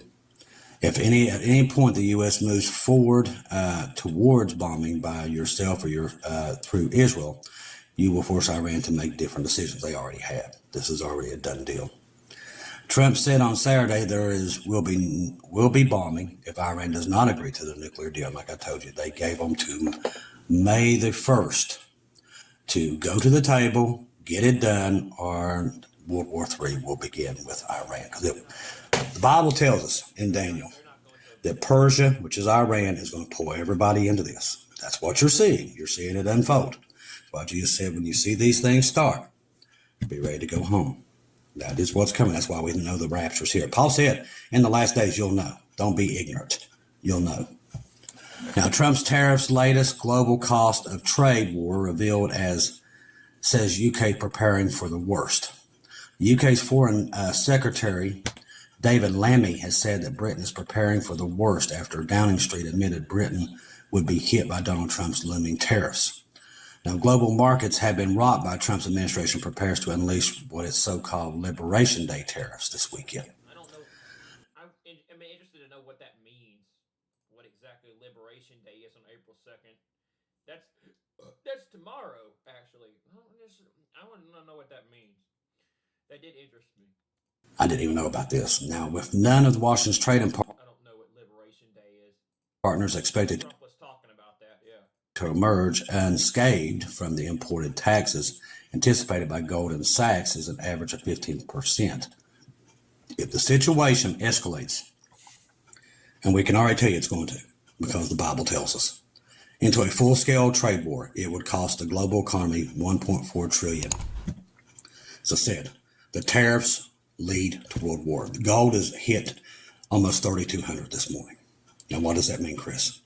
When gold goes up, chaos ensues. What's going to happen? The more gold goes up, society falls into chaos. We already know it's here. We know the tribulation's coming. And the gold is like foretelling it. When gold goes up, all the economies will start to dive, and they'll make a nosedive. They already are. Trump already knows America's economy is going to crash. He already knows it. He's trying to keep everybody distracted through all these little things that he keeps popping out. But he knows. He's not dumb. He knows what we know. It's going to crash. You can't sustain $1 trillion every 100 days. Can't do it. It's going to crash. It depends on, do they want it to crash or are they going to make it crash? And I think that they're going to make it crash. It's part of this. It'll be all come out one digital currency, one religion. It's all there. The Bible tells us what's coming from this. What's going to be the end game? They're going to have one world currency, one world power, everything. It's all about one thing. One to rule them all. It's what's coming. Holy shit! I just realized something. This is basically Lord of the Rings. Wow. I just now got that. Crap, man. I just Christ will rise out of This is the Ring of Power. It's in Lord of the Rings, bro. this mess. Holy shit! I just can't believe I realized that now. What This stuff is literally come unfolded, bro. you're seeing is Satan This is a Daniel thing that was told to seal the book. giving him all the tools he's going to need in the tribulation. That's why some people think we're already in the tribulation, because we're so close to it. We can see it. Gold, the economies, the wars, the earthquakes, the storms, all these things are signs. God expects you to see them and know what's coming. But people they don't believe these days. And most of them will be caught off guard on that dark, cloudy day when it does hit. Let me look up something real quick. Hold on a second. Give me a minute.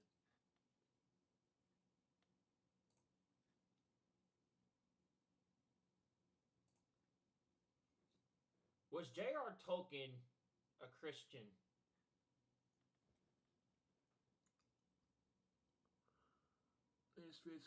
Devout Roman. Yeah, he was a devout Roman Catholic and a World War I veteran. Created several constructed languages for his fictional world, Middle Earth, considered inventing languages to be a lifelong pursuit. Okay, so he believed him and C.S. Lewis. Dude, that's interesting, bro. Yeah, the Ring of Power. The seven rings that were given to the different groups. One ring to rule them all was a ring of power that landed in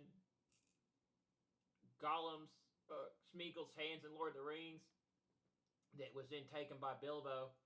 Yeah, bro, that's interesting. Just now caught that. All right, so they're preparing. Goldman Sachs warned on Tuesday that even the U.S. deal, the UK economy is still expected to suffer a greater hit than previously anticipated. Now, this has happened before. This happened back in World War II. The economies of the world was being shattered. Hitler was making a run through pretty much everybody in Europe, taking each state one by one. And we see similarities with the tariffs that now Trump is threatening to put on Russia, the 25% extra on oil. This happened to Japan back in World War II, and what happened in a crosshairs of it was Pearl Harbor.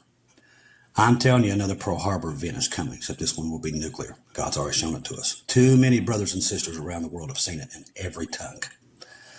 I'm going to take that. The reason we do that here, we do thank God for Bob Barber there at End Times Dreams and Vision. With his decade of consuming all these visions and dreams over the years, Bob has been able to help us get a grasp of what God was showing. We go with what we see, and probably around 75 to 80% all focus on this war in Europe and what's going to happen with Israel and Iran, the nuclear bombs. All of us see that, including Bob Barber himself, that when we go up, the missiles are coming down. It's definitely going to be close to it. Philip Barnett saw it all the way back in 2007. The list goes on, but there's just too many confirmations of it happening. The reason you can't ignore them is because so many of these people never knew each other. When Bonnie McCoy saw what she saw back in 2021, and she didn't even know what she saw, and she kind of relayed it to me, and then I kind of, at that time, I had never Googled any of this stuff. When I Googled what she had saw, because she wasn't sure what she saw, And I knew it matched mine. I think back during 2020 or back during COVID, I think even I saw the fact that this is just the beginning. There's a bigger there's a bigger plan here and a bigger agenda. Even I thought that this is just the beginning. This is just the start of it. There's something much bigger coming. But I was curious if anybody else had seen anything similar to this. And when I started digging, I knew what was coming. Philip Barnett saw exactly what Bonnie McCoy saw. Now, if you watch the Philip Barnett prophecy, he talks about in one of those about this dark map that he sees. Okay, he's showing a map of Belarus, Russia, Ukraine, and it was dark. That's exactly what Bonnie McCoy saw without knowing these people, without seeing any of that. These are confirmations, and the list goes on of how many others have seen this same thing that happens to the United States, Russia, and all these countries. So we know it's coming. God's warned us well in advance that it's coming. I wonder if all these things happen to me to get me to understand what's going on. I wonder if they're part of so we could get a bigger perspective. But yeah, I feel like a lot of things happen to me differently than other people. People on the ark. But I wonder if it has to do with something bigger. Before that day comes. He knew also there would be many more signs that would lead us to that day that we see coming. And it's here. With Trump being in office now and Putin, we know he can't be trusted. Zelensky in Europe planning to go to war. They're mining the Baltics. They know it's coming. Satan is going to get this war one way or another. Now, how he gets it started, I don't know. We're seeing the early parts of it. But how he makes it finally come to pass, I don't know. And I know we're not here to see it because I'm looking down at it after I saw the San Francisco earthquake go off. And it seemed like we disappear at that time somewhere there when the San Francisco earthquake goes off. And I don't know what happens to San Francisco. I know it was an earthquake, but I don't. There's been 2 earthquakes already on a very large magnitude scale. One in Thailand and the other one was yesterday. So that one could happen anytime soon. No. That one could happen very soon. Exactly where the locations are, but I just remember asking the Lord in the dreams. It's the only time I've ever heard God speak in my dreams, by the way, only time ever. And I asked him what this was, and he said this was San Francisco. And I said, what happened to it? He said it was an earthquake, and it was just devastating. I've never seen an earthquake like that. So whatever's about to happen to the West Coast, and we see that already in play with what's happening in Nevada, up to the Cicadia subduction zone up there. And if I was a bet man, it's probably going to be there, that it goes off there around the bay of San Francisco. Because it looks like a tsunami hit it. That's what it looked like to me. I could be wrong, but it's what it looked like to me. But I just knew there was massive damage there. And after that, we're in heaven. And I saw World War III down here. And I saw it was just horrible to look at. A lot of the major cities was gone. Yeah, it was pretty horrible. Now, there are still people here, yeah. And I mean, there's still people on the ground. I seen them, and they was living horribly, beyond horrible. And but that was the 2 events sandwiched in there at that time. So we've been watching the West Coast, what's happening with Israel and Iran, which is all biblical. We've been watching what's going to happen because God's already told us the outcome of what happens in Europe. They're going to get their war. Now, does Putin go in full-fledged, him and Belarus, and take Ukraine? Is that what causes it? I don't know.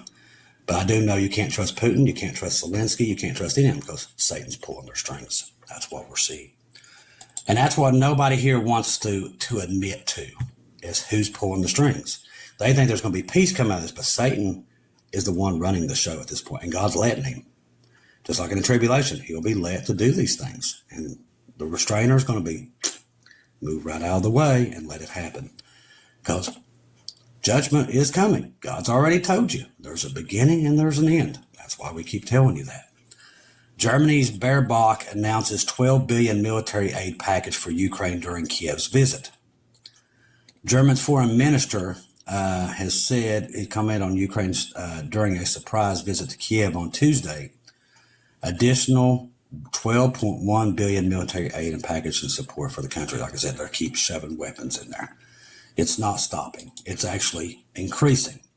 Nate was talking about that on Canadian Prepper this morning, that there's been no peace at all. The drone attacks have gotten worse. The missile attacks on Russia's gotten worse since Trump's been in. There's been more attacks on Russia and Ukraine since Trump got in than there was the whole time Joe Biden was in. Literally, it's been that crazy. They've escalated is what's happened. Now, magma erupts from craters around Iceland's Blue Lagoon. Once again, that thing's going off. Iceland has experienced a dramatic geological event as an earthquake swarm in Crater Row accumulated in a magma eruption near the iconic Blue Lagoon. The volcanic activity has forced evacuations, disrupted travel plans, and many other things. We're seeing this happening everywhere. These major volcanoes are all awakening at the same time. And the reason why? We know why. All right, let's see. Listen to this. Let's see. We talked about that Iran is saying, let's hit Diego Garcia now. We got to keep that in the back of our minds and watch for that. If that happens, it's going to. And I do believe we're in the window. We're there. I think you all know as well as I do. Something is up. We can see it. You know it's here. All right, let's see. Let me see. Now, if you're on, make sure if you're on Telegram, make sure you have Keegan Fernandez, Marty's 2-Minute Warning, Bubba News, and our great friend across the pond, Watchwoman Lisa. They're going to keep you updated on everything moving in the Middle East. And right now, there is a lot of things moving. All right, Iran reports several U.S. Navy missile carriers and submarines approaching the Middle East. Now, this is coming out this morning. Iran responds to Trump's air missiles are ready, and Khamenei also vows severe blow to U.S. and Israel. He knows it's coming. That's why they're preparing for it. This is it right here. Iran urged to strike Diego Garcia base immediately. Now, if they do this while those bombers are there, you're talking about World War III people were there. Iran military commanders have been asked to prepare to carry out a preemptive strike on Diego Garcia before the U.S. attacks Iran. Iran armed forces have called for a preemptive strike on Diego Garcia. Now, is Khamenei going to let them do it? We don't know. We'll wait and see, but expect the unexpected. Iran state media said the B-2 Spirit bombers would likely use Diego Garcia. They're already there. We can see them on the runway. The Iran officials said some are suggesting Iran missiles to be fired towards Garcia, not with the intent to hit anything, but to fall into the water and send a message to the Americans that we are serious. Don't take that they want to take out that base. And I think that they're going to not just try to hit the water. They're going to try to hit them. How do I know that? Because where we are today with everything moving. Something's going to fire this off, and the rapture's going to happen. It's here somewhere. People don't want to believe that, but they will here soon. Just like they didn't want to believe it when Noah's time either. But it's here. All the warning signs are there. God has given you so many warning signs. Like I said, don't ever get in front of Jesus and say you didn't know. Because it's not going to fly. He gave too many warnings, and people didn't want to believe them. They don't believe. And that is where we are today. We're at the verge of all this stuff kicking off. Jesus is at the door. We are getting ready to leave. Trust the gospel. 1 Corinthians 15:1-4. Jesus died on the cross for our sins, past, present, future. He died, was buried, rose again on the third day, according to the scriptures. Trust in Jesus and Jesus alone. Confirm everything through him. He doesn't make mistakes. We do here, but he doesn't. We know what time we're in. He's been showing us. We see Bible prophecy taking place now like we have never seen. That means be looking up. Get as many people on that ark as possible. Talk to loved ones that are not saved. Talk to them about how much Jesus loves them. You can't force them, but you can at least try to get it out there and just tell them how much Jesus loves them. And that's the best sometimes we can do in this world, because we just live in an unbelieving world, unfortunately. Just like Jesus said in the last days, you're living in it right now. But we're close to getting out of here. So get excited to go home, because I'm telling you, it's here somewhere. We don't know where it's at exactly, but it's definitely looking us right in the face somewhere. I love each and every one of you. If I don't see or hear from you again, I'll see you at home. It is. I have my perspective set on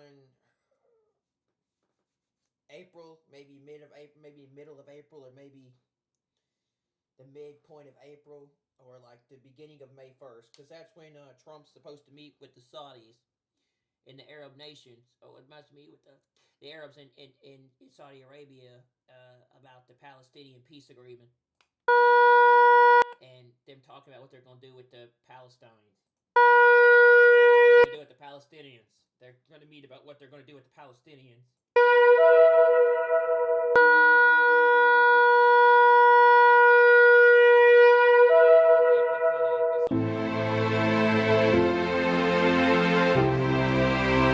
Thank you once again for tuning in to Global Rapture Watchers, where we do daily updates here on YouTube, letting you know that we're one day closer to our Lord and Savior coming back.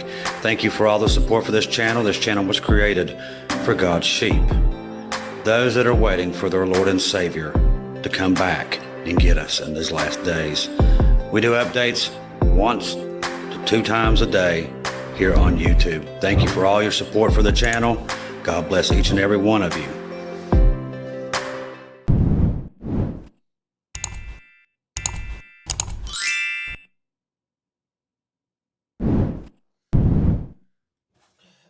But if we are close to World War III with Iran and them attacking Diego Garcia Air Base, it very well could happen in April, probably. It's going to be probably going to be a lot sooner than we think.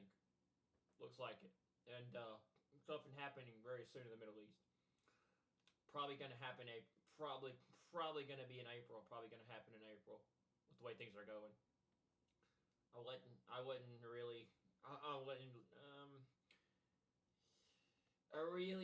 wouldn't. From what I think, from what I see, I don't know, and just my opinion, of course, but from what I think, I don't even know if the way things are going, if May's even going to be it's going to be a thing, May 1st. So I really do think maybe it could happen in April. I have had my theories about April, especially April 20th. Hello everyone and welcome to the channel. Glad you could be here with us today. I want to see that thing about the beast is about to speak though, but I want to see this. Hold on. Watch this. Today I have I am going to be watching Nintendo Direct tomorrow though, but I can't upload it until my strike goes away. I very well might be out of here, bro, before my strike goes away though. So just let I know this might be my last couple of videos I make, but you know, I don't know. We'll see. But it sucks that I really can't do that. But well, you know, things happen for a reason, don't they? important. Anyway, but yeah, so I'm gonna be trying. I'm probably gonna be going over Nintendo Direct and seeing where that goes with everything.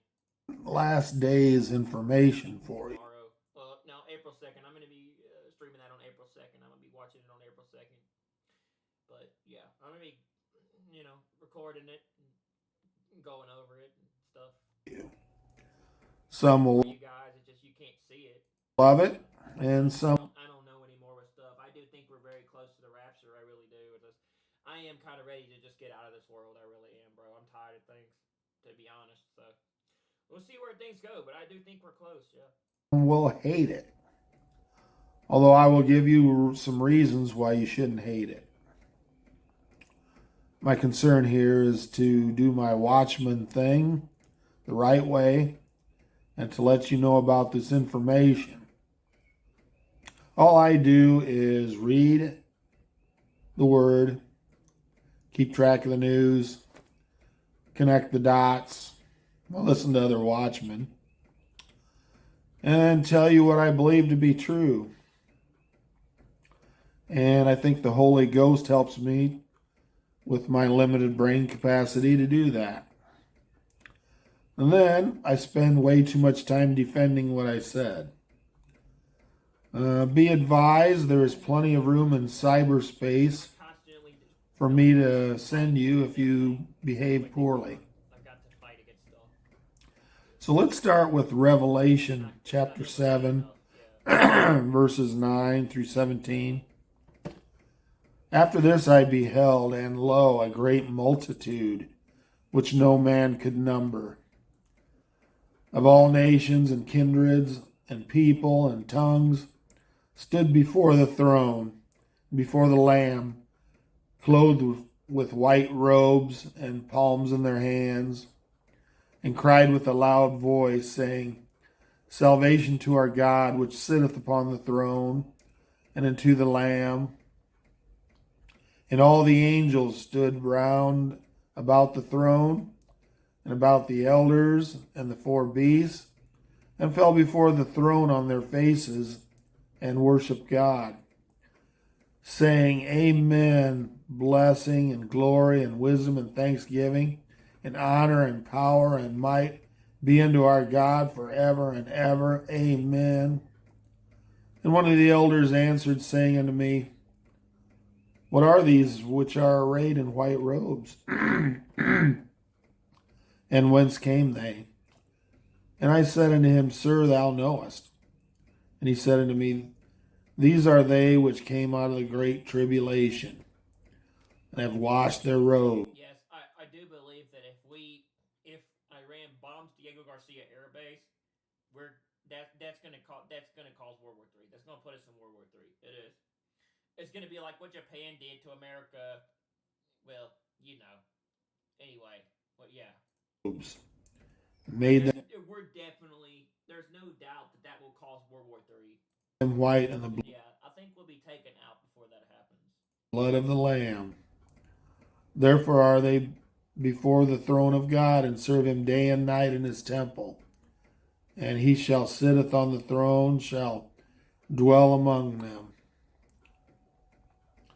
They shall hunger no more, neither thirst any more, neither shall they Countries know what happens when you try to go and mess with America's stuff. Look what happened with the Houthis. If Iran tries to bomb Diego Garcia Air Base, they know what fate's awaiting them if they try that. It's what's going to happen to Japan if they're not careful. You know, when it comes to and everything. So it's like we've been. Anyway, y'all know you know where I'm getting at. the sun light on them, nor any heat. For the Lamb which is in the midst of the throne shall feed them, and shall lead them into It's like us trying to bring about another dictator or ruler like Hitler to the world, and I think that's going to be the final. That's going to be the Antichrist. That's going to be the world. That's going to be the final world leader. living fountains of water. He's going to be like Hitler. He's going to be like Hitler, similar to Hitler. And God shall wipe away all tears from their eyes.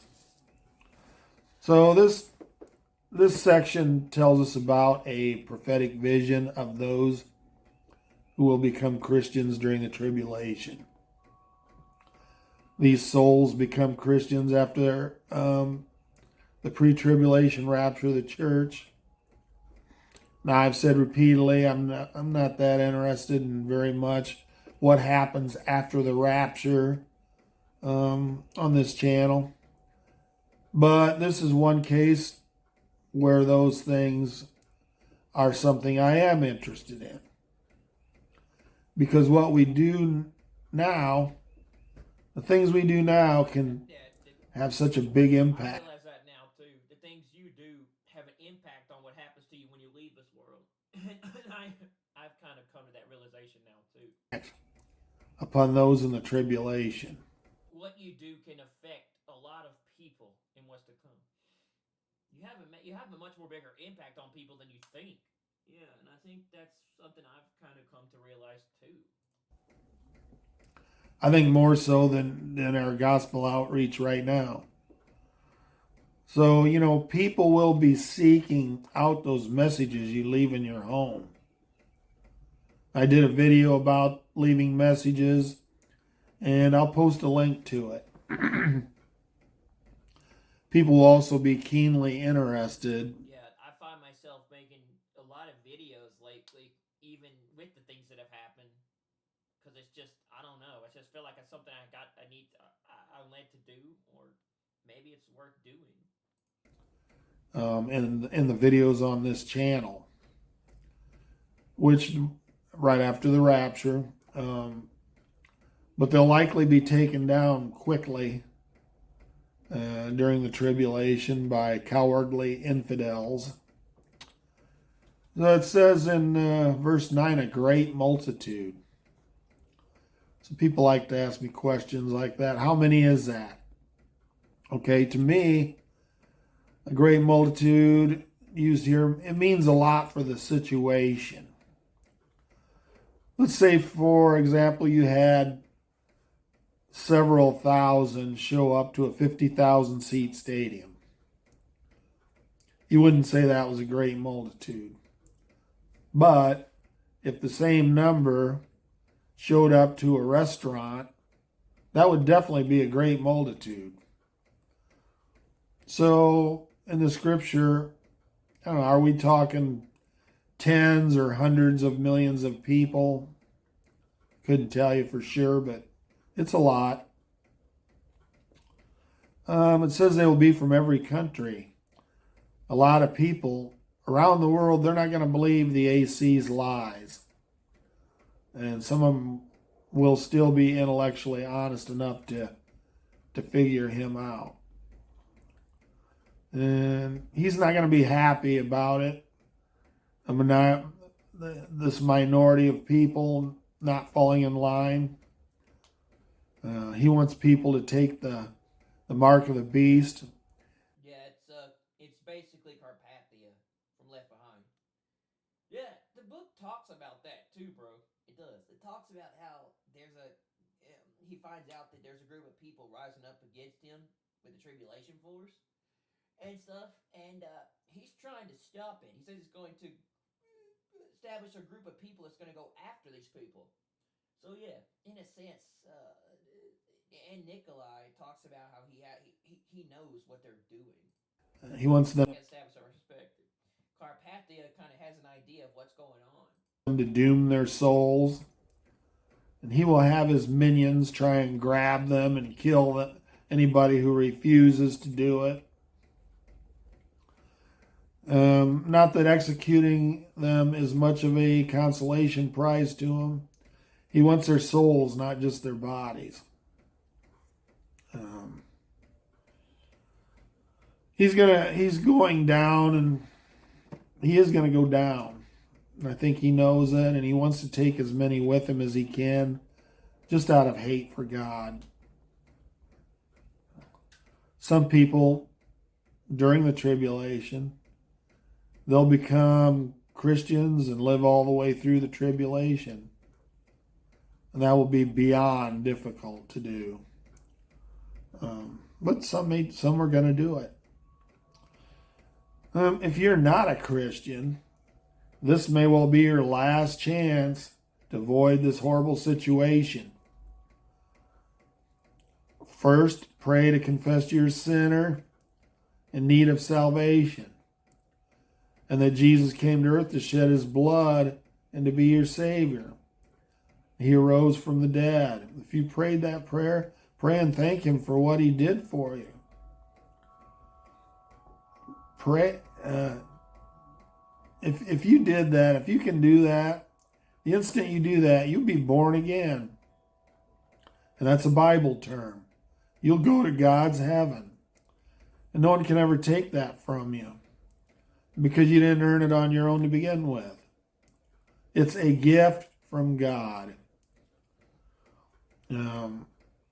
You're going to have questions. Please ask him here on this channel. We would like nothing better than to answer your questions. All right, going back to the tribulation. You would think maybe there would be places where there would be large concentrations of numbers of people not believing the AC lies, to the extent he does not have full control over them in that area. Now, they're not going to have it easy. No one's going to. But maybe there's a way for them to survive all the way through the 7 years of the tribulation. So let me go over some related verses for you that you may find interesting. Starting with Micah 4:6. In that day, saith the Lord, will I assemble her that halteth, and I will gather her that is driven out. and her that I have afflicted. Well, this her are the Jews, obviously. They're mentioned here. They're driven out of their land. At that time, there was no Palestine. Jews are the... So Palestine is separated from Israel. Yeah, that's coming, bro. I assemble her that halteth, and I will gather her that is driven out, and her that I have afflicted.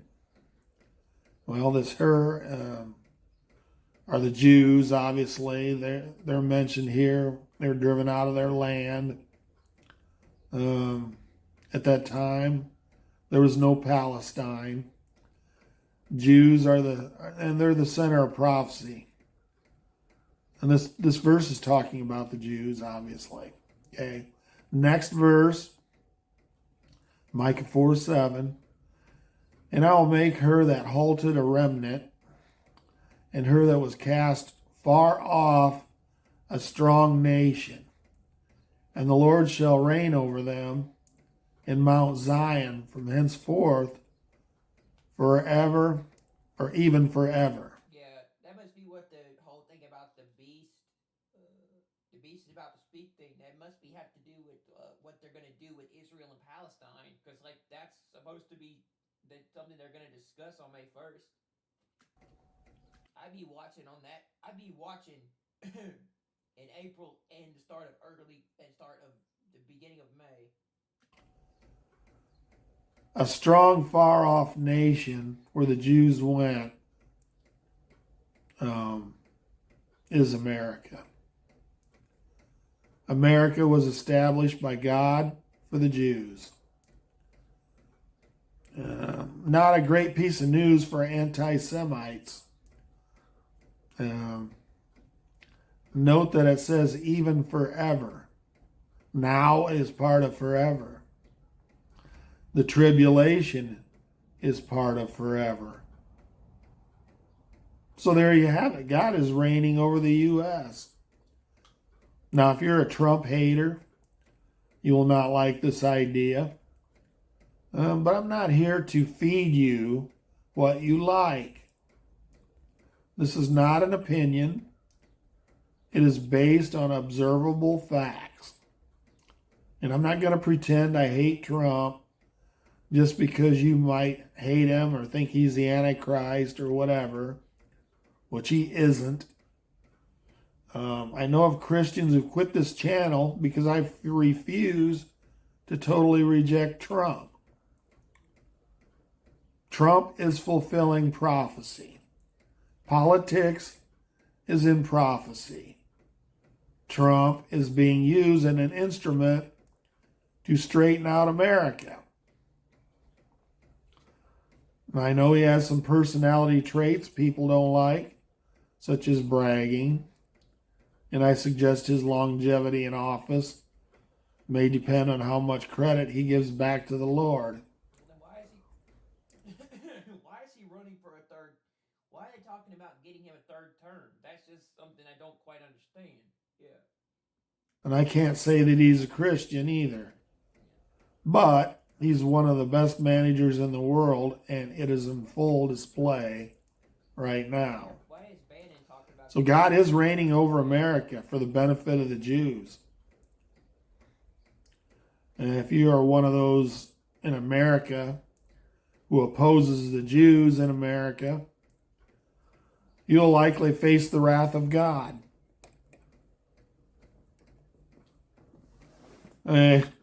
Excuse me, I'm not a prophet. I'm just connecting the dots. Think about it. I'm fully in support of Israel. The AC would have fun trying to take over the U.S. with all the guns over here.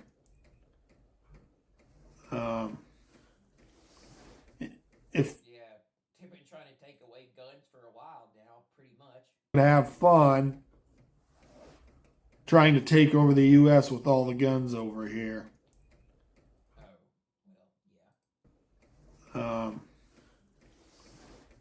If people in large enough numbers refuse to play nice with them, he wouldn't have a good time with that.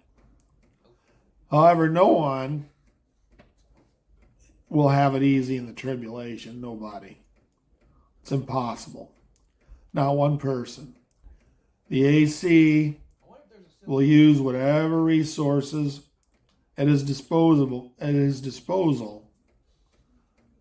will pressure his followers to work against the tribulation saints. There's going to be so much evil. I mean, yeah. I wonder if there's a civil war that's going to break out as soon as we're gone. Even if they manage to get through World War III.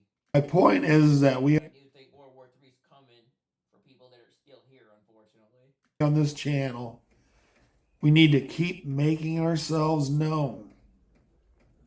People will not totally forget what we tell them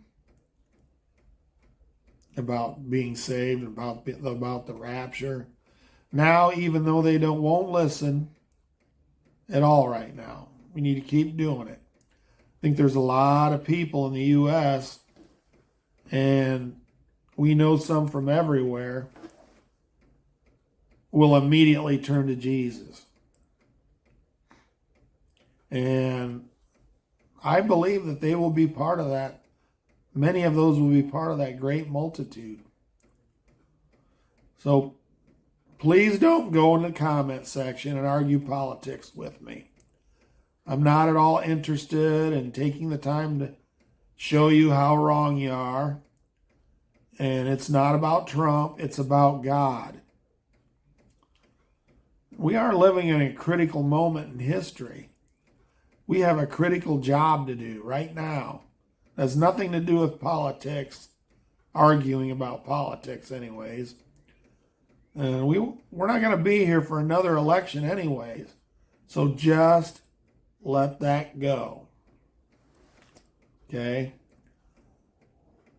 Events are all happening way too fast to stop. Trump is speeding up events at an even faster pace since he took office. Everybody was worried, it's doing so great. The Lord's not going to come now for a while. No, that's not going to be that way. There's not going to be a lull, then a revival. Those days are over. Here's another example, not just in America, of people could be rejecting the AC. And this has nothing to do with the scripture in Micah. But what if Islam starts converting to Christianity? That'd be a lot of people in an area that'd be hard for the AC to control. Could be. And there's likely other places as well. So it would seem that areas dominated by leftists would be the first to fall in line with the Antichrist. Yeah, that makes sense. They just want to believe what everybody else believes. So like people always ask me, how soon is soon? Okay. I've consistently said 2025. That's not a date. It's a year. And I can't begin to imagine how we go past the end of this very year and not have the pre-tribulation rapture. I agree with that. With the speed of the birth pangs and 7 months left in the year, I don't think that prediction is a very brave one at all. And if you listen here, you have all the same information as I do. So you can come to your own conclusions about it. Anyway, why not just chill for a few minutes by listening to some great acoustic guitar music by our own Fritjof Kunis from this channel, playing on his own YouTube channel. So please show our brothers some support. I'm going to post a link to it in the description box. So head on over there and listen to that and mull over some of this stuff. It's a lot to consider. But thank you for stopping by. God bless you in these last minutes.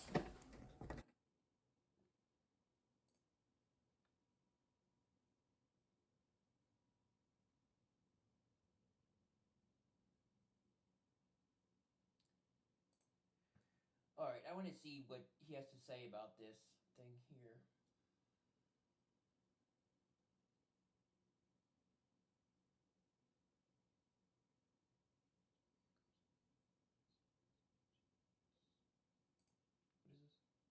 Recently, President Donald Trump issued a warning, and whether the world realizes it or not, this may be a massive prophetic sign pointing directly to the times Jesus described in the Bible. This is not just political theater. This is not another headline to scroll past. In an interview with NBC News, Donald Trump declared a chilling and sobering statement directed at the Iranian regime. He said, "If Iran doesn't make a deal, there will be bombing. It will be bombing the likes of which they have never seen before." On Iran, the president said he's also considering secondary tariffs if Iran doesn't agree to a nuclear deal. Quote, "If they don't make a deal, there will be bombing, and it will be bombing the likes of which they have never seen before." This wasn't vague political rhetoric. These were deliberate, strategic, and explosive words aimed at a nation. Are we witnessing the Osama bin Laden's son in the caliphate forming a beast empire. birth of the beast? I never thought about it like that, but yeah, that's kind of interesting. The Antichrist empire spoken of in Revelation 13, Iran, that the Antichrist would come out of Iran, maybe. 17. Might be a possibility. A terrifying movement is sweeping across the Middle East and across the world right before our eyes. Are the prophecies of Revelation and Daniel coming to life right now in the deserts and battlefields of the Middle East and in secret meetings in Asia and Africa? Could the son of Osama bin Laden be playing a central role in this dark resurrection? Could he even be the Antichrist? This is Bible teacher Nelson Walters, and let's take a closer look at all of that, because this isn't just another war story. This may be Bible prophecy unfolding in real time. And today, as watchmen on the walls, we need to compare the events happening in places like Gaza, Syria, Afghanistan, and Somalia with what the Bible says will happen in the last days. And we need to compare possible Antichrist candidates like Jelani of Syria and bin Laden's son to the checklist of prophecies the Bible gives us of what the Antichrist. But I think I point more to Putin and Erdogan as being possible Antichrist figures, because it says they think it's going to be Russia or Turkey leading a coalition of nations. But anyway, it don't really matter, but that's still interesting to wonder. Anyway, I want to see this thing about the beast speaks. Cool prophecy. This looked very interesting to me, personally.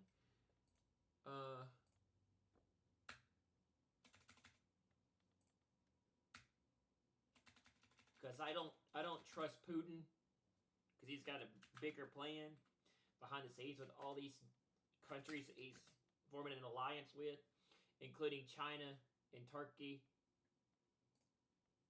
I have my theories about him.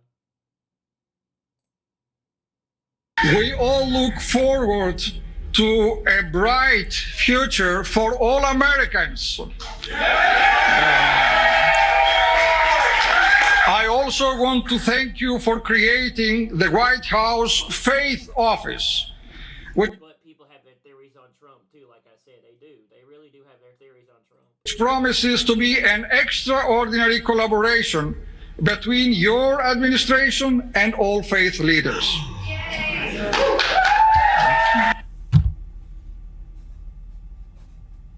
Faith office? White House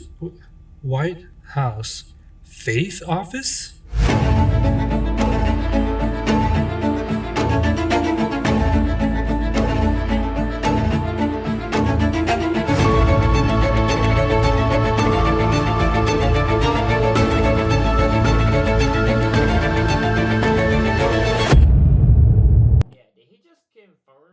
we have to thank you for and all faith leaders.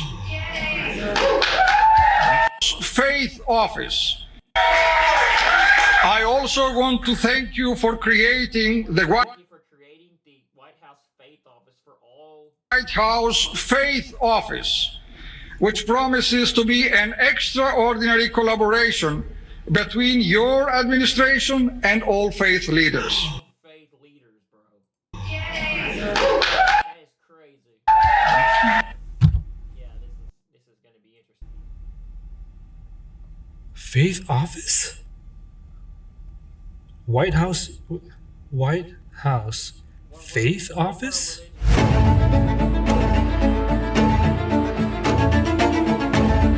One world religion, bro. That's just that. There's only one thing. There's only one single perspective on that. One world religion.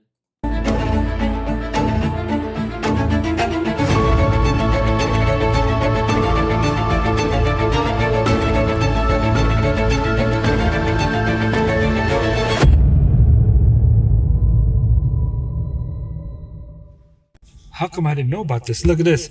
White House Faith Office in February 2025, US President Donald Trump ordered the creation of the White House Faith Office? A new White House office? White House, hold on. Give me 1 second. Wow.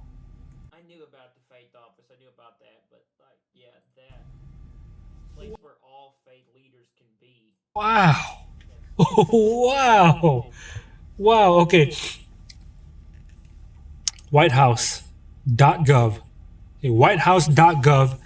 Establishment of the White House Faith Office, February 7, 2025, by the authority vested in me as president by the Constitution of the laws of the United States of America. Oh, it's making a video about Trump being Constantine. I want to watch that. Oh, you have to be a member? Fuck, damn. I wanted to see what it had to say about that. And to assist faith-based entities. Member. For $4.99 a month. Yeah, I joined this channel because I like it. If I could, I can't. I don't have the money, but damn, man, I want to be a member of. I like SFP. I like School for Profits. I like this channel. But yeah, Faith Office.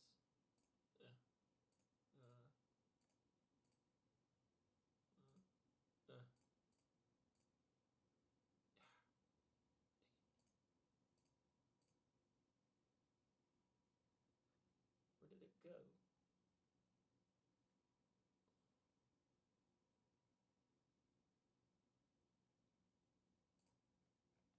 Where did it go? I lost it.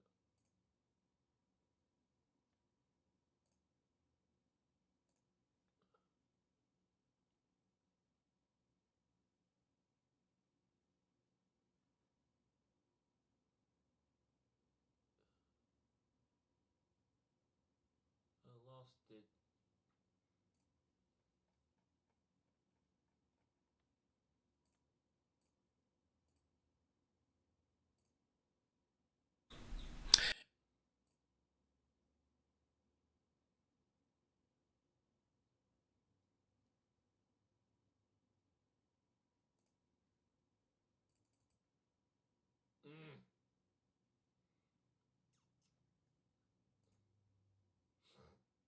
I lost it, bro. Alright, I'll just go back to it. Tease.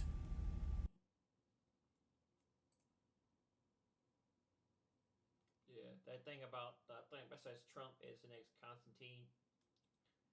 7 hours ago, I wanted to watch that, but it says you have to be a member. Yeah, they were comparing Trump to Constantine, which I thought was interesting.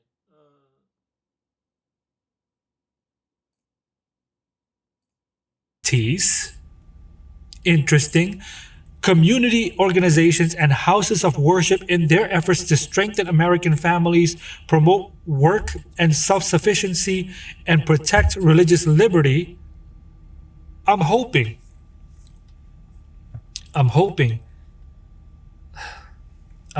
they don't mess with the separation of church and state. But it seems like he's working with Christian nationalists, right? Okay, now for those of you guys who can't find a link to this, I'm going to link you guys to this article or document, I guess you can say, in the description box below. This is whitehouse.gov. Okay, now check out section, well, you guys can't see it, but I'm going to read to you guys section 4, okay, of the White House Faith Office. Okay, section 4 says this: White House Faith Office functions. Now it's going to tell us what are the functions of the White House Faith Office. Okay. To the extent permitted by law, the office shall, from time to time, consult with and seek information from experts and various faith and community leaders identified by the White House Faith Office and other EOP components. Okay, hold on. So they're going to be connecting with the leaders of these faith-based communities, okay? And it says there that they're going to consult with these leaders of these faith-based communities. Interesting. Watch. Including those from outside the federal government and those from state, local, and tribal governments. These experts and leaders shall be identified based on their expertise in a broad range of areas in which faith-based entities, community organizations, and houses of worship operate. They can also do this. Watch. These leaders or experts can also do this. Make recommendations to the president through the assistant to the president domestic policies regarding changes to the policies, programs, and practices and aspects of my administration's policy agenda that affect the ability of faith-based entities, community organizations, and houses of worship to serve families and communities. So these leaders and experts can assist the president if they feel like there needs to be a change in certain policies. They can advise the president or assist the president on different changes to policies. What changes do you want to make? They can also convene meetings with representatives from the centers of faith and other representatives from across agencies as appropriate. Advice on the implementation throughout the federal government of those aspects of my administration's policy agenda aimed at enabling faith-based entities, community organizations, and houses of worship to better serve families and communities. So they can advise the president on certain things. They can influence the president on certain things. By the way, this whole union of church and state, when you see union of church and state in the Bible, what do you typically see? Is it the state having dominion over the church, or is it a church having dominion over the state? Answer in the comment section below. When you read the Bible and you see the union of church and state going on, what do you typically see? Who has dominion over who? Is it the state? Does the state have dominion over the church?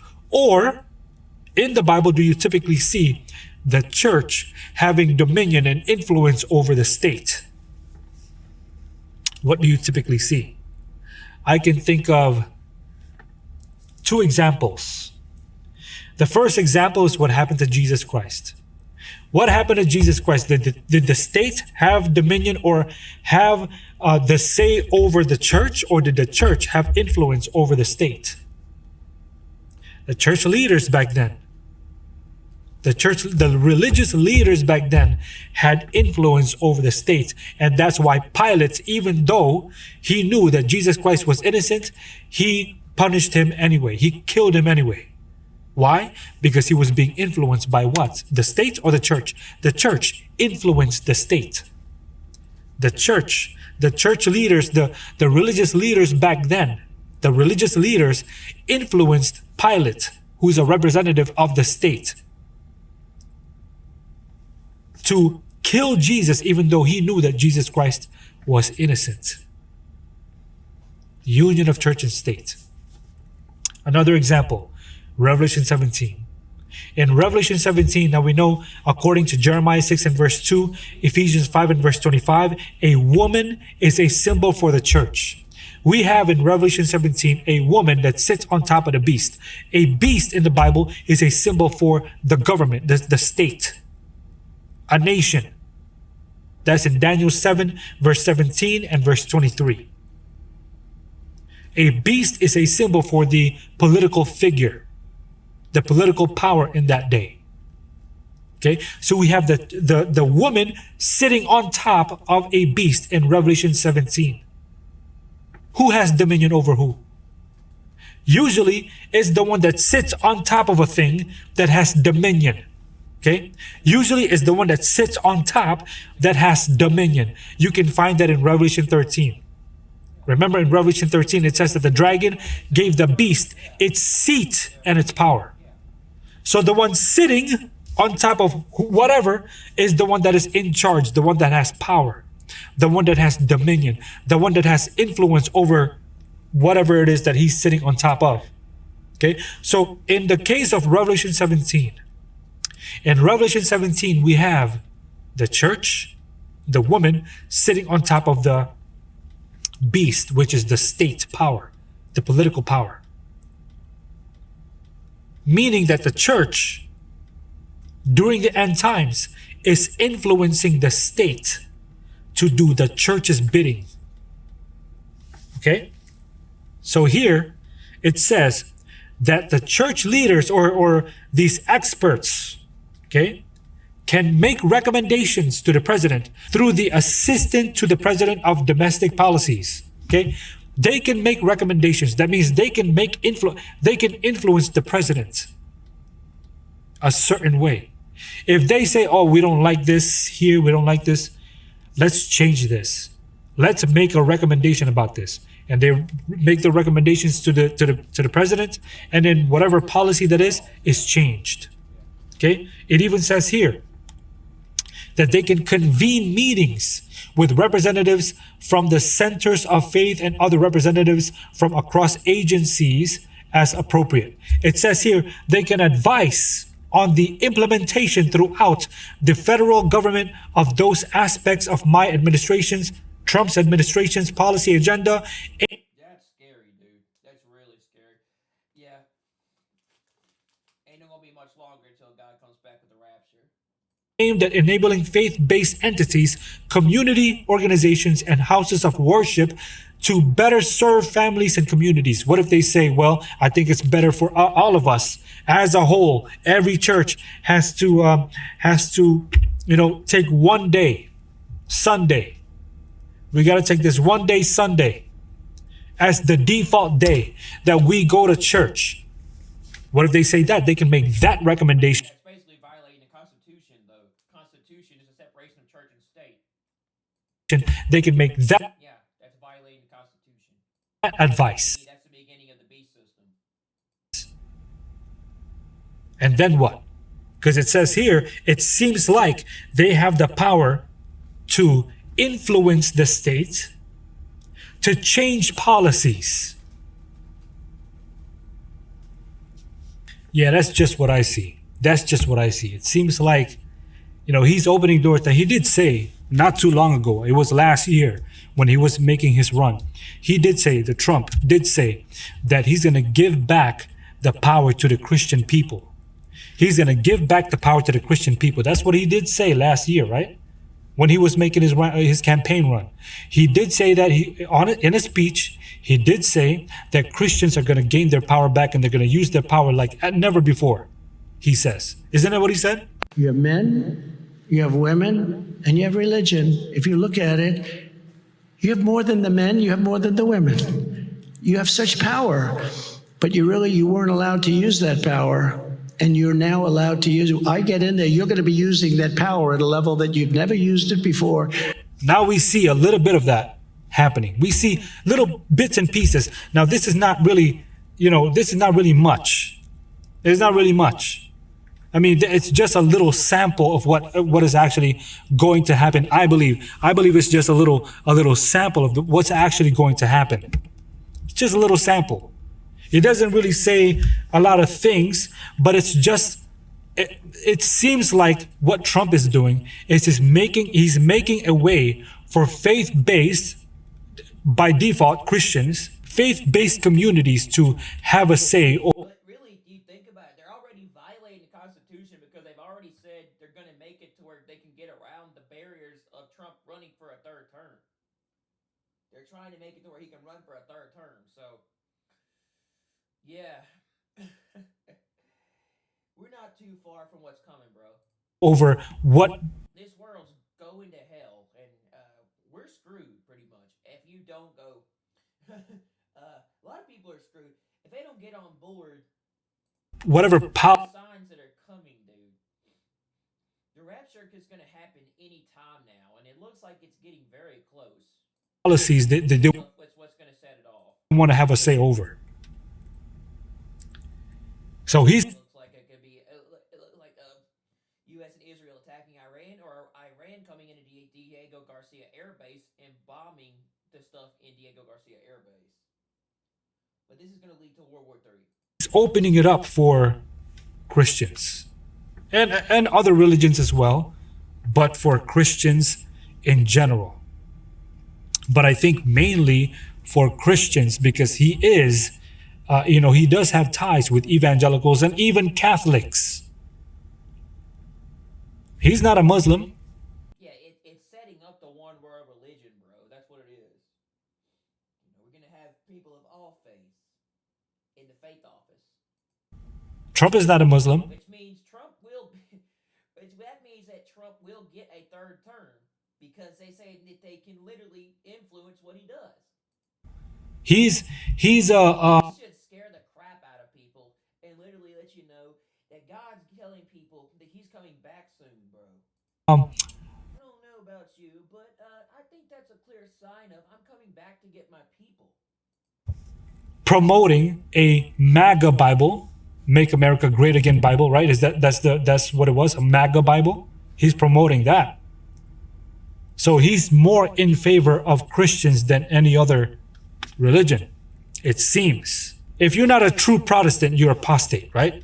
If you're not a true Protestant, you're an apostate. If you're not actually keeping what the Bible says to keep, if you're not actually obeying what the Bible says, that's apostasy. So if we have an apostate church going into the White House, advising the president on certain policies. Hey, anyways, guys, yeah, just wanted to let you guys know. Just wanted to show you. Yeah, and it said God came into the world to die for people, to save them from the law, which the law was actually the religious law and perspective. But God says he doesn't base his stuff of believers off of religion. He believes it off of a relationship or trust in his son. It shocked me. It You have to believe in Christ and what he did for the world. shocked me because I saw They want to twist that. It looks like that. I heard that and I'm like, wait a minute. There's a faith office in the White House? And this is the first time I'm hearing about this? I had to look it up. I hope you guys learned something from this. If you guys want to, please share this video. Please like and share this video. If you guys want to support this ministry, please do so by praying for this ministry and also donating at www.sfp.center/support. The link is in the description box below. Guys, the support really does help us keep this ministry afloat, and it does also help us produce documentaries. And you guys, when you guys support, that means you guys are executive producers of the documentaries that we do create. So thank you guys for supporting. Again, www.sfp.center/support. The link is in the description box below. You guys can even buy hats, buy t-shirts there. You guys can buy some books as well. All these things help the ministry. So thank you guys for the support. Anyways, guys, I'm out of here. Praise God always. Peace. I'm out.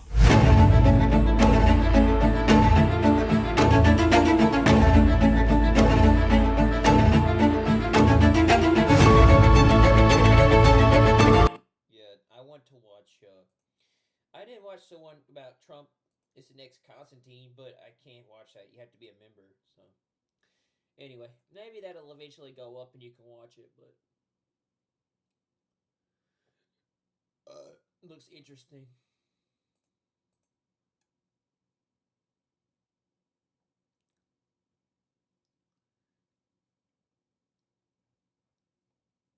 Let me see what they're saying about Israel. Let's see what's going on with Israel. And joining us now with more on the latest developments in the Gaza war, the hostage negotiations, and more is Dr. Harel Chorev, senior researcher at the Moshe Dayan Center at Tel Aviv University. Thank you. Talks about the Gaza developments and hostage negotiations in Israel. Thank you so much for joining us today. Thank you for having me. So the IDF is operating very slowly and carefully in Gaza at the moment. Certainly not the, all hell will break loose that U.S. President Trump said, would be unleashed. What are Israel's objectives now? Is it simply biding time until a potential hostage deal? Well, I think in the middle of it, the objective is a better hostages deal. Surely, otherwise we would see several divisions storming the Gaza Strip if that was the goal. But that's not the goal. The goal is really to increase the pressure on Hamas. We already saw that it is helpful in terms that Hamas is willing to release 5 hostages, which is not enough for Israel. But it's far better than 1 hostage, as they were willing to release about a month ago with the release of Idan Alexander, which did not materialize. So now we're talking about 5. Israel demands more. We'll see where it goes. Israel is making a major push to try and release more hostages, as many hostages as it can get. Reports indicate it's asking to release half of the hostages still being held in Gaza. Netanyahu says the military pressure campaign is working on Hamas. We're seeing protests against Hamas in Gaza, in the Gaza Strip. How likely is it that this pressure is working and that we will see some kind of a deal in the very near future? Well, military pressure always helps, I must say. It helped, including in the first or the second, both in the first and the second hostage deal. It was one of the main reasons why we reached this deal. However, Hamas is in what we can call its money time. And Hamas is trying for strategic goals at the moment, which means to ensure its remaining on ground, its preservance. And I think in that sense, Israel gonna meet a very tough competitor on the other end. However, any hostage that we are succeeding in releasing is, a world. And I think this is exactly what Israel is striving at the moment, to make this list of hostages as short as possible. And if we need to go into a war because Hamas is not willing to take the offer to go to exile and to demilitarize, I guess this is exactly where we are going to find ourselves. Mm-hmm. Now, Israel largely withdrew its troops from Rafah during the ceasefire agreement, after major operations to clear out Hamas terror infrastructure in the south of Gaza. What's happening there now, and what is the estimate, in terms of Hamas's capabilities in Rafah? Well, first of all, we're talking about 20% more or less of the Gaza Strip. So it's a major key area, both in terms of population and of course, the territory. I think the IDF should expect all sorts of things that Hamas prepared for. What we should say, an expected invasion of Israel, at least in high risk. So charges and booby traps of all sorts. And this is indeed a great issue. However, on the good side, I can say that part of the reasons that we lost a lot of soldiers, unfortunately, during I would say the late phases of the war, was because we were missing a lot of ammunition. Okay, as simple as that. And houses that could be cleared with one tank shell had to be cleared up with a platoon. And that's of course put a lot of our soldiers in risks. And in the later phases of the war, we lost something like 80% out of our soldiers because of those booby traps. Now, with a better ammunition, hopefully we will be able at least to decrease this number. Better ammunition, I think it's important to note, thanks to the Trump administration lifting the ban that the Biden administration placed on these munitions. Definitely. Of course. I mean, this is the whole thing. I mean, the Biden administration, we can say a lot of good words about Biden and his administration and the fact that they supplied us and everything, but they also did a lot of major mistakes that affected the hostages as well. And you know, speaking of the Trump administration, in recent days, even weeks, we're seeing a very dramatic increase in the rhetoric coming from the Trump administration against the Islamic Republic of Iran and, of course, vice versa. Do you think this is a pressure tactic, or could this indicate that a U.S. strike might be imminent? Well, I think both.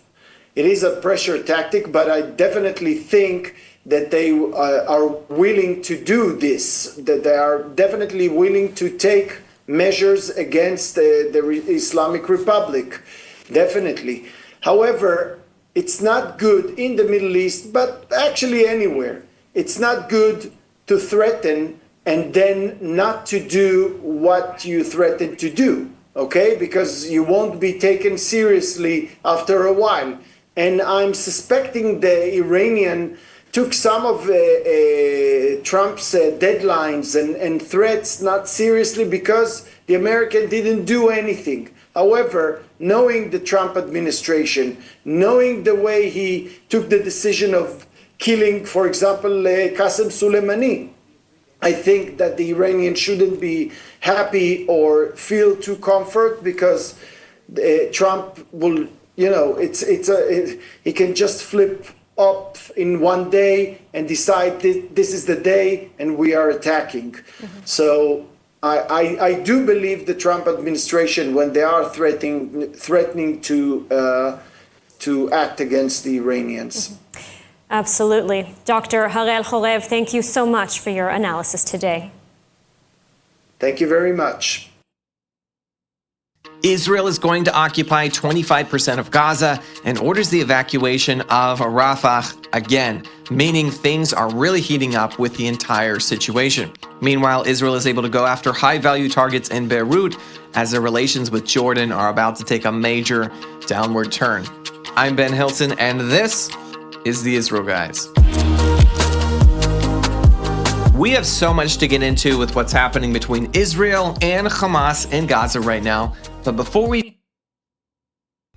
US President Donald Trump has just signaled that he's ready and willing to bomb Iran into oblivion. Trump is furious that Iran has refused his push. The IDF confirmed it killed a Hezbollah operative in an overnight airstrike on Beirut's southern suburbs known as the Dakheh, a Hezbollah stronghold. According to the military, the target had recently coordinated with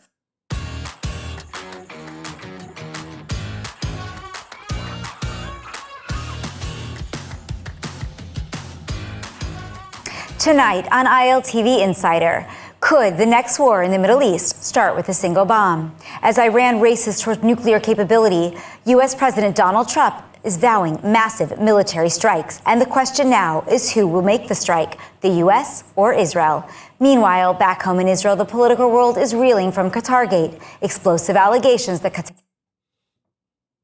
They got a Hunger Games movie releasing on November 20th, 2026, alongside the Sunrise on the Reaping book. I'd like to watch that. It's in theaters November 20th, 2026. Yeah, bro. I don't know, man.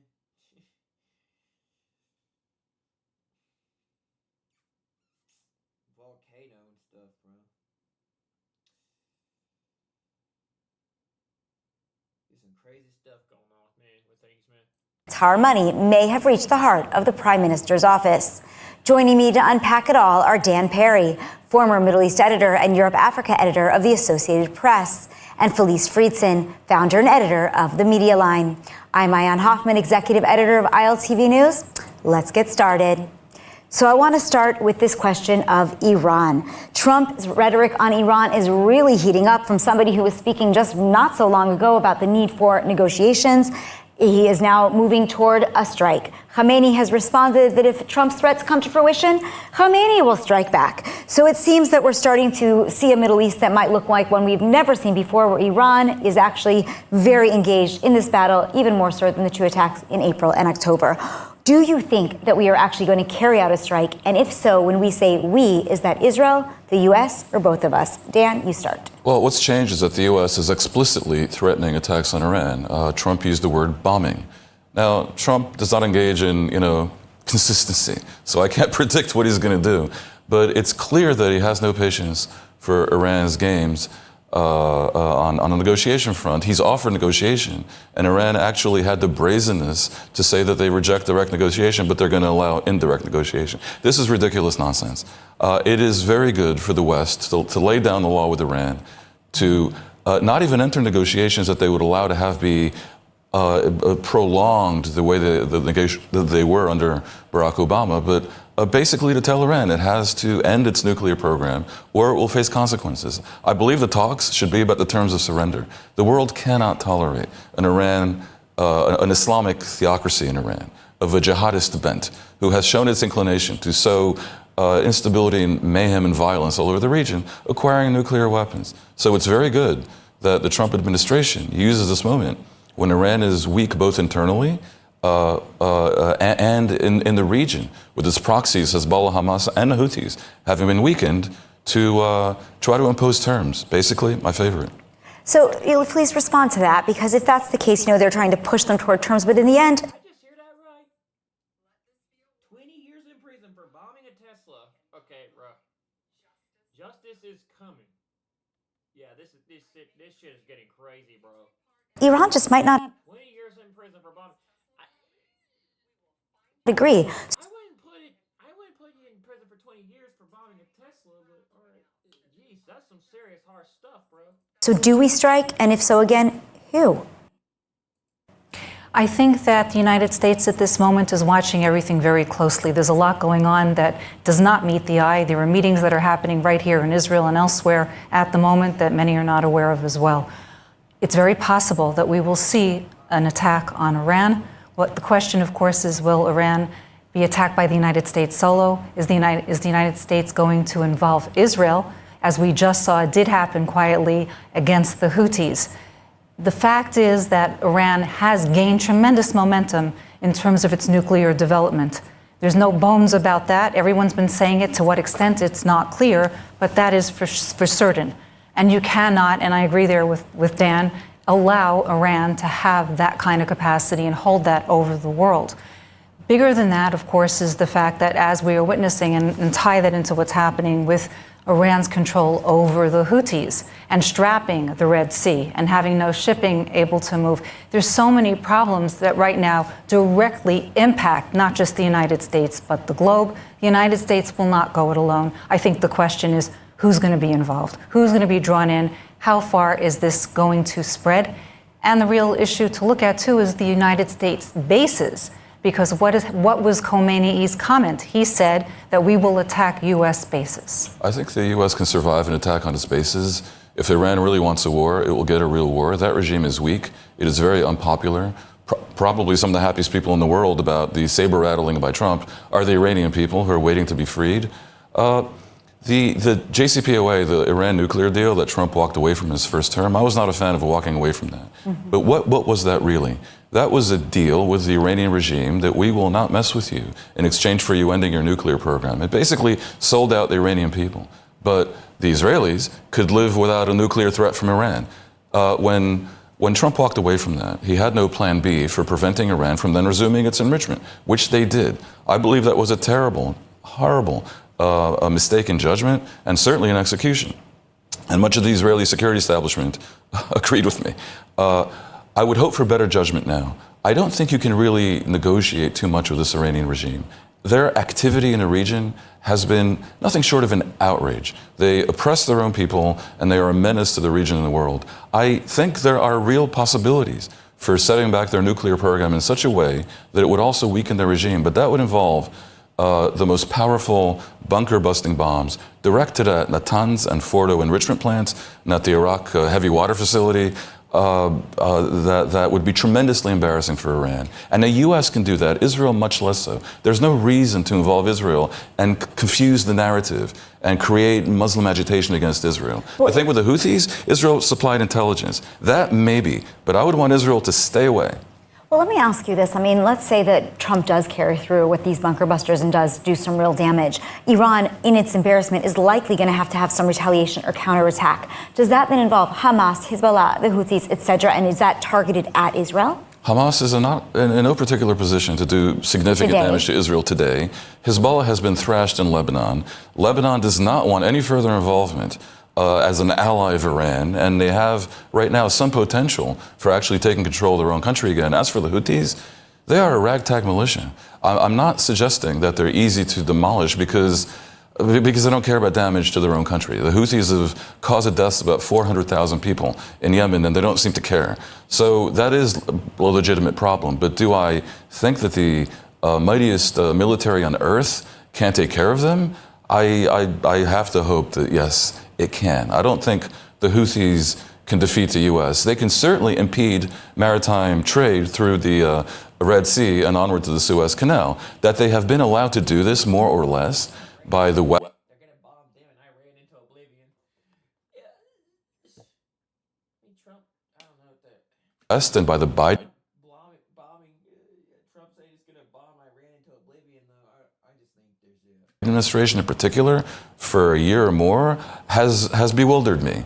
And again, I'm not a big fan of what Trump is doing domestically or with Ukraine or with Europe or in general. But with the Middle East, these are pretty good moves. The Houthis need to be schooled. The Iranians really need to be stopped in their march towards a nuclear weapon. And if at all possible, the Iranian people should be encouraged to find a way to overthrow them. So I want to turn back to you, Felice, and actually piggyback on the Houthis here.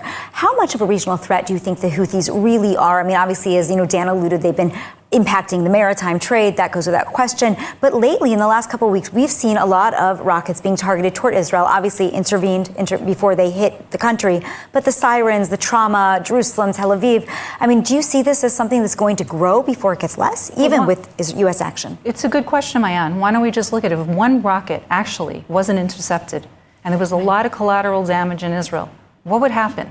And that hasn't happened, but it can. And the fact is, and it remains, that the Houthis have developed their own drones. They are getting intel and information, not just intelligence, but training by the Iranians. Maybe they're giving them the money and the wherewithal, and I understand where Trump is trying to come in. The president is trying to say, I've got to stop the money, I've got to stop the funding, but they're giving them the know-how how to do this. The Houthis control Yemen, and that is the reality right now. Half of Yemen.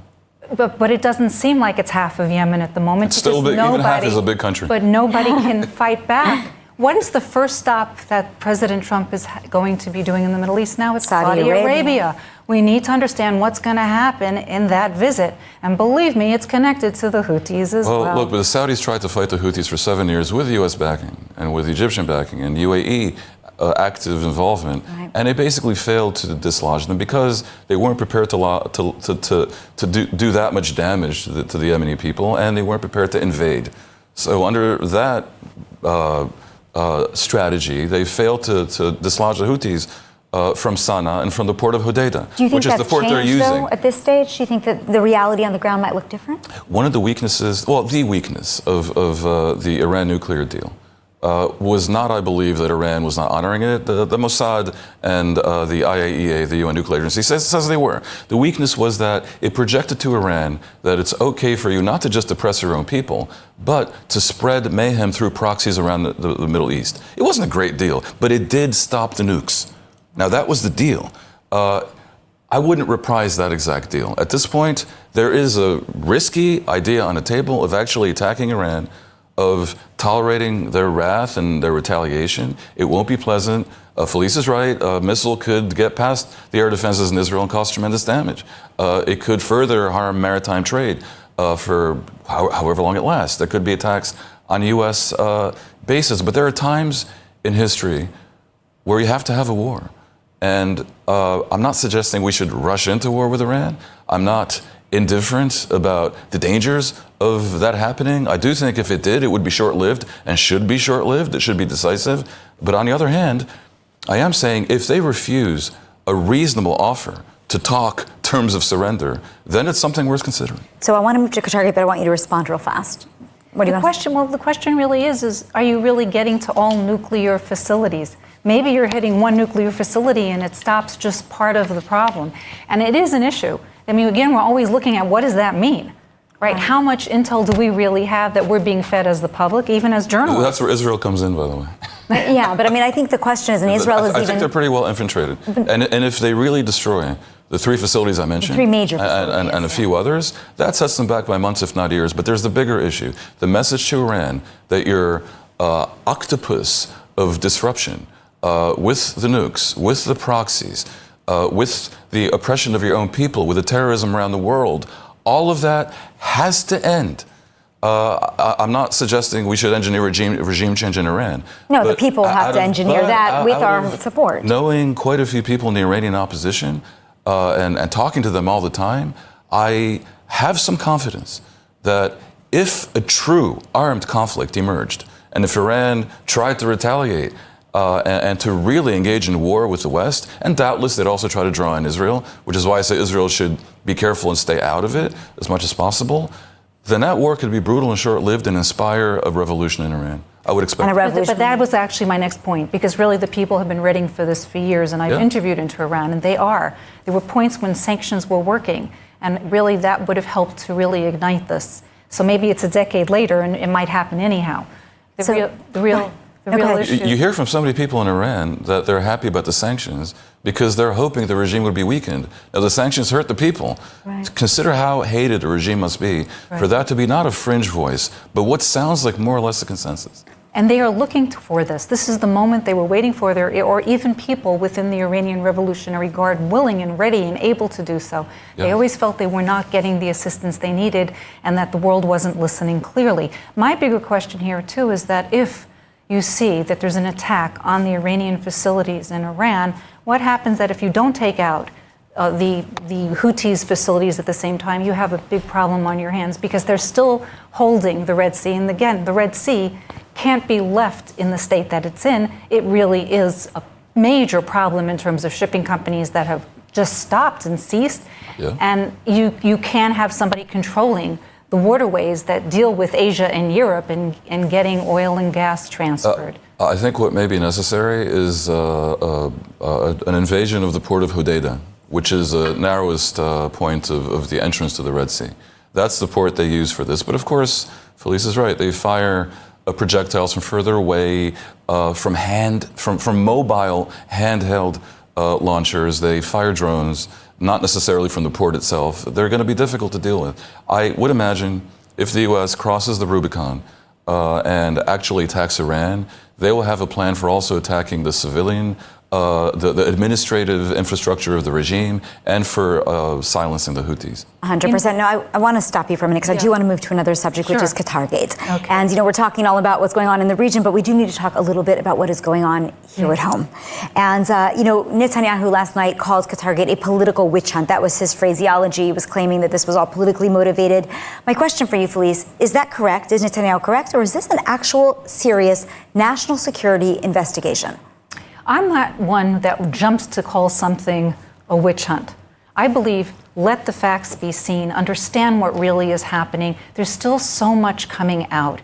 Yes, the fact that Qatar is involved in funneling money, in getting their hands with soft power around the world is apparent to everybody. The question is, how was it used within the offices of power, and who was involved, and did Prime Minister Netanyahu know? Is it a witch hunt? I can't answer that. That's his terminology. I think that's his way of protecting himself. We really do need to wait and see what's going to happen. Well, let me piggyback on that, because if it turns out, and we don't know the answers, as you said, but that Qatar is funneling money to Hamas in the past with Israel's permission, but supporting them, allowing them to live in the country.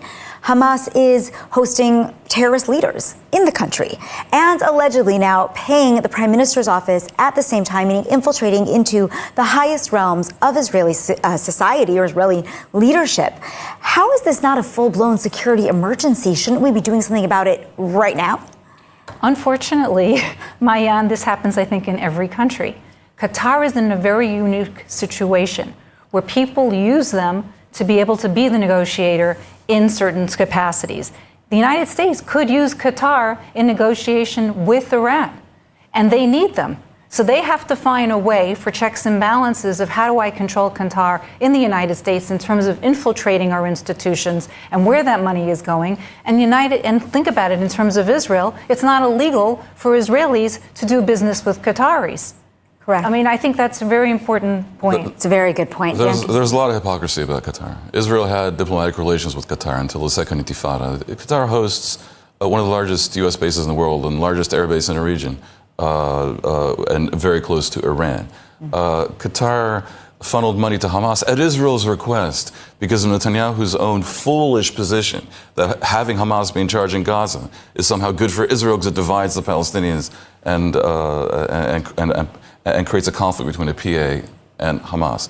As Felice said, Qatar is weirdly useful because they straddle both sides of everything. Sure, they support the Muslim Brotherhood, and for that reason, they were at loggerheads with Egypt and Saudi and the UAE for a couple of years, but then they kissed and made up.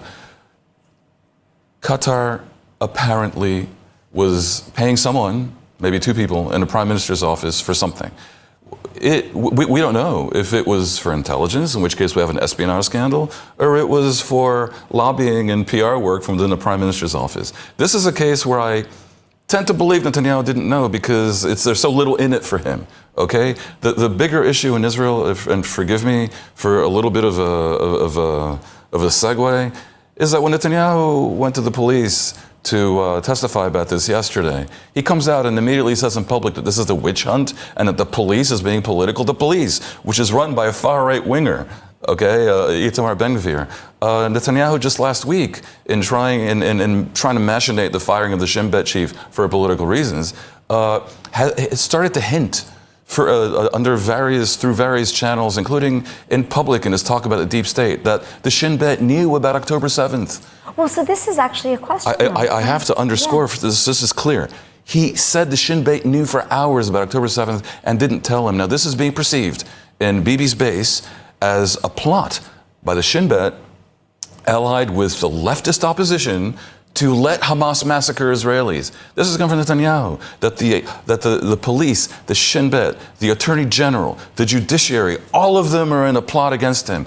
This is insanity. You know, this is such a departure from good government. So you want your government to do good, or at least not do bad. This government is willing to burn down a house to achieve political points and to stay in power. Respond. I think what everyone is troubled about is that Prime Minister Netanyahu has not come forward, and even from the beginning, in taking responsibility. I think that is the issue. And forget everything else, I think it might have cleared a lot of air in the way everybody harbors so much hate. I think when you're going through the war you're going through, sure. I think when you're going through the fact that you have so many hostages still left, and by the way, Qatar does not need to stop this. They need to continue, because once the hostage deal is over, they're not needed. Well, let's not forget that either. Well, I don't think Qatar is trying to prolong negotiations. But Qatar enjoys that position. That's what they thrive for. Can I just say, accepting responsibility is insufficient in Israel because they've developed this new paradigm where officials accept responsibility and that's it.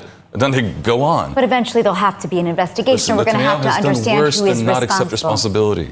He has done everything conceivably possible to deflect responsibility. They are now experimenting with a new narrative where, yeah, the government's to blame, but everyone's to blame, including previous governments. Well, guys, when everyone's to blame, then no one is to blame. Okay? Netanyahu has prevented the establishment of an inquiry commission that has been de rigueur and even minor disasters by arguing that any inquiry commission, which would be run by a Supreme Court justice, as all of them have throughout the history of Israel, would necessarily be political and against him. So now he's delegitimizing the idea of inquiry commissions, which in Israel were categorically necessary to examine the lessons that are to be learned from a disaster. This is not a disaster. This is a cataclysm. Netanyahu is avoiding the inquiry into it plainly because he knows he will look bad and is hoping that memories will fade or bigger disasters perhaps will happen to take attention away from it. It's Do you agree? I want to give police a chance to answer. As bad as Israel's system is, it's still a system. There's still a court. There's still questions asked, and I feel everybody's jumping to conclusions. I say let's wait and see how this turns out. Let's see how the gag order is possibly lifted. Oh, you mean at Qatargate? And Qatargate, yes. And I think you have to look at each case and be a little bit cautious and wait and not jump to the conclusion which everyone is trying to do. Everyone's trying to get a got ya. This isn't about a got ya. This is about really understanding what happened on October 7th, really understanding what happened in terms of Qatar. What is Qatar's role truly? What does that mean for Israel, for the United States, for the world? Because they're a huge player. They're not going away. No one can argue I'm that. I'm going to have to stop you. I'm just saying they're trying to avoid shedding any light on any of that. That's clear. And for that, I think they deserve condemnation. So unfortunately, I really would like to keep the conversation going because clearly this is a topic that we could talk about for a very long time, but that is all the time that we have this evening. I want to thank you, Dan, and thank you, Felice, both for being here tonight. For more of the latest updates from Israel, make sure to subscribe to our newsletter at iltv.tv. Thanks for watching Insider. Have a safe and pleasant evening.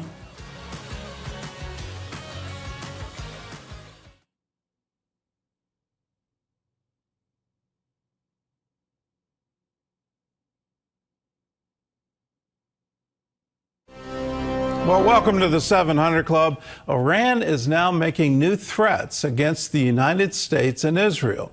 The Ayatollah said... The IDF confirmed it killed a Hezbollah operative in an overnight airstrike on Beirut's southern suburbs, known as the Dakheh, a Hezbollah stronghold. According to the military, the target had recently coordinated with Hamas to plan an imminent terror attack on Israeli civilians. The operation, conducted with the Shin Bet, aimed to neutralize an immediate threat. Lebanese officials said 3 people were killed and 7 injured in the strike, which hit a residential building. This is the second Israeli strike on the Dakheh since a U.S.-brokered ceasefire began in November. Hezbollah has not confirmed the identity of the operative, though Al-Mayadeen reported he was not a senior figure. Lebanese President Joseph Aoun condemned the strike as a dangerous warning, while the U.S. blamed terrorist groups for the escalation, saying Israel was only responding to rocket fire. And in Gaza, the IDF says they destroyed a massive Hamas tunnel and have eliminated more than 50 terrorists since renewed fighting began a few weeks ago. ILTV's Shosh Bedrosian reports as the fighting continues, so do negotiations to get the hostages out.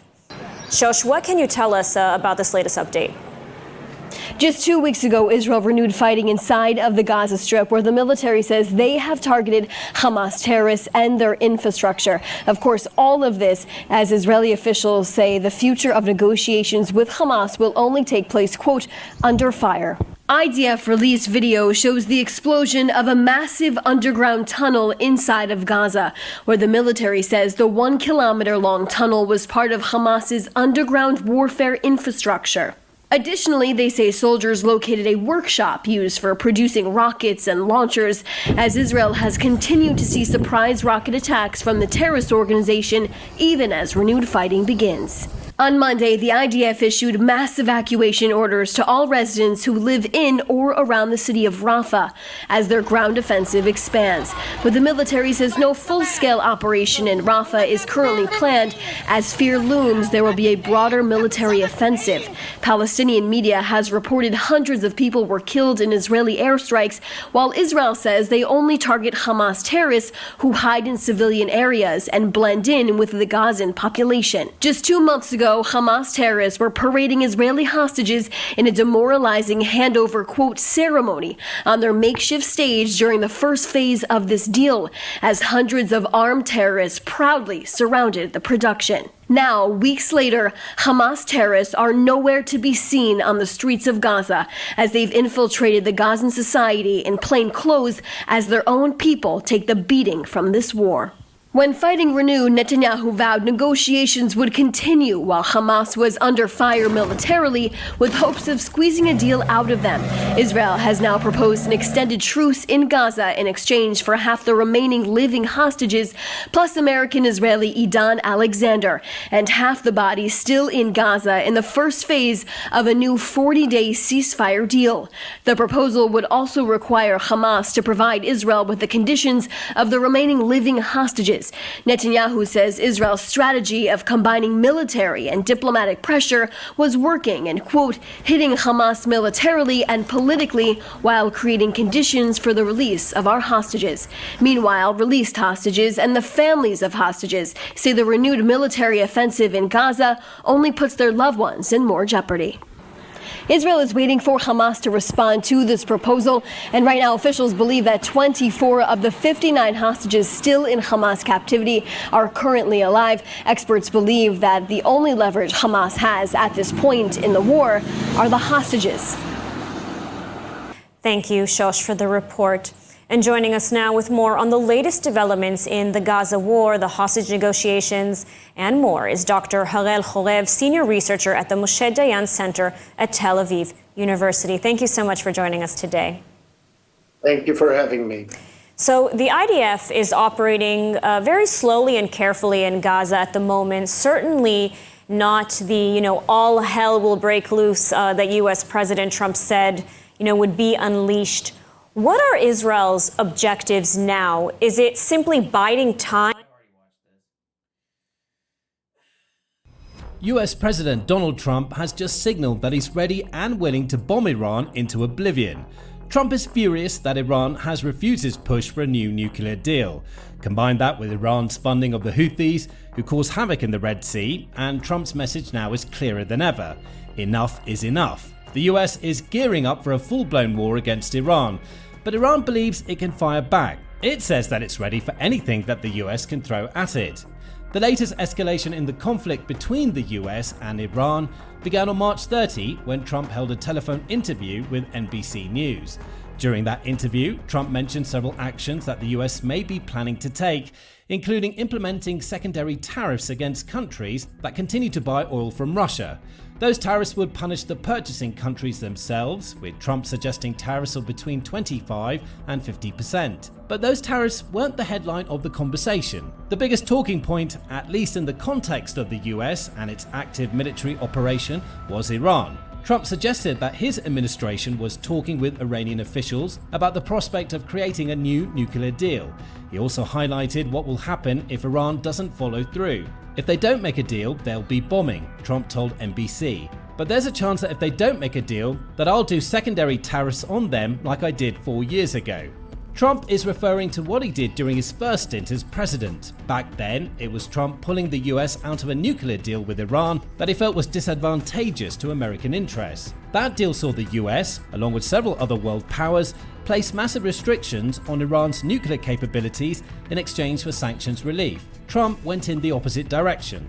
After withdrawing the US from the deal, he implemented sweeping sanctions against Iran. According to Crisis Group, those sanctions came in two major tranches. The first, implemented in August 2018, hit Iran's non-oil producing industries. The second, and far more significant tranche, targeted 700 individuals and entities, including 300 that had never been targeted before, to punish them with trade restrictions. All told, the sanctions target around 80% Israel is going to occupy 25% of Gaza and orders the evacuation of Rafah again, meaning things are really heating up with the entire situation. Meanwhile, Israel is able to go after high-value targets in Beirut as their relations with Jordan are about to take a major downward turn. I'm Ben Hilton, and this is the Israel Guys. We have so much to get into with what's happening between Israel and Hamas and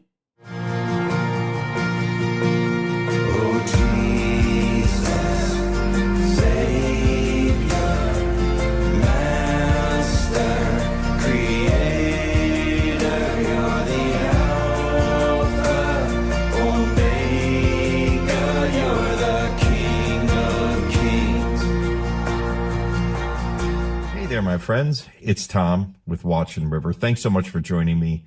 I hope you're well. This is the day that the Lord has made, and we will rejoice and be glad in it.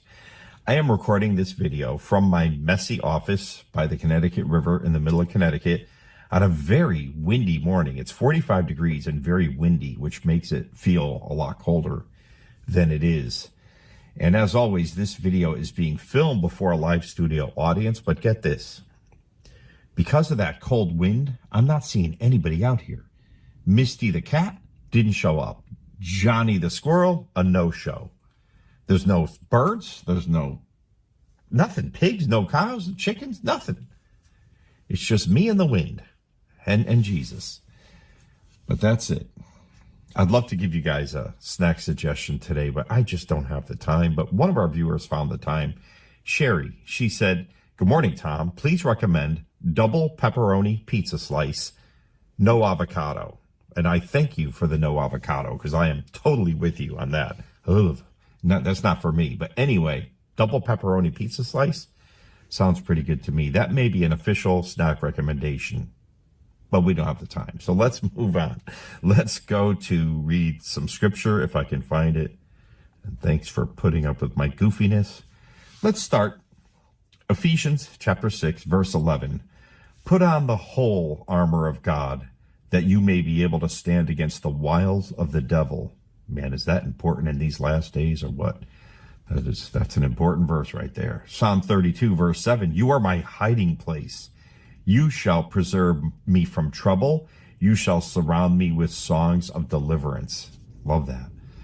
Psalm 46, verse 1. God is our refuge and strength, a very present help in trouble. Let's go to Isaiah 54, verse 17. No weapon formed against you shall prosper, and every tongue which rises against you in judgment you shall condemn. This is the heritage of the servants of the Lord, and their righteousness is from me, says the Lord. Where is our righteousness from? From him. Not self-righteousness is ugly. God's righteousness is beautiful. Hebrews chapter 13, verse 6. So we may boldly say, the Lord is my helper. I will not fear. What can man do to me? Love that. Psalm 18, verses 35 and 36. You have also given me the shield of your salvation. Your right hand has held me up. Your gentleness has made me great. You enlarged my path under me, so my feet did not slip. Isn't that beautiful? Let's do one more really short verse. Psalm 16, verse 1. Preserve me, O God, for in you I put my trust. There you go. Amen. Where do you put your trust? You know, is it in Jesus, the King of Kings and the Lord of Lords? I hope so. If you don't know Jesus, please keep watching. It's so important that you do. We are living in days that are just amazing for anyone who's ever looked at Bible prophecy for a long time. These are the days we only dreamed about. You know, I'm talking 40 years ago, 45 years ago, when I first learned about the rapture and the 7-year tribulation and the millennial reign of Christ. These days we're seeing right now are the days we only dreamed about. You know, we had no idea how far we were from it. And now this world is not sustainable. It can't go on the path. And I'm talking about wars and rumors of wars with modern warfare technology. I'm talking about artificial intelligence and how fast it's speeding up, how fast it's being improved upon daily. Like, I read this stuff, it blows my mind. But we're sitting here in the very last days waiting for the next event on the Bible prophecy calendar, which happens to be the rapture of the church. We're waiting day by day for Jesus. I don't think anything has to happen in order for the rapture to occur. And I think if there are things that I see that will probably happen, like perhaps, we're snatched up out of danger, herpazzo. So, I mean, it could be a war that starts and we're raptured out of that. But that could happen today. That's what I mean. That's what I mean when I say we're that close. That could happen today. It wouldn't surprise anyone today if attacks started happening all over the place, because the rumors of war are beyond anything I could ever comprehend or ever imagine in my lifetime of what we're seeing right now. I'm starting off here with a tweet from Iran International English. Iranian armed forces have urged a preemptive strike on the Diego Garcia military base to prevent its potential use by the United States against the Islamic Republic Iran, a senior Iranian official told Telegraph yesterday. According to them, Iran generals demand an immediate strike on U.S. base after President Trump vowed a bombing. Iran's twisted generals have demanded an immediate strike on a U.S. military base in response to President Donald Trump's continued threats to bomb the region. Just wild stuff we're seeing right now. This is from Ynet. Iran threatens preemptive strike on base housing U.S. bombers, a report says. Yeah, they want to target the Diego Garcia, where we're storing a lot of our planes. It's just unbelievable what's going on. Unbelievable. An IRGC deputy commander, Ali Fadavi, warns Iran will strike back hard if provoked. We control the Strait of Hormuz. 40% of global oil passes through it. The U.S. is highly vulnerable at sea, according to this deputy commander in Iran. Russian Deputy Foreign Minister Sergei Ryabkov. A U.S. attack on Iran's nuclear facilities would have catastrophic consequences for the entire region. That's the Russian Deputy Foreign Minister saying that, because Russia is very buddy-buddy with Iran, and China is very buddy-buddy with Iran and Russia. And Russia and China are buddy, three times buddy. We're just seeing this alliance grow, and just crazy things happening in the world. I just keep my eyes on Jesus. I don't even get nervous about this stuff. I know who the King of Kings and the Lord of Lords is, and he's the Lord of my life. Bubba News said Iranian state media said that the B-2 Spirit bomber would likely use Diego Garcia as a launching point for any potential attack on Iranian underground facilities. The Iranian official said some are suggesting that Iranian missiles be fired towards Diego Garcia, not with the intent to hit anything, but to fall into the water to send a clear message to the Americans that we are serious. One Iranian regime supporter said, I find it very unlikely that the USA's top defense commanders since the 1990s have not considered a missile attack, either ballistic or cruise, on that island, the Chagos Island. And if they weren't, they'd definitely be very stupid. So they're threatening the United States left and right. And I'm just sitting there going, man, I see things different than a lot of people do. I don't see President Trump having the time to make America great again. I really look at the United States right now as, in the movie The Titanic, when the Titanic is basically, it's almost vertical. I look at, that's where we're at right now in the world. And President Trump is the captain of the ship saying, I'm going to save this. It's going down, President. It's going down. It's too late. It's too late. That's the way I see it. And it's only because I look at Bible prophecy and all the signs we are told to look for. We're too far down the road. We're too close. We're very, very close to the rapture of the church. Bubba News shared this on Telegram. More rhetoric. For now, it's just a matter of time until someone follows through with action. And he's referring to Iran. They said this to the United Nations. We will respond swiftly and decisively to any act of aggression or any attack by the U.S. or its proxy, Israel. The USA will be fully responsible for the grave consequences of any hostile action. Incredible. Also, beginning of sorrows news shared this on Telegram. Yassi Elizier, in a rather rare statement, a very senior security official from Israel said tonight, and this was last night, the next time Iran attacks Israel, Israel will attack the government in Iran and ensure its overthrow. This is the first time that any political figure has spoken about the overthrow of the Iranian regime by Israel. Can you imagine? Can you imagine? This morning, before I hit record, a couple hours before I hit record, Amir Sarfati shared a picture, and he said the U.S. is sending the B-1 Lancer strategic bomber to the Middle East. We have sent so much stuff there. You know why? We're preparing to take out Iran's nukes. Israel and the United States. Everybody knows it. It's not some secret. You know, we're going to take them out. We're going to fulfill Jeremiah 49. Beginning of sorrows news shared this on Telegram. Hillel Rosen, quote, Israel's patience with Hamas and its refusal to agree to another deal is running out. It can be estimated that as the murderous terrorist organization continues to make it difficult to release live hostages, ground activity in the Gaza Strip will expand significantly soon. There you go. Israel Today shared this on Telegram. In the shadow of efforts to resume negotiations on a hostage ceasefire deal, we were informed yesterday that there is a chance for an agreement by Passover. A political source explained this Israeli offer. Okay, here goes. Israel is ready to work toward an agreement within a 40-day period with the immediate release of 10 hostages at the beginning. On the 5th day of the plan, Hamas must provide full information about the hostages by submitting their names.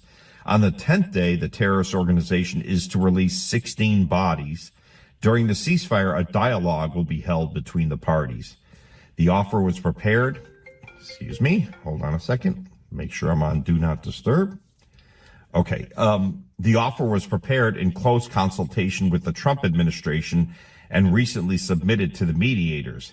Israel is not obligated to end the war. Israel aims to free as many hostages as possible, with particular emphasis on those who are still alive.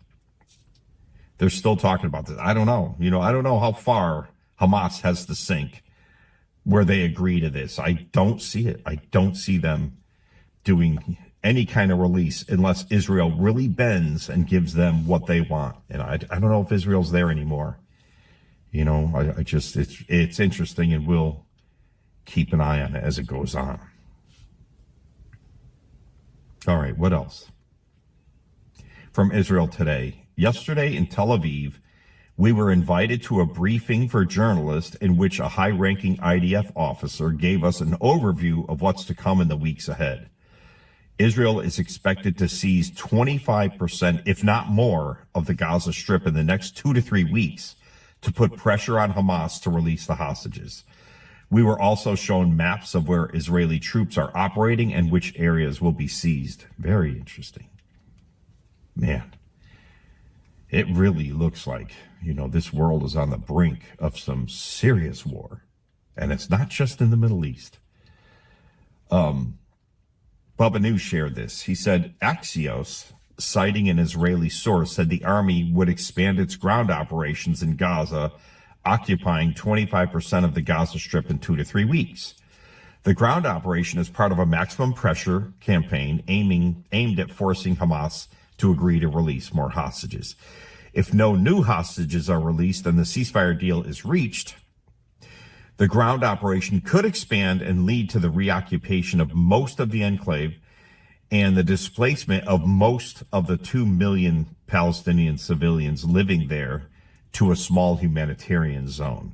Some Israeli officials say reoccupation is a step towards implementing the government's plan for voluntary departure of Palestinians from Gaza and is necessary to defeat Hamas. Others warn it could leave Israel responsible for 2 million Palestinians in what could turn into an indefinite Israeli occupation. Sounds very prophetic indeed. And he said Jeremiah 47, 4-7, and Zephaniah 2, 4 through 7. Very interesting. Thank you, Baba. He also said this. He said, Israel is back to bombing terrorists in Lebanon, wherever they are. The IDF attacked Hezbollah terrorists in Beirut, who directed Hamas operatives to carry out a serious attack on Israeli civilians in the near future. At least 3 were killed in the attack in a building in Dahiya, Lebanon, a suburb of Beirut. Yeah, that happened overnight. Then we talked a little bit about this yesterday, and it did happen. This is from Israel Today. Prime Minister Benjamin Netanyahu has rescinded the nomination of former Israeli Navy Commander Eli Sharvit to be the next chief of the Israeli security agency, Shin Bet. The decision comes amid harsh backlash over the nomination. Members of Netanyahu's party noted that Sharvit had previously joined demonstrations against the government's judicial reform. United States Senator Lindsey Graham also expressed displeasure due to Sharvit's public criticism of President Donald Trump. So Netanyahu thanked Sharvit for his readiness to take on the role, but said he would be looking at other candidates. Yeah, we knew that was going to happen. A couple of days ago, we talked about that. What else? We're still bombing the Houthis. We are bombing the bar out of the Houthis right now, honestly. This is from the Times of Israel. U.S. President Donald Trump warns Yemen's Houthi rebels to halt attacks on shipping, or else they and their Iranian backers would face real pain, quote, real pain from fresh airstrikes. Quote, stop shooting at U.S. ships and we will stop shooting at you. Otherwise, we have only just begun and the real pain is yet to come. For both the Houthis and their sponsors in Iran, Trump said on his Truth Social network. There you go. That's what's going on there. Listen to this. Oh my goodness. You guys, you got to hear this. Beginning of Sorrow's News shared this on Telegram. The European Union on Monday, yesterday, they said it was ready to cooperate with a new government in Syria that replaced caretaker authorities in power since the ouster of longtime ruler Bashar al-Assad. The European Union welcomes the formation of the new transitional government in Syria. The EU is ready to engage with the new government in order to help tackle the immense challenges ahead, EU Foreign Policy Chief Kaja Kallas said in a statement. And I'm just like, the European Union, they have never met a terrorist that they don't love. It blows my mind. It blows my mind. They're anti-Israel, most of them, not all, most of them. But man, you get a government led by ISIS and Al Qaeda, and they're like, "We're on board." what a refreshing change from Bashar. This is just the best, wild, just wild. Yeah, the U.S. airstrikes continue in Sana's government in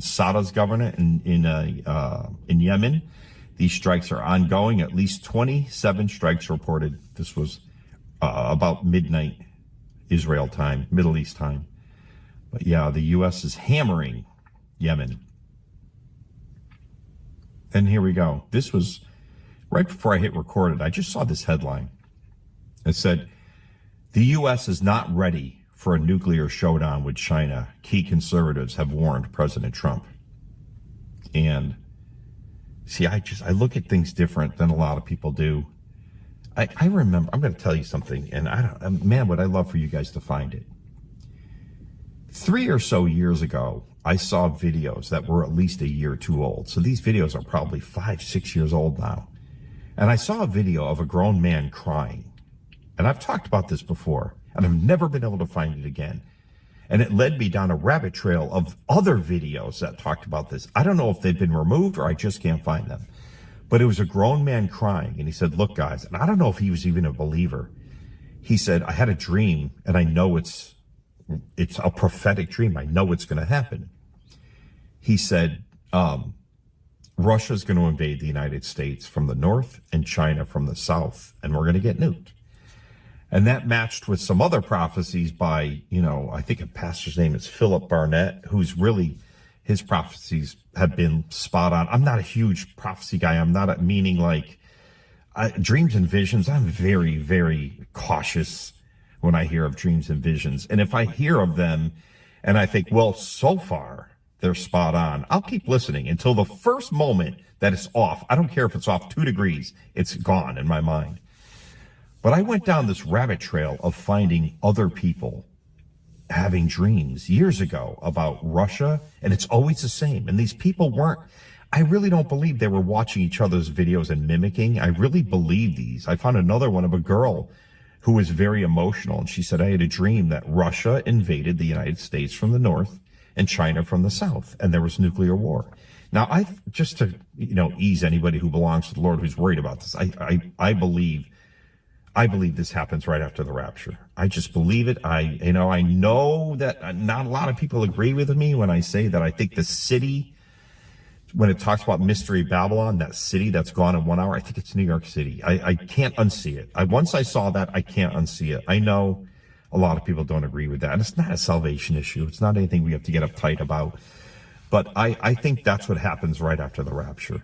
But anyway, with that being said, when I saw this headline of the U.S. is not ready for a nuclear showdown with China, I thought China and Russia and Iran right now are so close. And they're watching President Trump saying, like, I'm putting worldwide tariffs, which would harm everyone, in the world. It would be beneficial in the long term, probably to this country, but everybody knows it's not good for the world's economy. And they see him saying all this stuff and saying, I'm going to make America great again. And they know he's a guy who's going to build up the military. And I'm just wondering, is this the season where they get together and say, we're not going to allow this to happen? I think it could be. That's all I'll say. I know it's a little tinfoil hat-ish, but that's all I'll say. If you think I'm nuts, you can tell me down below in the comments. If you agree, you can tell me there too. But listen to this. Beginning of Sorrows News shared this, kind of in line with what I'm talking about. We fully agree with Putin's assessment that relations between Russia and China are at an unprecedented high level.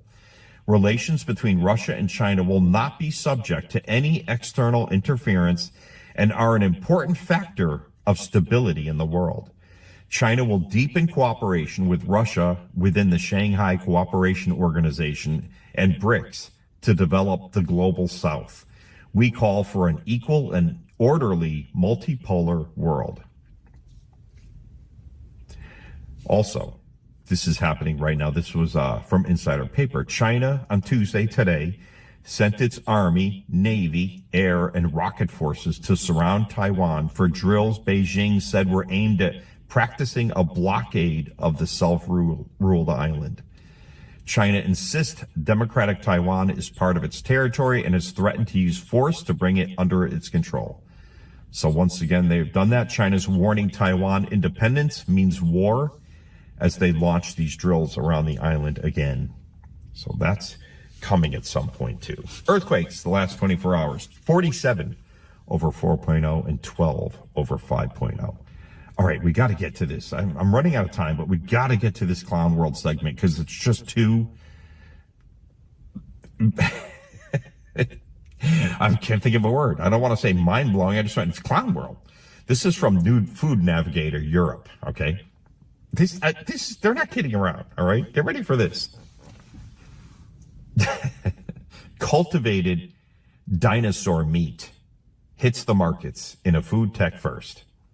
In a groundbreaking alternative protein industry first, scientists at Neocarnis have successfully cultivated real dinosaur meat from fossilized DNA. Sounds delicious. Utilizing advanced lab-grown meat technology, the genuine prehistoric protein was grown after scientists discovered and extracted usable DNA from a Brontosaurus fossil. Anyone up for a dino burger? It was held in the Netherlands Natural History Museum. The protein has been in secret development for several years and was finally launched onto supermarket shelves across Europe today, following novel food approvals last month.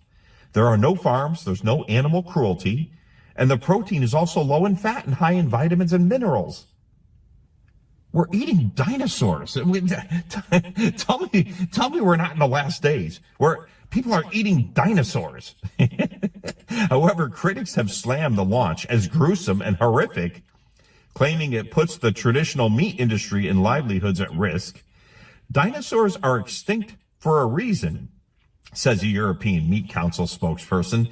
Extracting DNA and making meat from an animal that lived millions of years ago is irresponsible, especially as there is so much great naturally farmed meat you can eat. Hey, I'm with that dude. You know, I don't even think I'd take a bite. I don't even think I could take one bite of some dinosaur slime that they put together in Clown World from their DNA. Oh, no, thank you. I would eat 3 avocados before I touch one bite of that. And anyone who knows me know that I'm saying a lot there. Ugh. Clown World. Okay, how about we get some comments of the day? Shall we? See blessed. Nothing is falling apart. Everything is falling into place. You have to be blind now more than ever not to see it.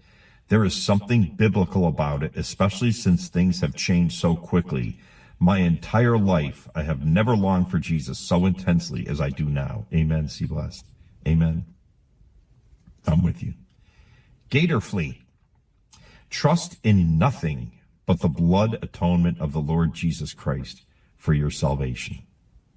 Beautiful atoning blood. Sari. It is evening here in South Africa, waiting and watching for the blessed hope, the appearing of our Lord and Savior. Meanwhile, I'm so thankful for this channel. It encourages me every time. I can't wait to meet you all in the clouds, and we can't wait to meet you, Sari. LSB. All the wars and rumors of wars make me excited as it lets me know Jesus is coming soon, sooner every day. I'm so looking forward to hearing that trumpet and seeing Jesus coming through the clouds. Praise the Lord. Hallelujah. I'm with you. Thank you for that. Amen. One more. Deborah. Sadly, the world seems to be in such frustration and fear. We who know Jesus are in anticipation of our meeting him in the air soon all. Keep praying for the lost. That's very important. Thank you, Deborah, for the reminder. Yeah, time is short, and we need to be praying for the lost. If you don't know Jesus, if you don't have a relationship with him, I've been warning for almost 3 years. In fact, it's 3 years. In a few days, it'll be 3 years exactly. And time is so much shorter than it was 3 years ago. I can't believe the things we have seen happen together in the last 3 years. Time is short, and you need to know Jesus, because you don't want to be left behind. And you know what? You're not promised your next breath today anyway.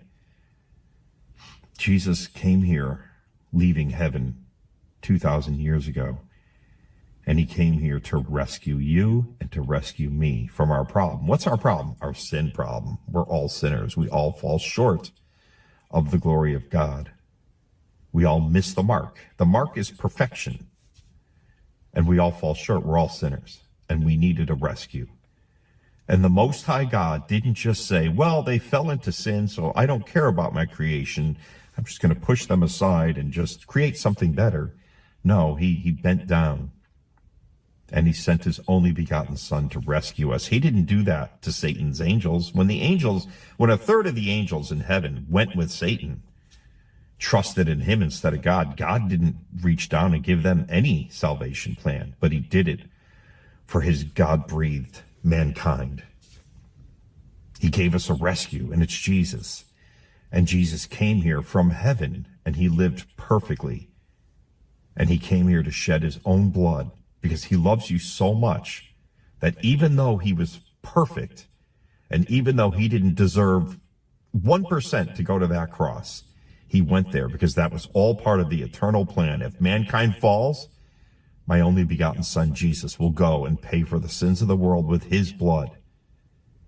So don't ever say, I don't want to believe in a God who would send me to hell, because that God sent his only begotten Son to rescue you through being tortured and brutalized and nailed to a cross. If you end up in hell, you will know it wasn't God who sent me here. It was me, because I kept hearing people say, you got to believe in Jesus. You have to believe in his blood that washes you white as snow. You have to believe that he went to the cross and died and rose again. And when I heard that, I rejected it. Nobody in hell is going to say, God is so unfair that I ended up here. They're all going to say, I remember hearing it and I rejected the payment for my sin. So that's exactly what the blood of Jesus does. It's powerful enough. That is God blood. Do you realize that? It's powerful enough to remove every sin that's ever been committed. There will never be another drop of blood shed that will ever do anything for sin. It's all Jesus. Jesus paid it all.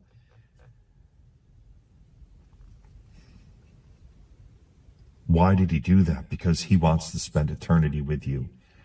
And you can't spend eternity with him with your sin problem. You need it washed away. But once you say to Jesus, Jesus, I am a sinner, and I believe in your blood, I have faith in your blood that it'll take this entire sin problem and wash it away. It'll mean wash me white as snow.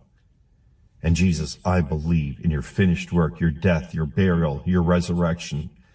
I believe in you, the King of Kings and the Lord of Lords, the only begotten Son of God. I am turning from unbelief to you now. You are my King. You are my God. When you do that, you're saved. God will put his Holy Spirit in you. You'll be born again. That's what it means to be born again. Once you believe in what Jesus did, once you believe in the power of his blood, and you understand you need payment for your sins, and you believe in his finished work on the cross, his death, his burial, his resurrection, once you believe that, you're born again. You have new life. And you're destined for heaven. You're destined for an incredible eternity that words can't describe what it's going to be like. Our eyes haven't seen, our ears haven't heard what God has prepared for us. It's so amazing. It's the good news. It means the gospel means good news. We've been rescued by Jesus because he loves us. But if you hear this and you're still like, well, I don't want to have to believe that. There must be another way to get into heaven. Jesus said, I am the way, the truth, and the life. No one gets to the Father but through me. There's no other way. Nothing else is coming along that's going to give you eternal life. You are either going to be with the Lord Jesus for eternity, or you are going to be separated from God for eternity. Those are the only two choices. And by not saying yes to the rescue plan that Jesus provided with his blood, you're saying, okay, well, I choose hell. Which in the Bible, in the Word of God, it's described as weeping and wailing and gnashing of teeth. It's hot and it never ends. God didn't create hell for mankind. God sent his son to save mankind. But if you say, I don't want that, you naturally get assigned to Satan and his angels. There's no third option. If there were a third option, I would tell you, but there's not. That's what you got. But anyway, I'm going to shut the camera off now, and I'm going to say a prayer for every person who watched this video. And if we're not raptured today, and why not? Today's a perfectly good day for the rapture. But if not, God willing, I will see you guys tomorrow. I love you guys.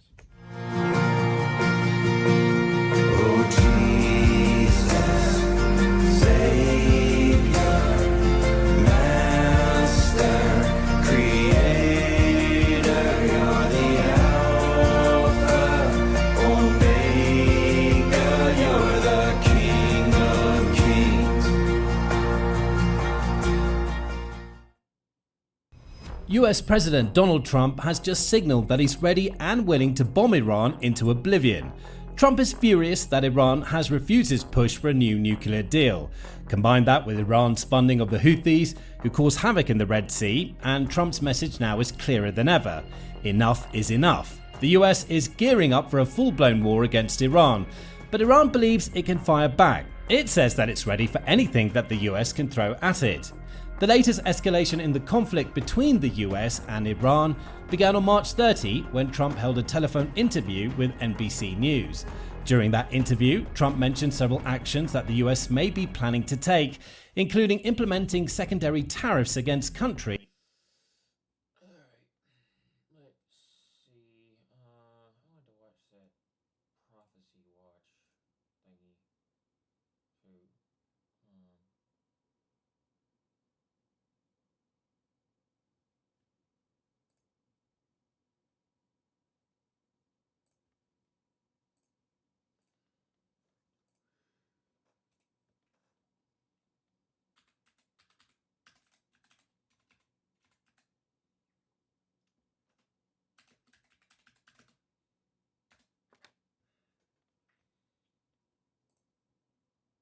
Watchers. Yeah, the global elites and the Antichrist. I wanted to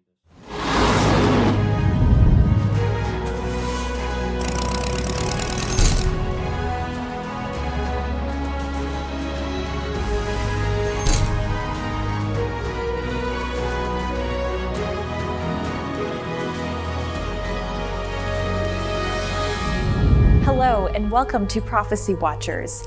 For centuries, the world has speculated about the Antichrist, his arrival, his deception, and his role in the end times. He is not a beast of horns and fire, but a man of power and persuasion, a false savior in disguise. Today, we are joined by Billy Crone, who promises to shine a light on this fascinating subject. Together with our host, Mando Gonzalez, we will uncover the truth behind the deception. Welcome to the program today. Mando Gonzalez here in studio with our good friend Billy Crone, and as you can see, we are dressed for the occasion. That's right, buddy. Ain't messing around. Yeah, Billy has invited me to join the Vegas style, and what you'll see here is my constellation jacket, which is goes with my little cup here. But we're here to talk about really something that your new study that's come out, global elites and the Antichrist. And if we look around, there's no doubt, and we've talked a lot about this, Gary and I, as it relates to even the 10 king idea of technocratic oligarchs and stuff. And just looking at that when we're looking at the end of the age, it's not just one guy that shows up. He has a cast of characters that come along, and I guess the ultimate question, kind of start out, you have a whole series. Yes. So talk about that as we approach into this one. Yeah, the big concept here is really this dovetails off the last 4 documentaries we did on Klaus Schwab, the World Economic Forum, that they call the Great Reset. They call it the Great Reset, the Fourth Industrial Revolution, all they want. Really what they're doing is they're building the infrastructure for what the Bible warns about, called the Antichrist kingdom. And part of that is to be expected per se, because the Antichrist logically, biblically, isn't just going to show up and they say, okay, I guess I better start trying to form a one world government, a one world religion, and a cashless society. No. So that's got to be in place to basically hand the keys over when he makes his appearance, when he, Daniel 9:27, makes the covenant with Israel. So that's the issue. Do we see anybody helping them to set up that infrastructure, knowingly or unknowingly, whatever? Well, yeah, and that's what we dealt with the last 4, the World Economic Forum, Klaus Schwab. However, this one, what it exposes is it isn't just Klaus Schwab, the World Economic Forum, and all his trained young global leaders around the planet. It's also global elites, and typically not millionaires, billionaire elites, people in high positions, high power, even royalty. And when you examine what they're up to, their background, and their connection, direct connections with Klaus Schwab, they too, along with the young global leaders, the global elites, are helping them to do it as well. And so we start off with a big deep dive on, okay, who is the Antichrist? What is the Antichrist? And then the 5 global elites that we expose that are helping to build that infrastructure, of course, is start off with Bill Gates, also known as Kill Gates. And if you don't believe that, when you're done with that, you're going to understand why he's labeled that. Then we go into George Soros, who's at it again right now. But why is he doing all this stuff? We expose all that stuff. Then we go into King Charles, now King Charles, right? What part does he play? It's a big part, right? Then we go into Elon Musk. What? Yeah, that's right. Elon Musk, man, big part of this. And then we finish up with the transhumanist elite, and that's Yuval Noah Harari. So that's the premise of this, exposing the key global elites who are also helping to build the Antichrist kingdom. Yeah, you're going to love this the series as well as the book, because the question that comes up right now is, I like the phraseology, is that when the Antichrist arrives, he's walking into a turnkey. It's like, we see that, we have a turnkey all the time. We know what that means. You walk in, it's done, it's ready. And all this stuff is happening, and I know your heart as well is to expose this for evangelism reasons. Right, exactly. I mean, you do this all through the videos. Hey, this is the time to be saved. Look around. When we think about the timing, here we are at the end of the age. You go back maybe 100 years ago or 200 years ago, there's always been wealthy people. We're not saying that. But we're living in an age where this is mega, uber, super, right now Elon Musk is worth $430 billion. Yeah. So, and they're closing in really on $1 trillion if you look at just different market caps. Right. So we're living in a different time where these figures are contributing overall to the coming system.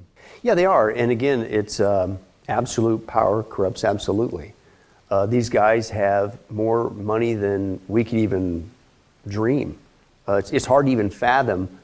What does it mean when you have $400+ billion? I mean, how does that even compute? I mean, and you're like, well, isn't that enough? Well, apparently not. A lot of these people, it's not enough to basically be the richest person on the planet. They want to control the planet and be a part of a group who's trying to control the planet. And that's really what's going on. And again, we expose that these guys, they just, it's just not enough to have more, it's like, go take a vacation, buy an island, leave us alone, but it's not enough. They have to get involved. But again, what's the game plan? It's right here, Mondo. It tells us that somehow, some way, in order for the Antichrist to appear, the system's got to be set up. And then he's got to basically walk into it. Now, whether they're deliberately doing it, saying, yes, we are absolutely doing this to build the Antichrist kingdom, I'm not necessarily saying that. But when he comes, it's going to be ready, and maybe they had different reasons for it, but he's going to hijack it. But with some of these people, some of their backgrounds, it's very satanic, and I think they know who they're working for. Yeah, I think that's the important thing, because when you look at prophecy, we don't always know all the answers. I think about Augustus making a census. He decides, I'm going to have a census for the Roman Empire. Well, he didn't know what he was doing necessarily, right, exactly. But yet God is able to use that as prophetically to get Jesus down to Bethlehem. And so I think it's important. Maybe let's stop there for a moment. Is how important is as Christians that we're looking at this material, but yet trying to be careful not to read motives or read hearts, because that's a little challenging, right? It is. Well, and that's what I say all the time. It says, interesting conjecture. We can talk about it, but at the end of the day, we don't know. I don't know. I don't know the heart of Elon Musk. I've never sat down with George Soros and picked his brain. However, what we do in this documentary is we have interviews with these people, and they spill the beans. And so there's an element of that. But can I legitimately hard stamp? Absolutely. They know what they're doing as far as we're doing this exactly for the Antichrist kingdom. I can't say that. But again, the premise is this, and a lot of people, Christians, say, man, you guys just keep coming out with freaky stuff, man. You things are going great. Why do we have to learn about this? No. And all the time. This is talking about the infrastructure needed for the Antichrist to appear in the 7-year tribulation. The point is, if we see the infrastructure ready to go, literally being built before our very eyes, then that means his appearance has got to be getting close. Well, see, you're scared? No. If you're a born-again Christian, there's no need to get fearful. This is just a loving way from God to remind us that his appearance is getting near, but that means our disappearance is even nearer, meaning the rapture. So it's just a reminder that the rapture is getting close, which last time I checked is best case scenario. Last time I checked, being the bride of Christ, you should be excited to see your bridegroom. And if you're running from your wedding day, that's not a good sign. Not a good sign. Hello. Okay. But it also helps us to not get lazy, to not goof off. And that's what's already happening with Trump getting into office. Christians are like, okay, it's time to coast. No, prophecy did not stop just because Donald Trump got into office, right? It's if anything, things have ramped up on a massive scale, but it's a reminder to us, church, stop being worldly, stop getting distracted, get excited, it's getting close, but leave here as a faithful bride, meaning get the gospel out. Today might be the last day you get to witness to your family member. I know they rejected it 100 times, but do it 101, right? And you just keep it up, but that reminds you it's getting close. And yet, unfortunately, for a lot of people, they're going back to getting distracted. Well, you bring up Donald Trump. We're going to talk about Donald Trump here in a minute. Is Donald the Antichrist? Billy addresses that in this as well as just the figure of the Antichrist. But we're going to get that when we return. We're going to take a little break here where you can see how to get our monthly magazine, which goes out to 20,000 people per month to keep them updated on all these things that are happening, not just updates on current events, but also good Bible studies, good biblical theology, understanding what God wants from us. So take a listen. 10 years ago, we began an exciting journey, a mission dedicated to spreading the good news of the soon return of Jesus. Our passion for teaching Bible prophecy is what drives us to warn the world of events that are soon to come. In the last 2 years, tens of thousands of prophecy watchers from all over the world have subscribed to our monthly magazine, The Prophecy Watcher. Our first Too Good to Be True offer came with 8 bonus DVDs. Our second offer came with 10 bonus DVDs. But our 10-year anniversary offer is even better. 12 DVDs on Bible prophecy can be yours when you subscribe to our 48-page full-color magazine for just 1 year, print or digital format, all for a gift of $50, with shipping included in the USA. Recent events have turned the world upside down. The COVID-19 pandemic was followed by Russia's war in Ukraine, all overshadowed by the horrific October 7th tragedy in Israel. The prophets of the Bible predicted a series of end-time wars, and we're seeing the final pieces of the puzzle fall into place. Russia, China, Iran, Syria, Turkey. The enemies of Israel are on the doorstep, just as the Bible predicted some 2,500 years ago. The Prophecy Watcher magazine includes the writings of dozens of prophecy experts like Gary Stearman, Mondo Gonzalez, L.A. Marzulli, Bill Salas, Josh Peck, and many others, writing on fascinating subjects like the Rapture, the Dead Sea Scrolls, the Red Heifer, the World Economic Forum, the Global Reset, digital currency, the Mark of the Beast, the Nephilim, and the Antichrist's beast system of global control, things you will likely never hear about in church. 12 bonus DVDs will introduce you to Ezekiel's Gog and Magog war and the road to Armageddon. We'll examine the supernatural side of the Bible as we investigate controversial issues like the Nephilim, government UFO cover-ups, and the Shroud of Turin. We'll address the Luciferian Rebellion, a mutiny that changed heaven and earth forever. Speaking of heaven, you'll enjoy Mondo's glimpse into God's creation as he explores the stunning beauty of the stars and galaxies, seen through the lens of our Psalm 19 observatory cameras. 12 issues of the magazine, plus 12 bonus DVDs, a $180 value, now available for your gift of $50 to support our worldwide television outreach. Care to become a fellow Prophecy Watcher? Just visit our online bookstore at prophecywatchers.tv. Partner with us today and help us take the message of the soon return of Jesus to the whole world. Welcome back, and we are talking to Billy Crone. And Billy, before the break there, people are emailing me every week, seriously every week, commenting that either we have this kind of dichotomy here of Donald Trump is either the Antichrist or he's the secondary savior of America. Yeah. So you have these two like polar opposites. Obviously, the truth is in the middle. But before we even get into specifically Donald Trump, what you do in the series, which was phenomenal, is let's just talk about the Antichrist. Right. What is the Bible, before we can assess anybody, or not that we even should, you're not recommending that even, but if we understand biblical truth, then when these people get thrown up as possibilities, if you have the Bible in your mind, you're going to go, well, that guy is not qualifies for all the reasons. So let's talk about that. You talk about the Antichrist and his identity, his timing, his genealogy, his appearance, and then some candidates. Yeah, and again, I didn't plan on it, but because I've been researching this in the background for many, many months, and then Trump gets back in office, and then here we go again. He's the Antichrist and all that stuff. So it's a good time for us Christians to get reacquainted with what the Bible says about an Antichrist, not YouTubers, not social media. And that's the problem. Man, everybody's just going crazy. And it's such a lightning rod topic. I mean, if you try to say anything good about, well, Trump's doing good for the economy, you're part. He's the Antichrist and whatever. But then if he mentions something that he's doing that is relegated to the Bible prophecy related topics, then somehow you're anti-American, you're a communist, leftist, liberal. It's like, whoa, what happened? Can we just talk about? We have to be able to speak truth. You say this all the time. We're truth tellers. We have to be able to speak freely on the issues, and good and bad. I mean, nobody here worships Trump, and we're not saying that people should or shouldn't, and that, well, obviously shouldn't, but we're just simply saying we have to be able to speak freely. I mean, if I have something going on in my life, you'd be able to say, hey, Mondo, you need to correct this. So I can't just be like, avoid the topic. Yeah, exactly. And again, I that's why we dealt with a deep dive. And again, we were doing this before, but it's perfect timing for where we're at in the discussion in the church now. But I just started from scratch. What is the Antichrist? Who is the Antichrist? Not what other people think, not what I think, not what you think. What does the Bible say?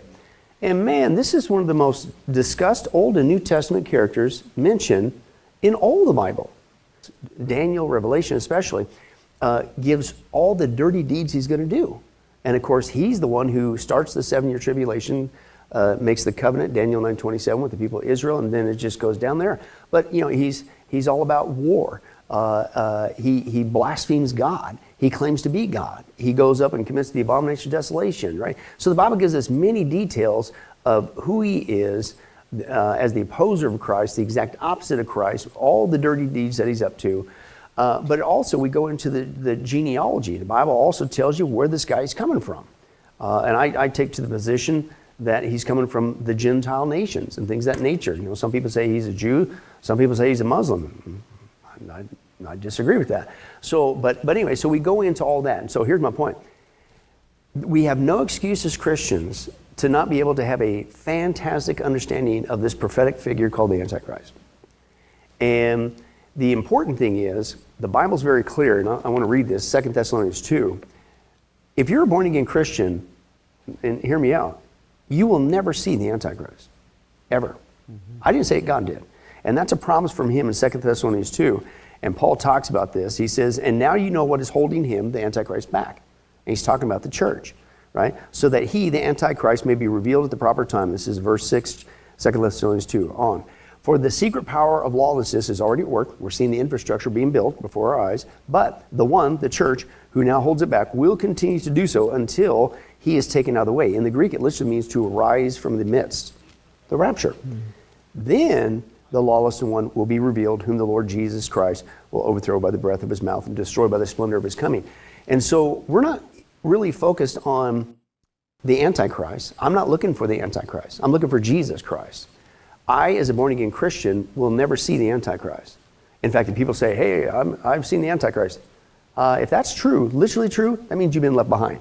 That's not a good thing. You don't want to be that person. But there is a lot discussed about this, and what that helps us now, even though we're not going to see him as a Christian, it helps get rid of what's going on right now. And there is so much speculation, and here's usually what they do. God told me to tell you. God told me. I had this special knowledge. And it's like, well, you don't need to do that. Just read the Bible. You got so much characteristics about him. And then the other thing they do, well, I've got this computer program that we're able to see. No, you don't need a computer program. Go back to the Bible. And that's why we did such an in-depth study. Stick to the Scripture. But then when they tried to bring out Scripture, man, they talk about a twisting, converting. Then they get into numerology, and then they tweak it, and it sort of means kind of maybe positive. No. And then what Scripture they bring up typically is completely twisted, out of context.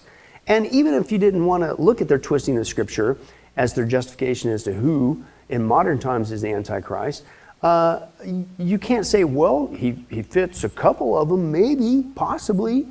No, if it's the Antichrist, it's got to be all of them. And there's a ton of them, and we bring them all out. Here's all the things the Antichrist is, here's his character, here's what he's going to do. And if a person doesn't line up with every single one of them, they can't be the Antichrist, right? But let me fast forward to some of the hot topics. People say that Bill Gates is the Antichrist. People, I kid you not, they even threw in some female ones. It's like, what? Oprah Kenobi. I mean, Oprah, Oprah. She's Hillary Clinton is on record as supposedly as being the Antichrist. Now, she might be into witchcraft, which actually can be verified, but she's not the Antichrist. But in all seriousness, here it is again, not only ever since he was in office, Barack Obama, and man, the so-called justification for that is just, it's like, come on. But the latest one, of course, is Trump. So, of course, we had to deal with that. And so go into it and looking at these people's so-called biblical justifications. Let me give you how ridiculous this is. And here's the sad thing. When you're doing this, you're throwing it out on YouTube, social media, in front of the lost. Yeah. And you're not helping the cause, folks. They say Donald Trump is the Antichrist because of, Daniel talks about the little horn. Now watch this. They say that a trumpet is a little horn. You know, as opposed to apparently a trombone or something. It's a little horn. And I'm going, no, little horn in the scripture, horn always, 100% of the time, symbolizes strength and power, right? If an animal, you know, has horns, it's got power. It's an animal's horn. Right, exactly. And they try to make it over and to musical then they say, well, it's a little horn, which like as a trumpet, it's a little horn. No! So here's the irony. The one passage is that does talk about an instrument, a musical instrument, they say, well, that's his last name. But no, it's a musical instrument declaring the rapture. Then a passage that has nothing to do with the musical instrument, they say is a musical instrument, the little horn, the trumpet. And then that's your proof that Donald Trump, and I'm not joking, maybe I can give you the picture so you can put it up on the screen. On the way out here, I kid you not, and this was, at first I'm thinking, is this parody, right? But it wasn't. The other reason why they believe that Donald Trump is the Antichrist, right, is because, and they show a side view of him with his picture, and his hair at the front has a little lip to it like this. They actually point to it and says, that's the little horn. That's why, Mondo, that's why he's the Antichrist. It's been exposed. And I'm going, you got to be kidding me. Now, I'm not saying the guy's innocent. I'm not saying there's not anything he's doing that has to do with prophetic issues. Yeah. I think there are. Of course. But come on, to say that he's the Antichrist is wrong based on your so-called justification is completely unbiblical, number one. You're twisting scripture. Number two, again, you can't just say a couple things, maybe possibly, when it's got to be all of them. And then more importantly, Mondo, if Donald Trump is the Antichrist, you and I are in a heap of trouble. We're in trouble. Because the Bible says we will never see the Antichrist because he can't make his appearance until we make our disappearance.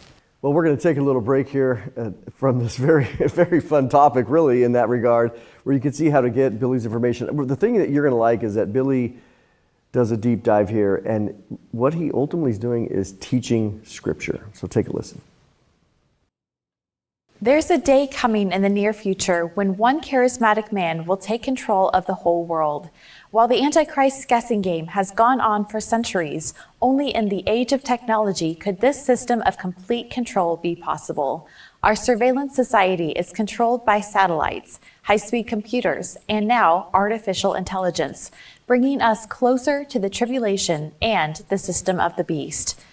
Billy Crone has made it his life's mission to warn people of the coming tribulation and to show them how to have a relationship with Jesus Christ. He and Mondo have been traveling the world for the last 3 years, warning people of things to come and bringing many to faith in Jesus. Billy has produced a series of well-researched books exposing the secrets of the deep state and men who once operated in the shadows. Over the years, they've grown fabulously wealthy and become household names. Bill Gates, George Soros, King Charles, Yuval Harari, and Elon Musk. We believe they may represent some of the 10 kings we read about in Revelation, kings without a kingdom. These men are leading the way to the Great Reset, mankind's attempt to create a world without accountability to God. Billy's investigation into Klaus Schwab and the World Economic Forum has produced a mountain of frightening evidence resulting in 4 best-selling books. He's continued that research in his explosive new book, Global Elites and the Antichrist. The new 495-page book, part 1 of a 2-book series, is available for your gift of $30 or more, with shipping included in the USA. It also includes 2 free DVDs featuring Billy's groundbreaking research from a recent prophecy conference. Part 1 in the companion DVD set contains 8 individual DVDs that cover the biblical identity of the Antichrist, the depopulation agenda of Bill Gates, and the plans of George Soros to remake the world in his own godless image. The 8 DVD studies are available for your gift of $50 or more, with Billy's live conference messages included as a bonus. Call the number on your screen 24/7 or find Billy's materials online at prophecywatchers.tv. For our international friends, please note that additional shipping fees do apply and all prices listed are in US dollars. Chaos rules the day in our world. Some say the world is coming apart at the seams. We think all the pieces of the puzzle are falling into place. Avail yourself of Billy's shocking new research and support our work here as we do our best to warn the world of things to come. Welcome back. We were talking to Billy Crone, and so Billy, in our last couple of minutes here, one of the things you address in there as well, which I thought was helpful, is it, since we're not going to see the Antichrist, I agree with 100%.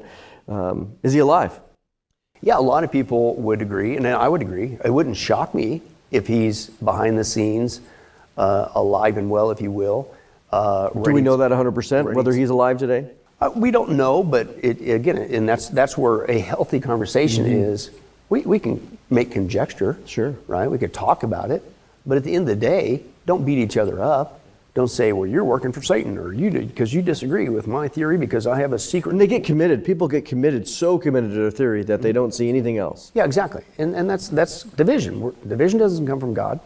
We should be able to agreeably disagree on secondary issues, yet not divide. That's Christian maturity, right?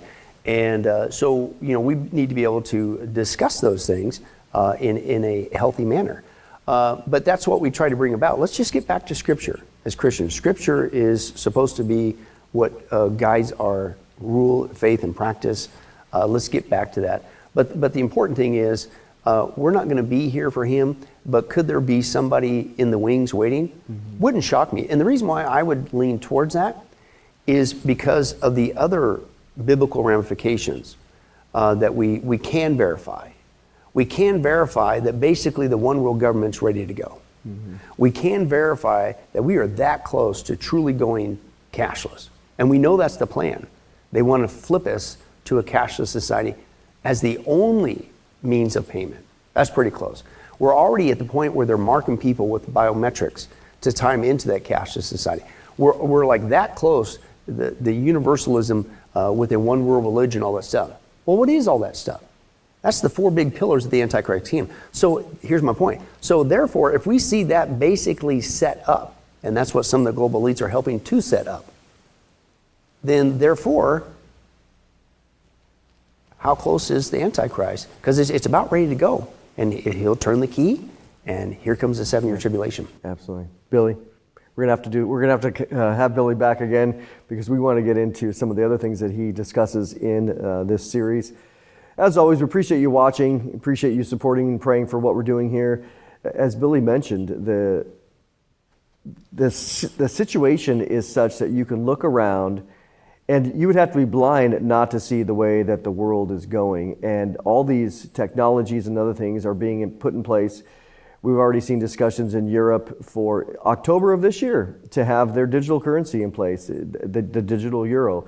So it's no surprise at all this. And again, the global elites are working behind the scenes to provide technology and other resources to make this thing happen. So if you don't have Jesus as your Savior, this is the time to do it. That is why we're here at the end of the day, always.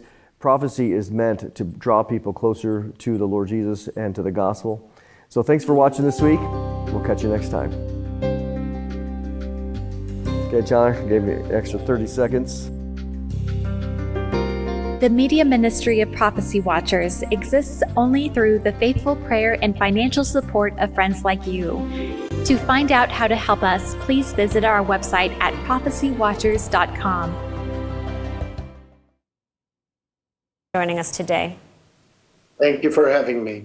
So the IDF is operating very slowly and carefully in Gaza at the moment. Certainly not the, all hell will break loose that U.S. President Trump said, would be unleashed. What are Israel's objectives now? Is it simply biding time until a potential hostage deal?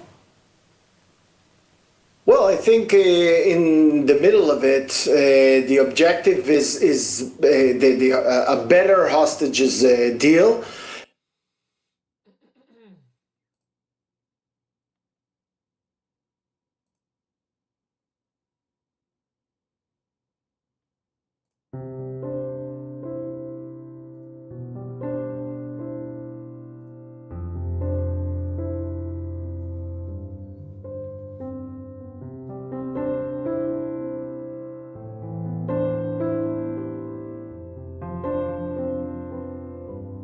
God bless. It's Hope with Midnight Oil. I hope you guys are doing great this afternoon. Been a long day so far. It seems like it's just dragging, waiting for the rapture. Just come, Lord, come. So I want to read John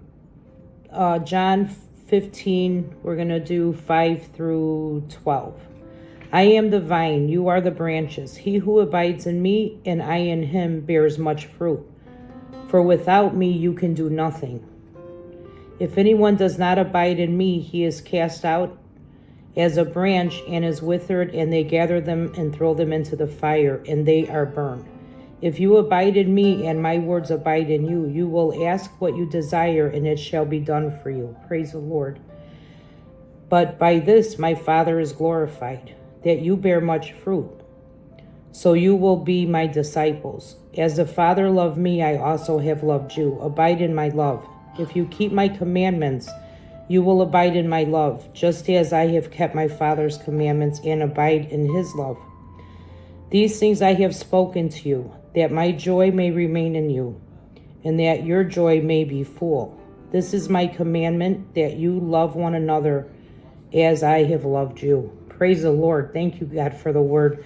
Nothing too much updated on the news. Israel is still, still in Gaza, escalating things there, of course. That's been going on the last couple of days. They escalated through Gaza and Rafah, and still the mandatory evacuations there. And then also the Houthis, they downed a U.S. drone earlier. That was either last night or this morning. So I wasn't sure when I heard it this morning if it was true, but they did. So, of course, the U.S. is escalating there as well. And Trump and Iran are back and forth. It's amazing, guys. It's just so amazing how the world is just so upside down. Stay close to the Lord, guys, and don't forget to read a little piece of scripture every day. That's the way the Lord speaks to us. And of course, pray. And if you need any prayer, just put it in on this video in the comment section. It says prayer request comment. So you could just put your prayer request there. I would be honored to pray for you, of course.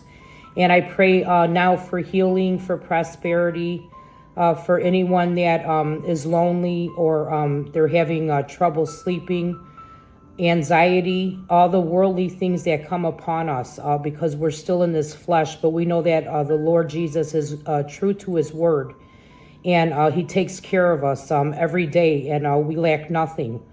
We lack nothing if we abide in him, and he abides in us as well. And he loves us, and he wants us to be prepared for his coming soon. Soon, Lord, come soon. So praise God. And don't forget to like the video, comment if you don't mind where you're watching from. I would appreciate that. On this video, there's also a prayer of salvation and some scriptures there. And beloved, if you're not saved, don't procrastinate. Accept the Lord. Time is very, very short on earth. Our tomorrow is never promised to us. But if you have Jesus, you are secured where you when you pass away, where you're going. If you don't have the Lord, there's only hell, and you don't want to go there. We want you to go to heaven and be with the Lord forever and ever and ever. You may not know anything about Scripture or anything, but what you can do or even ever accepted the Lord, but that's okay. What you do, you don't have to know anything, because if you accept the Lord, beloved, you will get the Holy Spirit, which is truth, and he will guide you through all of it and give you all of the truth. And you'll be walking with the Lord. You'll be walking in the light, not in darkness no more, beloved. The enemy won't have an upper hand on you any longer. So what you do is you just confess your sins. You just admit that you're a sinner in this dying world. And then you are in need of repentance. So you just repent. You say, Lord, I repent. Repent means you change your heart towards God. And then you believe by faith. You have to believe by faith, beloved, that Jesus died on the cross for all of your sins, past, present, and future. He knows all of it. He's going to clean it all up, beloved. No matter what you did in the past, it doesn't matter. Jesus accepts you, and he loves you, and he wants to fellowship with you. But you have to answer that call. If you're getting that nudge, he calls all men to him, beloved. All men, Jesus calls to him. But it's up to us to answer that and to accept his free gift of salvation. His grace. He loves us so much, and He just poured out His grace for us. And you don't have to do anything special. You just accept Him. You believe by faith He died on the cross for you, and then He was buried. He rose again on the third day. He ascended into heaven, and He sits at the right hand of God the Father right now. And He wants you to accept Him. So just accept Him. On this description, like I mentioned, there's a prayer of salvation with some scriptures, so you can go over that. And if you need prayer, just put it in the comments. We'll be happy here to pray for you. I pray every day, daily, at a set time for the channel. So all the subscribers, everyone that needs prayer, God knows what's going on with all of us. So, and I'm honored to do that. So God bless you guys. I love each and every one of you. I'll see you guys later. Probably another video late tonight, as usual. I'm trying, since I've been off work, I'm trying to do them earlier and then still get that one in at night. So praise the Lord. I love you guys. Again, it's Hope with Midnight Oil. Bye, guys. Alright, I want to watch that Chicago White Sox no-hitter, bro. I didn't even know they had a no-hitter.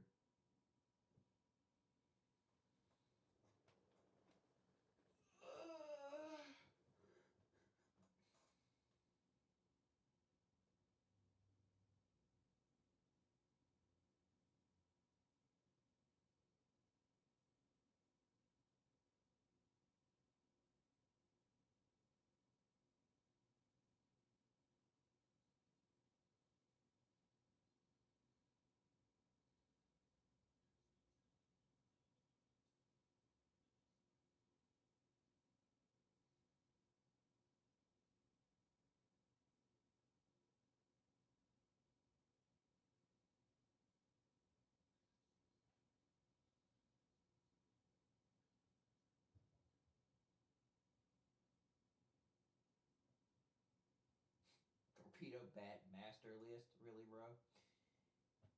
Jazz Chisholm, New York. Anthony Volpe, New York. Austin Wells, New York. Bellinger, New York. Goldsmith, New York. Dela Cruz, Cincinnati. Trevino, Cincinnati. Rushman, Baltimore. Swanson, Chicago. Horner, Chicago. Lindor, Chicago. Kamenar. Caminaro. Tampa Bay. Schneider, Toronto. Jeffers, Minnesota, bro. Torpedo Bat Master List. This is crazy. This stuff is getting this stuff is interesting in the league now. This torpedo bat stuff. This is becoming literally a meme fest, bro. This is gonna turn into a meme. I have a feeling. Torpedo bat home run odds. Who's going deep?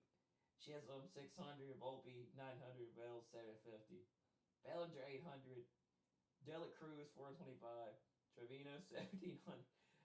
Caminaro 450, Jeffers 600, bro. April Fools, yeah. This is funny.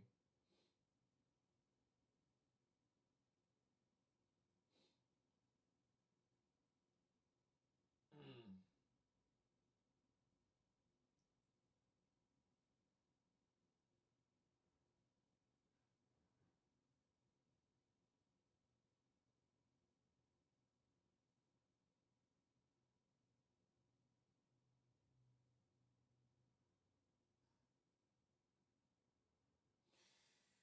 We fire torpedoes all around the park, you feel me? Yeah, it's like MLB ain't gonna do nothing about those bats, dude. Yankees have used Yankees freaking bracing the brain torpedo bats. Yankees have used this weekend. Yeah, bro. That ain't going away.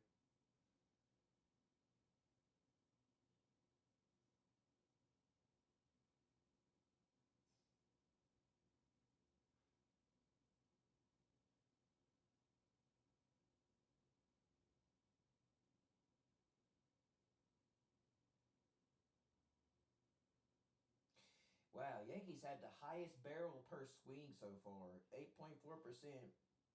Baltimore's the second highest. Interesting.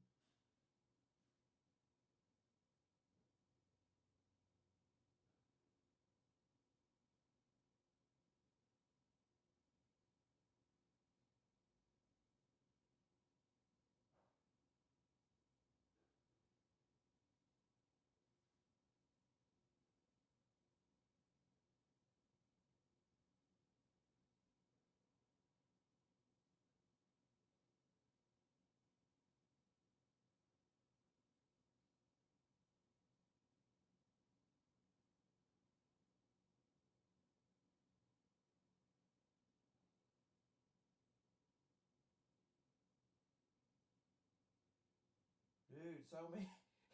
These torpedo bats, man, this is like a massive story. I didn't realize how big it was. Jeez, dude. Freaking Profar's been suspended for 80 games for violating PEDs. So now, not only are the Yankees hitting freaking torpedo missile home runs, but Profar's been suspended 80 games for PED use. Yeah, interesting.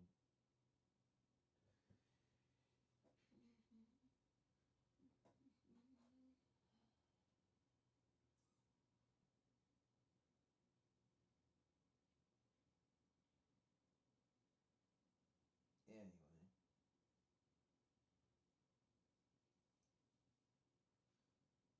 Just crazy.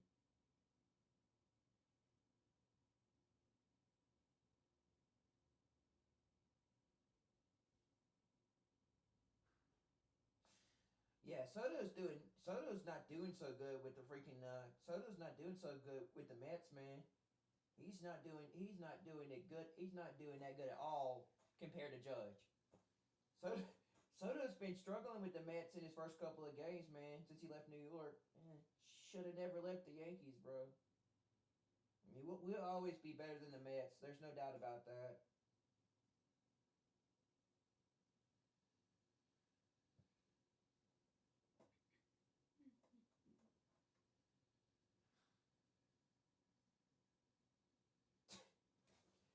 Now people are betting on the torpedo bats, bros. They're putting bets down on this stuff, bro. God, this is hilarious. I'm with it. It comments. 4-leg parlay. Freaking Ellie De La Cruz hit a home run. Jazz Chisholm hit a home run. Reffin Jeffers hit a home run. Davey Swanson hit a home run. Cash out early to get $7.77 total wager. Total payout $20,676.90. This is crazy. Yeah.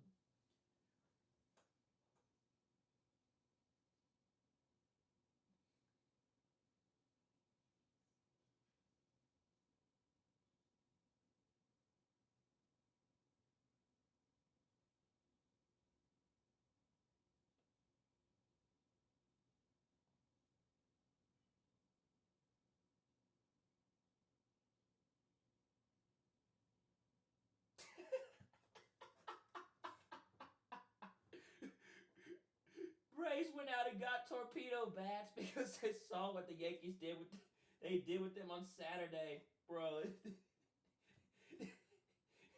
This is becoming funny as all get out. Okay, all right.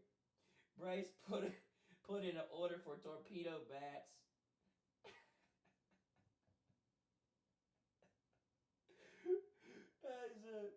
These things actually exist, bro. You can buy them. They said they're for sale, bro. This is crazy. Yeah. But I want to watch that White Sox no-hitter. That cracks me up. And the fact that it's April 1st, it's April Fool's Day, makes it even more better, personally.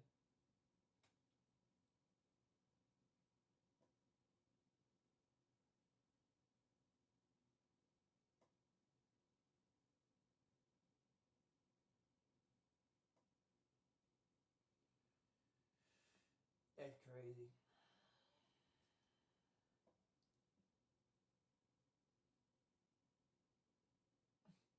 They got the most likely to homer in ballpark Paul odds. Vlad Jr., Corey Seager, Shohei Ohtani, Brent Rooker, Bywood Jr., Brandon Lowe, Bryce Harper, Kyle Tucker. Interesting.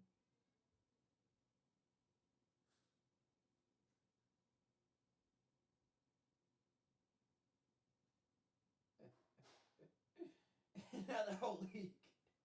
MLB's gonna be pissed. I love it. Yeah, MLB's gonna be pissed. They're gonna be so angry. It's gonna turn into a giant freaking home run fest of balls hit every night, bro. At this point, MLB is going to freaking. There's gonna be investigations all over the league. All the teams are gonna start getting torpedo bats. Oh my god, this is the craziest year in existence, bro. It is. First torpedo has hit Philadelphia. Yeah. Now Philadelphia's getting torpedo bats. Freaking Phillies. The Phillies are getting torpedo bats, bro. Oh my gosh. MLB's like, we can make a ton of money off of this stuff. Let's just let them have the bats. Yeah. Oh boy.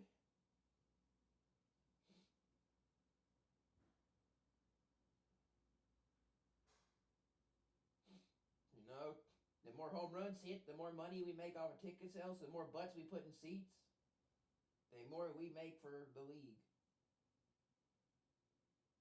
Who's your current favorite shadow? 24 hours remain.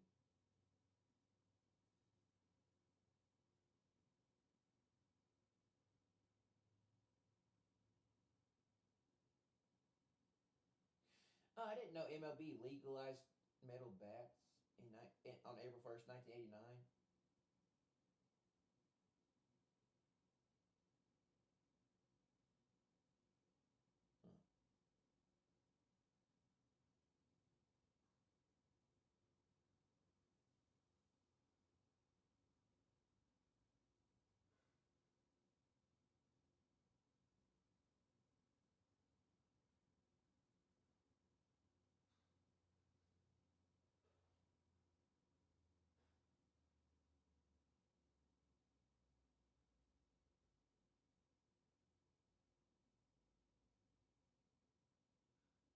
Yeah.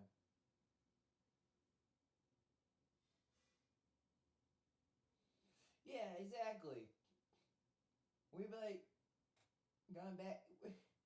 We're just a good team, and everybody starts accusing us of being cheaters. Yeah, exactly. They never like it when we're good. Yeah. So, you know.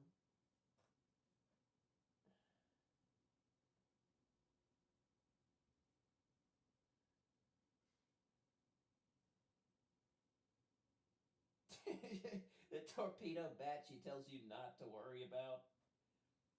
They're really running with this stuff, bro, aren't they, man? That is funny, bro.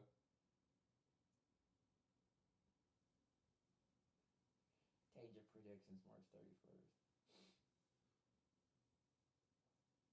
Oh, boy.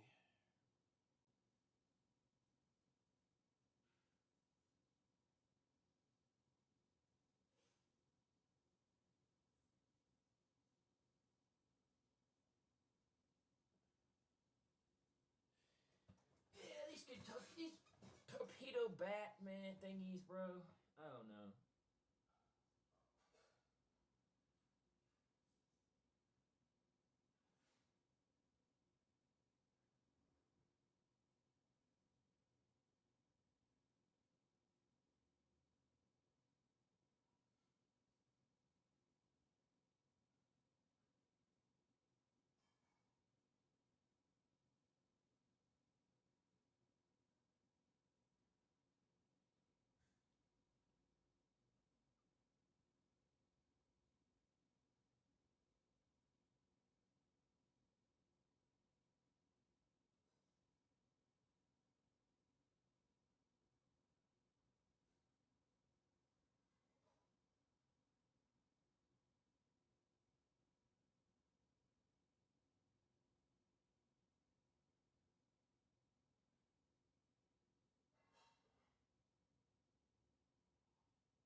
to see a Chicago White Sox no-hitter. Apparently there was a no-hitter that was thrown yesterday.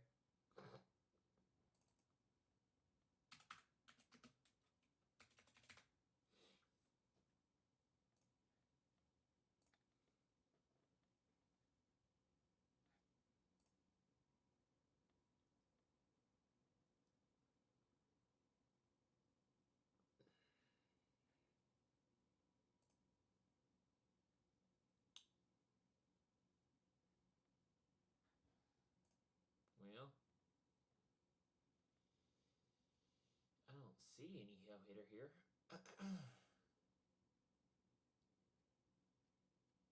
Oh, yeah, here it is. This is it.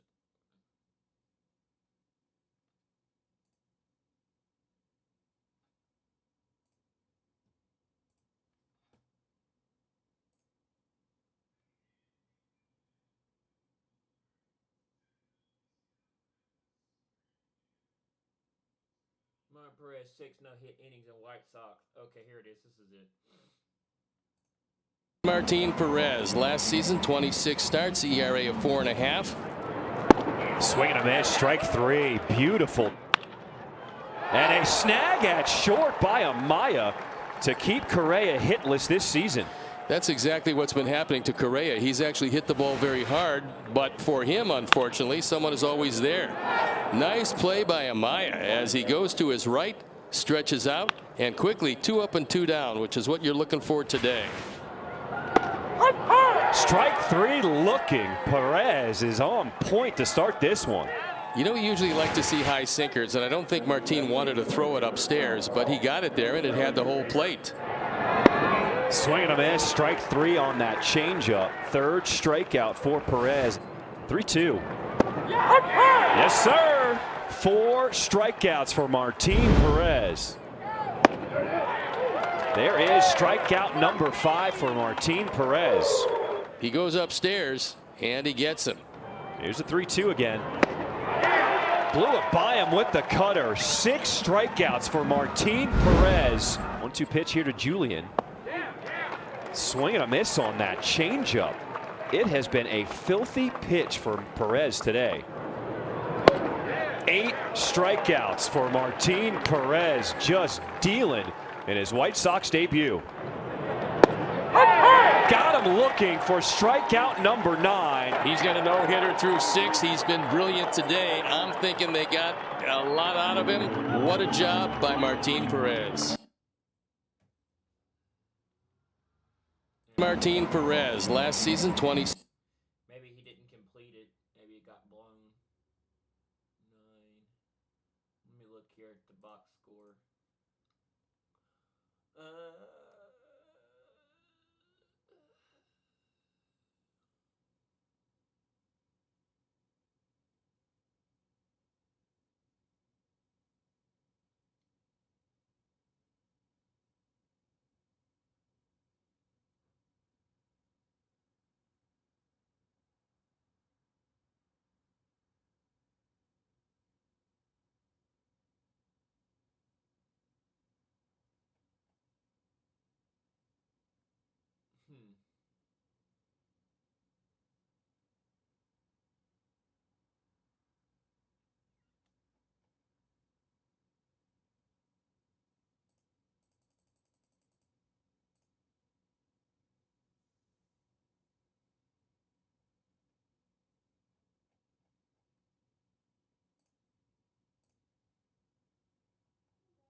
No, Chicago won. No, the White Sox won, but he must have blown the no-hitter, or there must have been a hit off of him.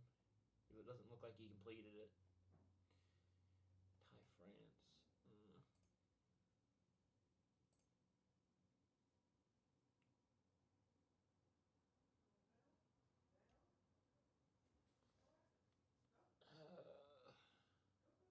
Martin Perez. It looks like Perez might have given up a homer. giving up a hit. He had a hit.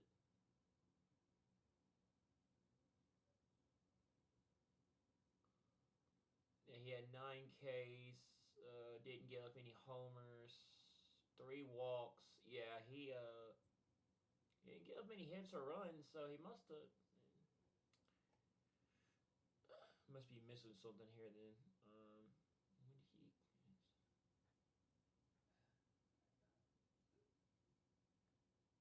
When did he come into pitch now? He came into pitch.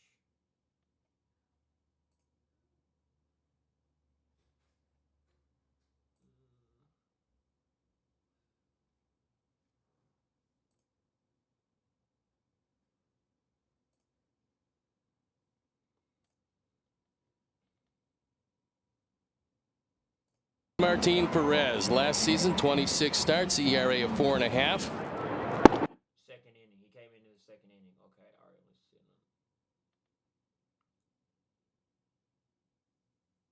Yeah, he must have not lasted long because it looked like they took him out.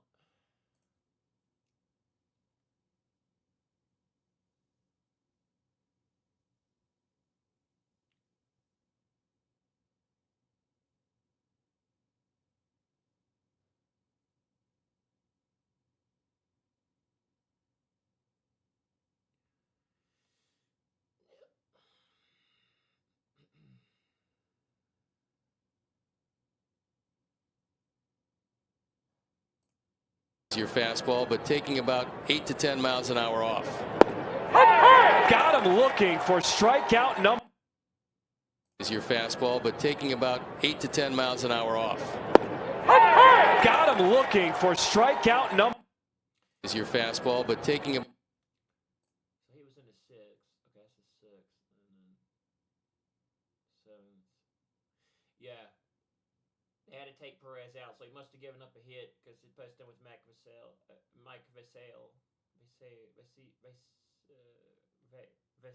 Vassell. Yeah. Looked like, do you think he might have, I don't think he completed it.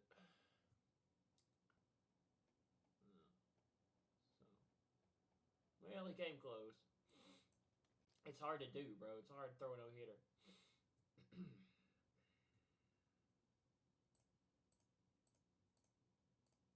Oh yeah, Yankees played later on tonight, or they played in an hour. I forgot about that.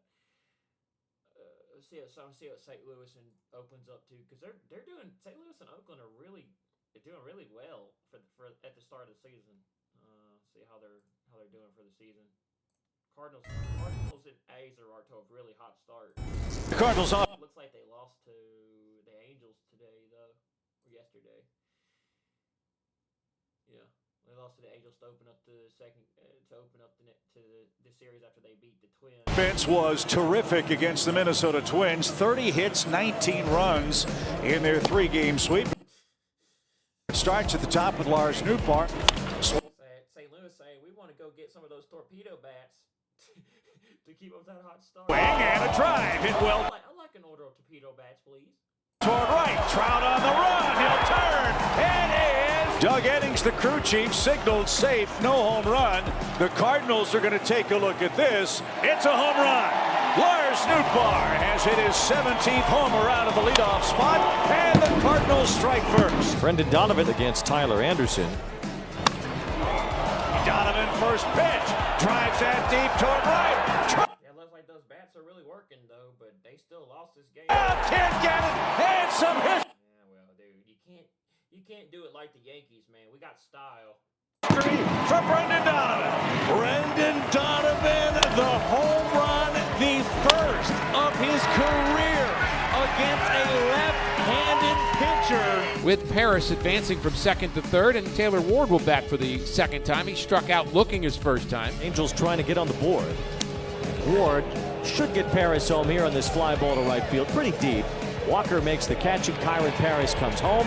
Walker makes a valiant effort, but the Angels have their first run of the game as Ward gets a sacrifice fly. And now Nolan Arenado's coming up. Anderson's had his number. How come that?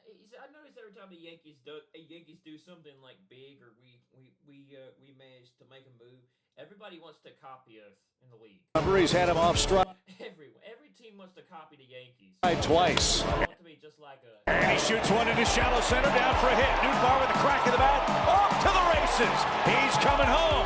Throw cut off, throw to third, safe, throw to second, in time. Arenado tried the swim move at second. They do, Brad, get a big 2-out hit and score a run to add to the lead. Well, Safer out. Again, Arenado, the RBI machine, dumped one out there. I mean, so far, so good. Now it's Chris Roycroft's turn to take on one of the toughest in the business in Mike Trout. That is a fly ball, center field. Scott is coming in for it. Should be deep enough to score a run. Here comes Ward on his way to the plate. Scott's throw is cut off. And the Angels, for the second time tonight, score on a sac fly.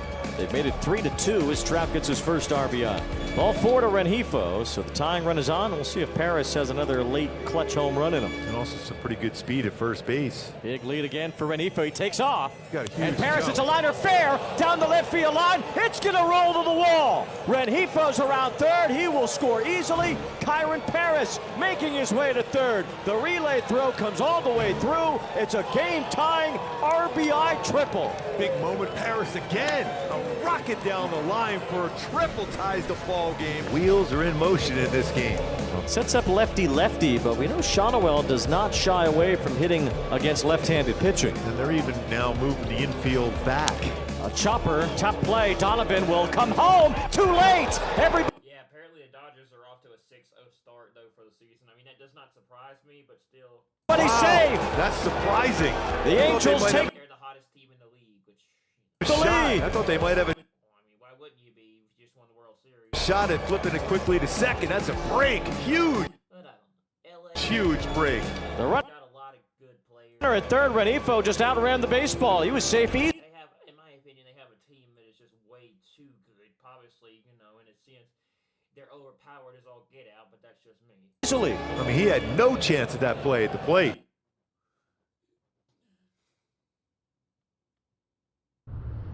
Yeah, so that's when the whole thing about the salary cap comes into play, when that's debated or not.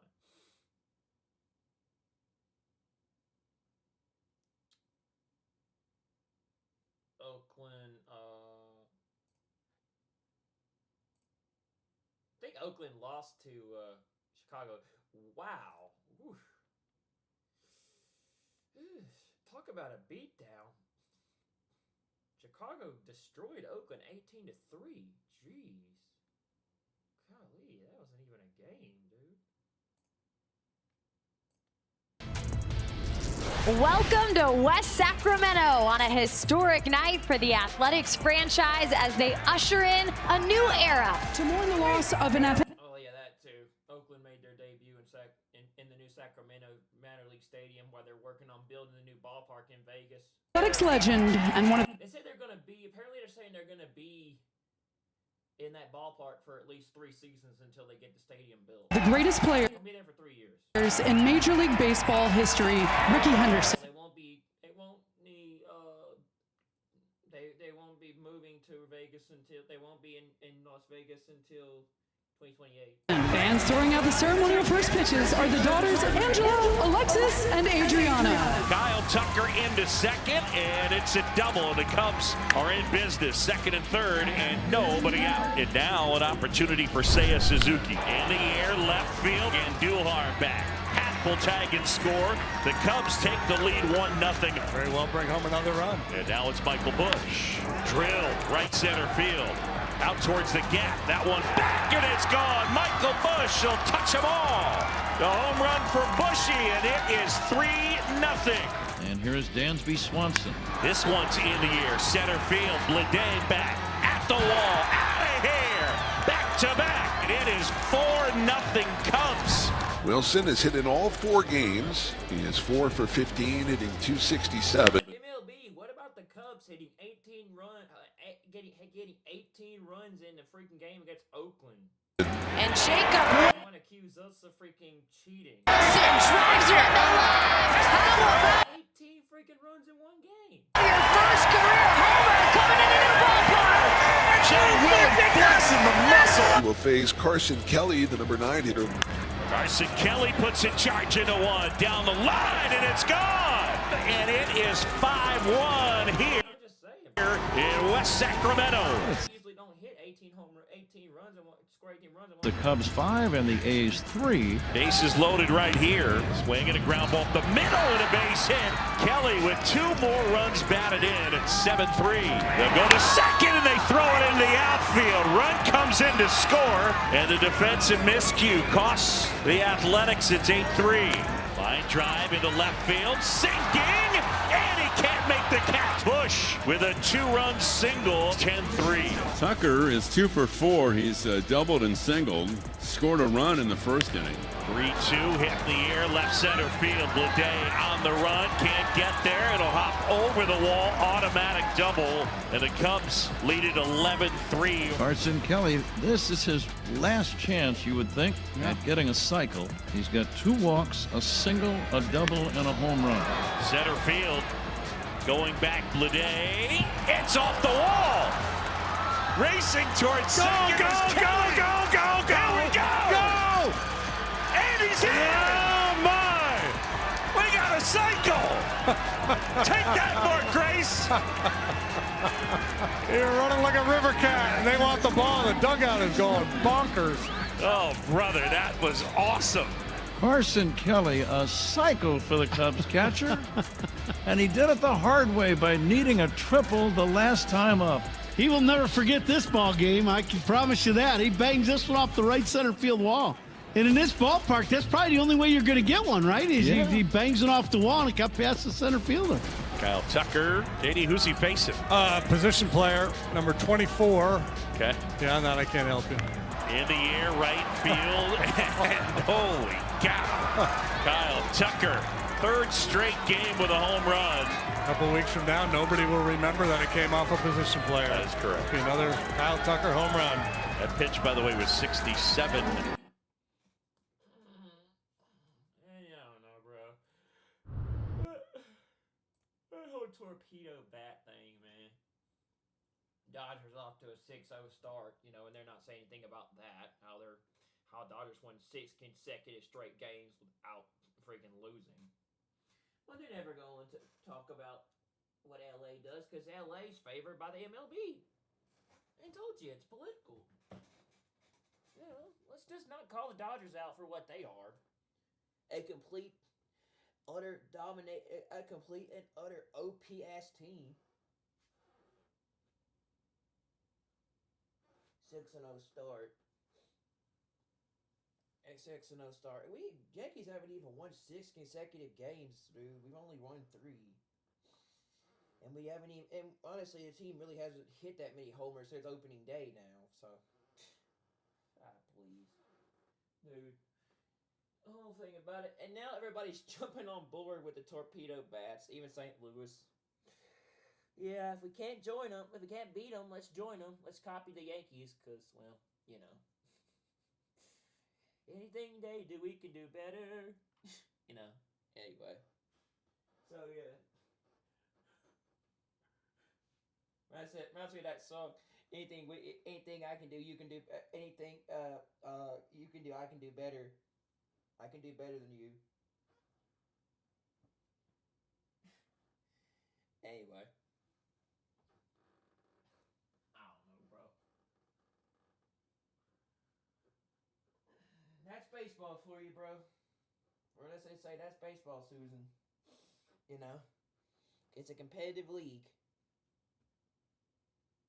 You do what you gotta do to win. That's what players do, unfortunately. And I guess that is technically cheating, but, well, like I said, that's baseball for you. Anyway, I wanted to see that no-hitter, though.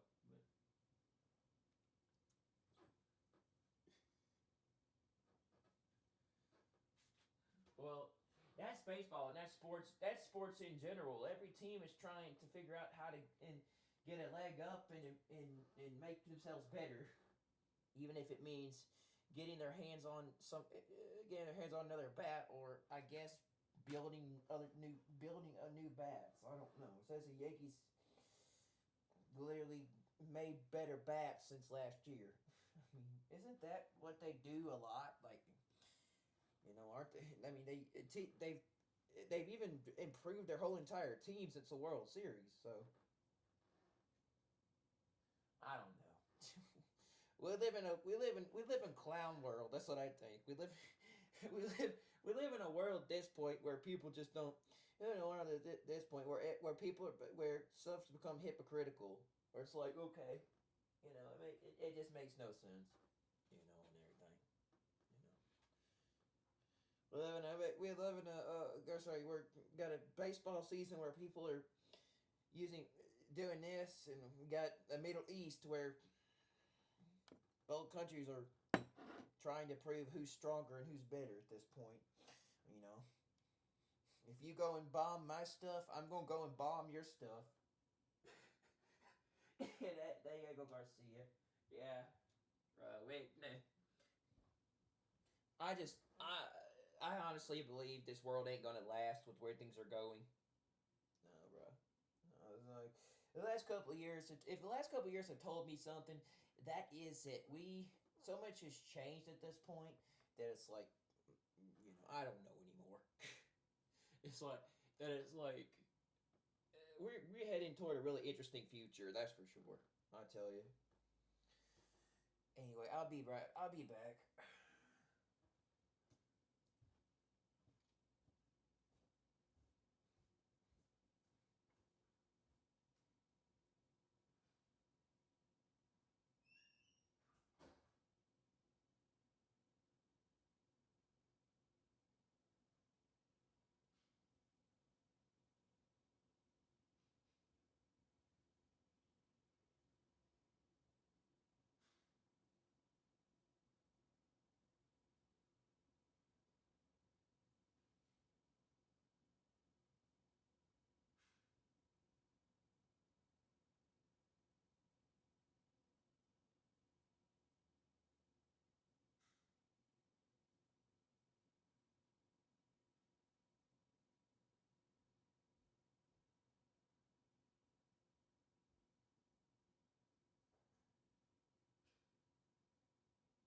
The league is now jumping on board with the Yankees.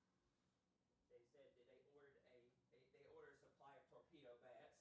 Oh, well, so they're gonna. And there are certain players now that are using torpedo bats in the league.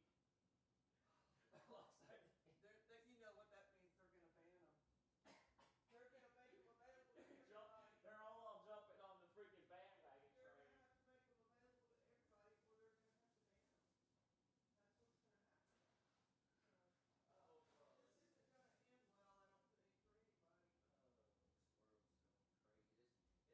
well, I don't think, for anybody. This world is going crazy. This world's going to hell in a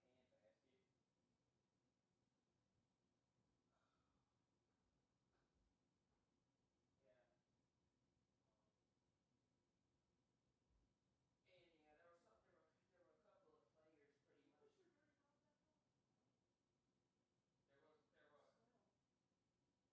were a couple of players pretty much. Push your very close back on. There were a couple of players pretty much have been using torpedo bats besides the Yankees, so it is. Yeah. Speaking of bats, speaking of craziness, have you seen the Middle East? In Israel going on? Kinda. Have you seen the stuff with Iran? Yeah. What's going on? Trump said that he's getting upset with Khamenei and Iran not agreeing to a deal, and he said pretty soon if they don't do something, he's going to bomb Iran into oblivion. And Iran says they're about to.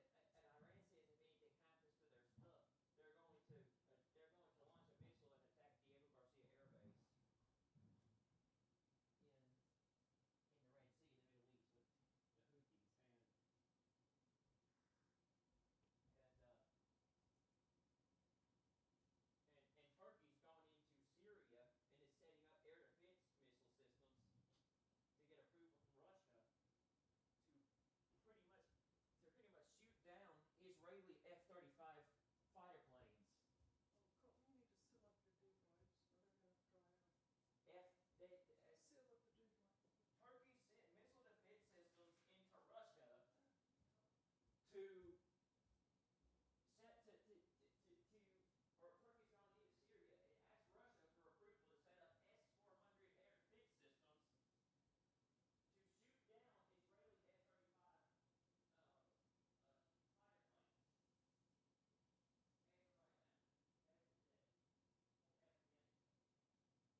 Israel and U.S. bomb Iran, it's going to drag the U.S. into World War III alongside Iran, Turkey, and Russia. And that's what's going to happen, and we're gonna be pulled out of here with the rapture.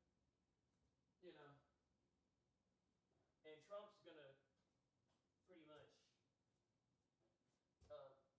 push that forward if Iran does not agree to a nuclear deal fairly soon, when it could very well happen in April, mid-April, or it could happen pretty close to the midpoint of April, maybe April 20th, maybe even May 1st. But April and May look like a really good April and May look like really good times for the rapture if that's coming, because it looks like it looks like we are literally about to go to war somehow with Iran, whether they are going to hit Diego Garcia or we're going to bomb them. Looks like we're going to go to war with Iran, and that's going to drag the U.S. into what I believe is World War III and possibly nuclear war, which I think is going to be U.S., Iran, Russia, and Turkey, you know, against Israel. So, you know, and everything. So, not U.S. Iran, Turkey, and Russia against Israel and U.S. really dragged into it. They're going to, you know, be involved in World War III. In other words, they're going to fight with Israel. They're going to fight to protect Israel. World War III is going to be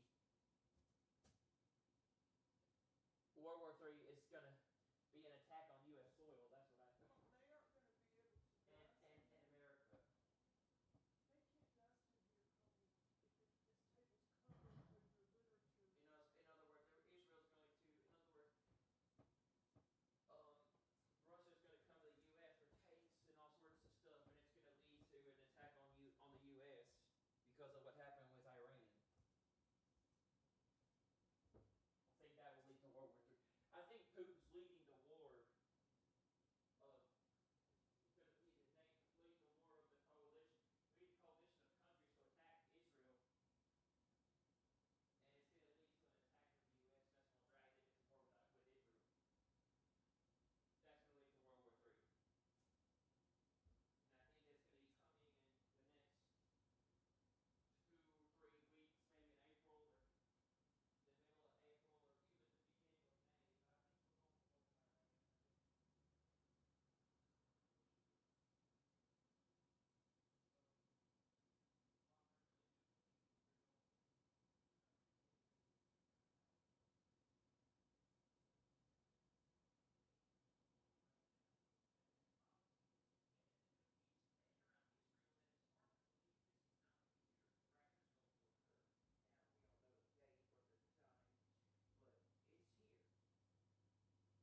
before they call me Antichrist, I think he might be involved in setting everything up for the Antichrist reign. You know what this is?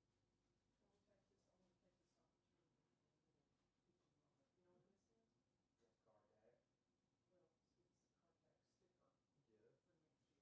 We didn't Yeah. get new tags this year, those were last year. So we've got to put the new sticker on my van. That's the only one I was able to get, because that's the only one that had my name on it. So I want you to do this with me, okay? So take this, open up the isopropyl alcohol. Why are we doing this? Because we're going to clean the other one off so we can keep the new sticker. This is what I do. Sure nobody else does it. Give me a minute. I'm gonna get something to drink. Kind of thirsty.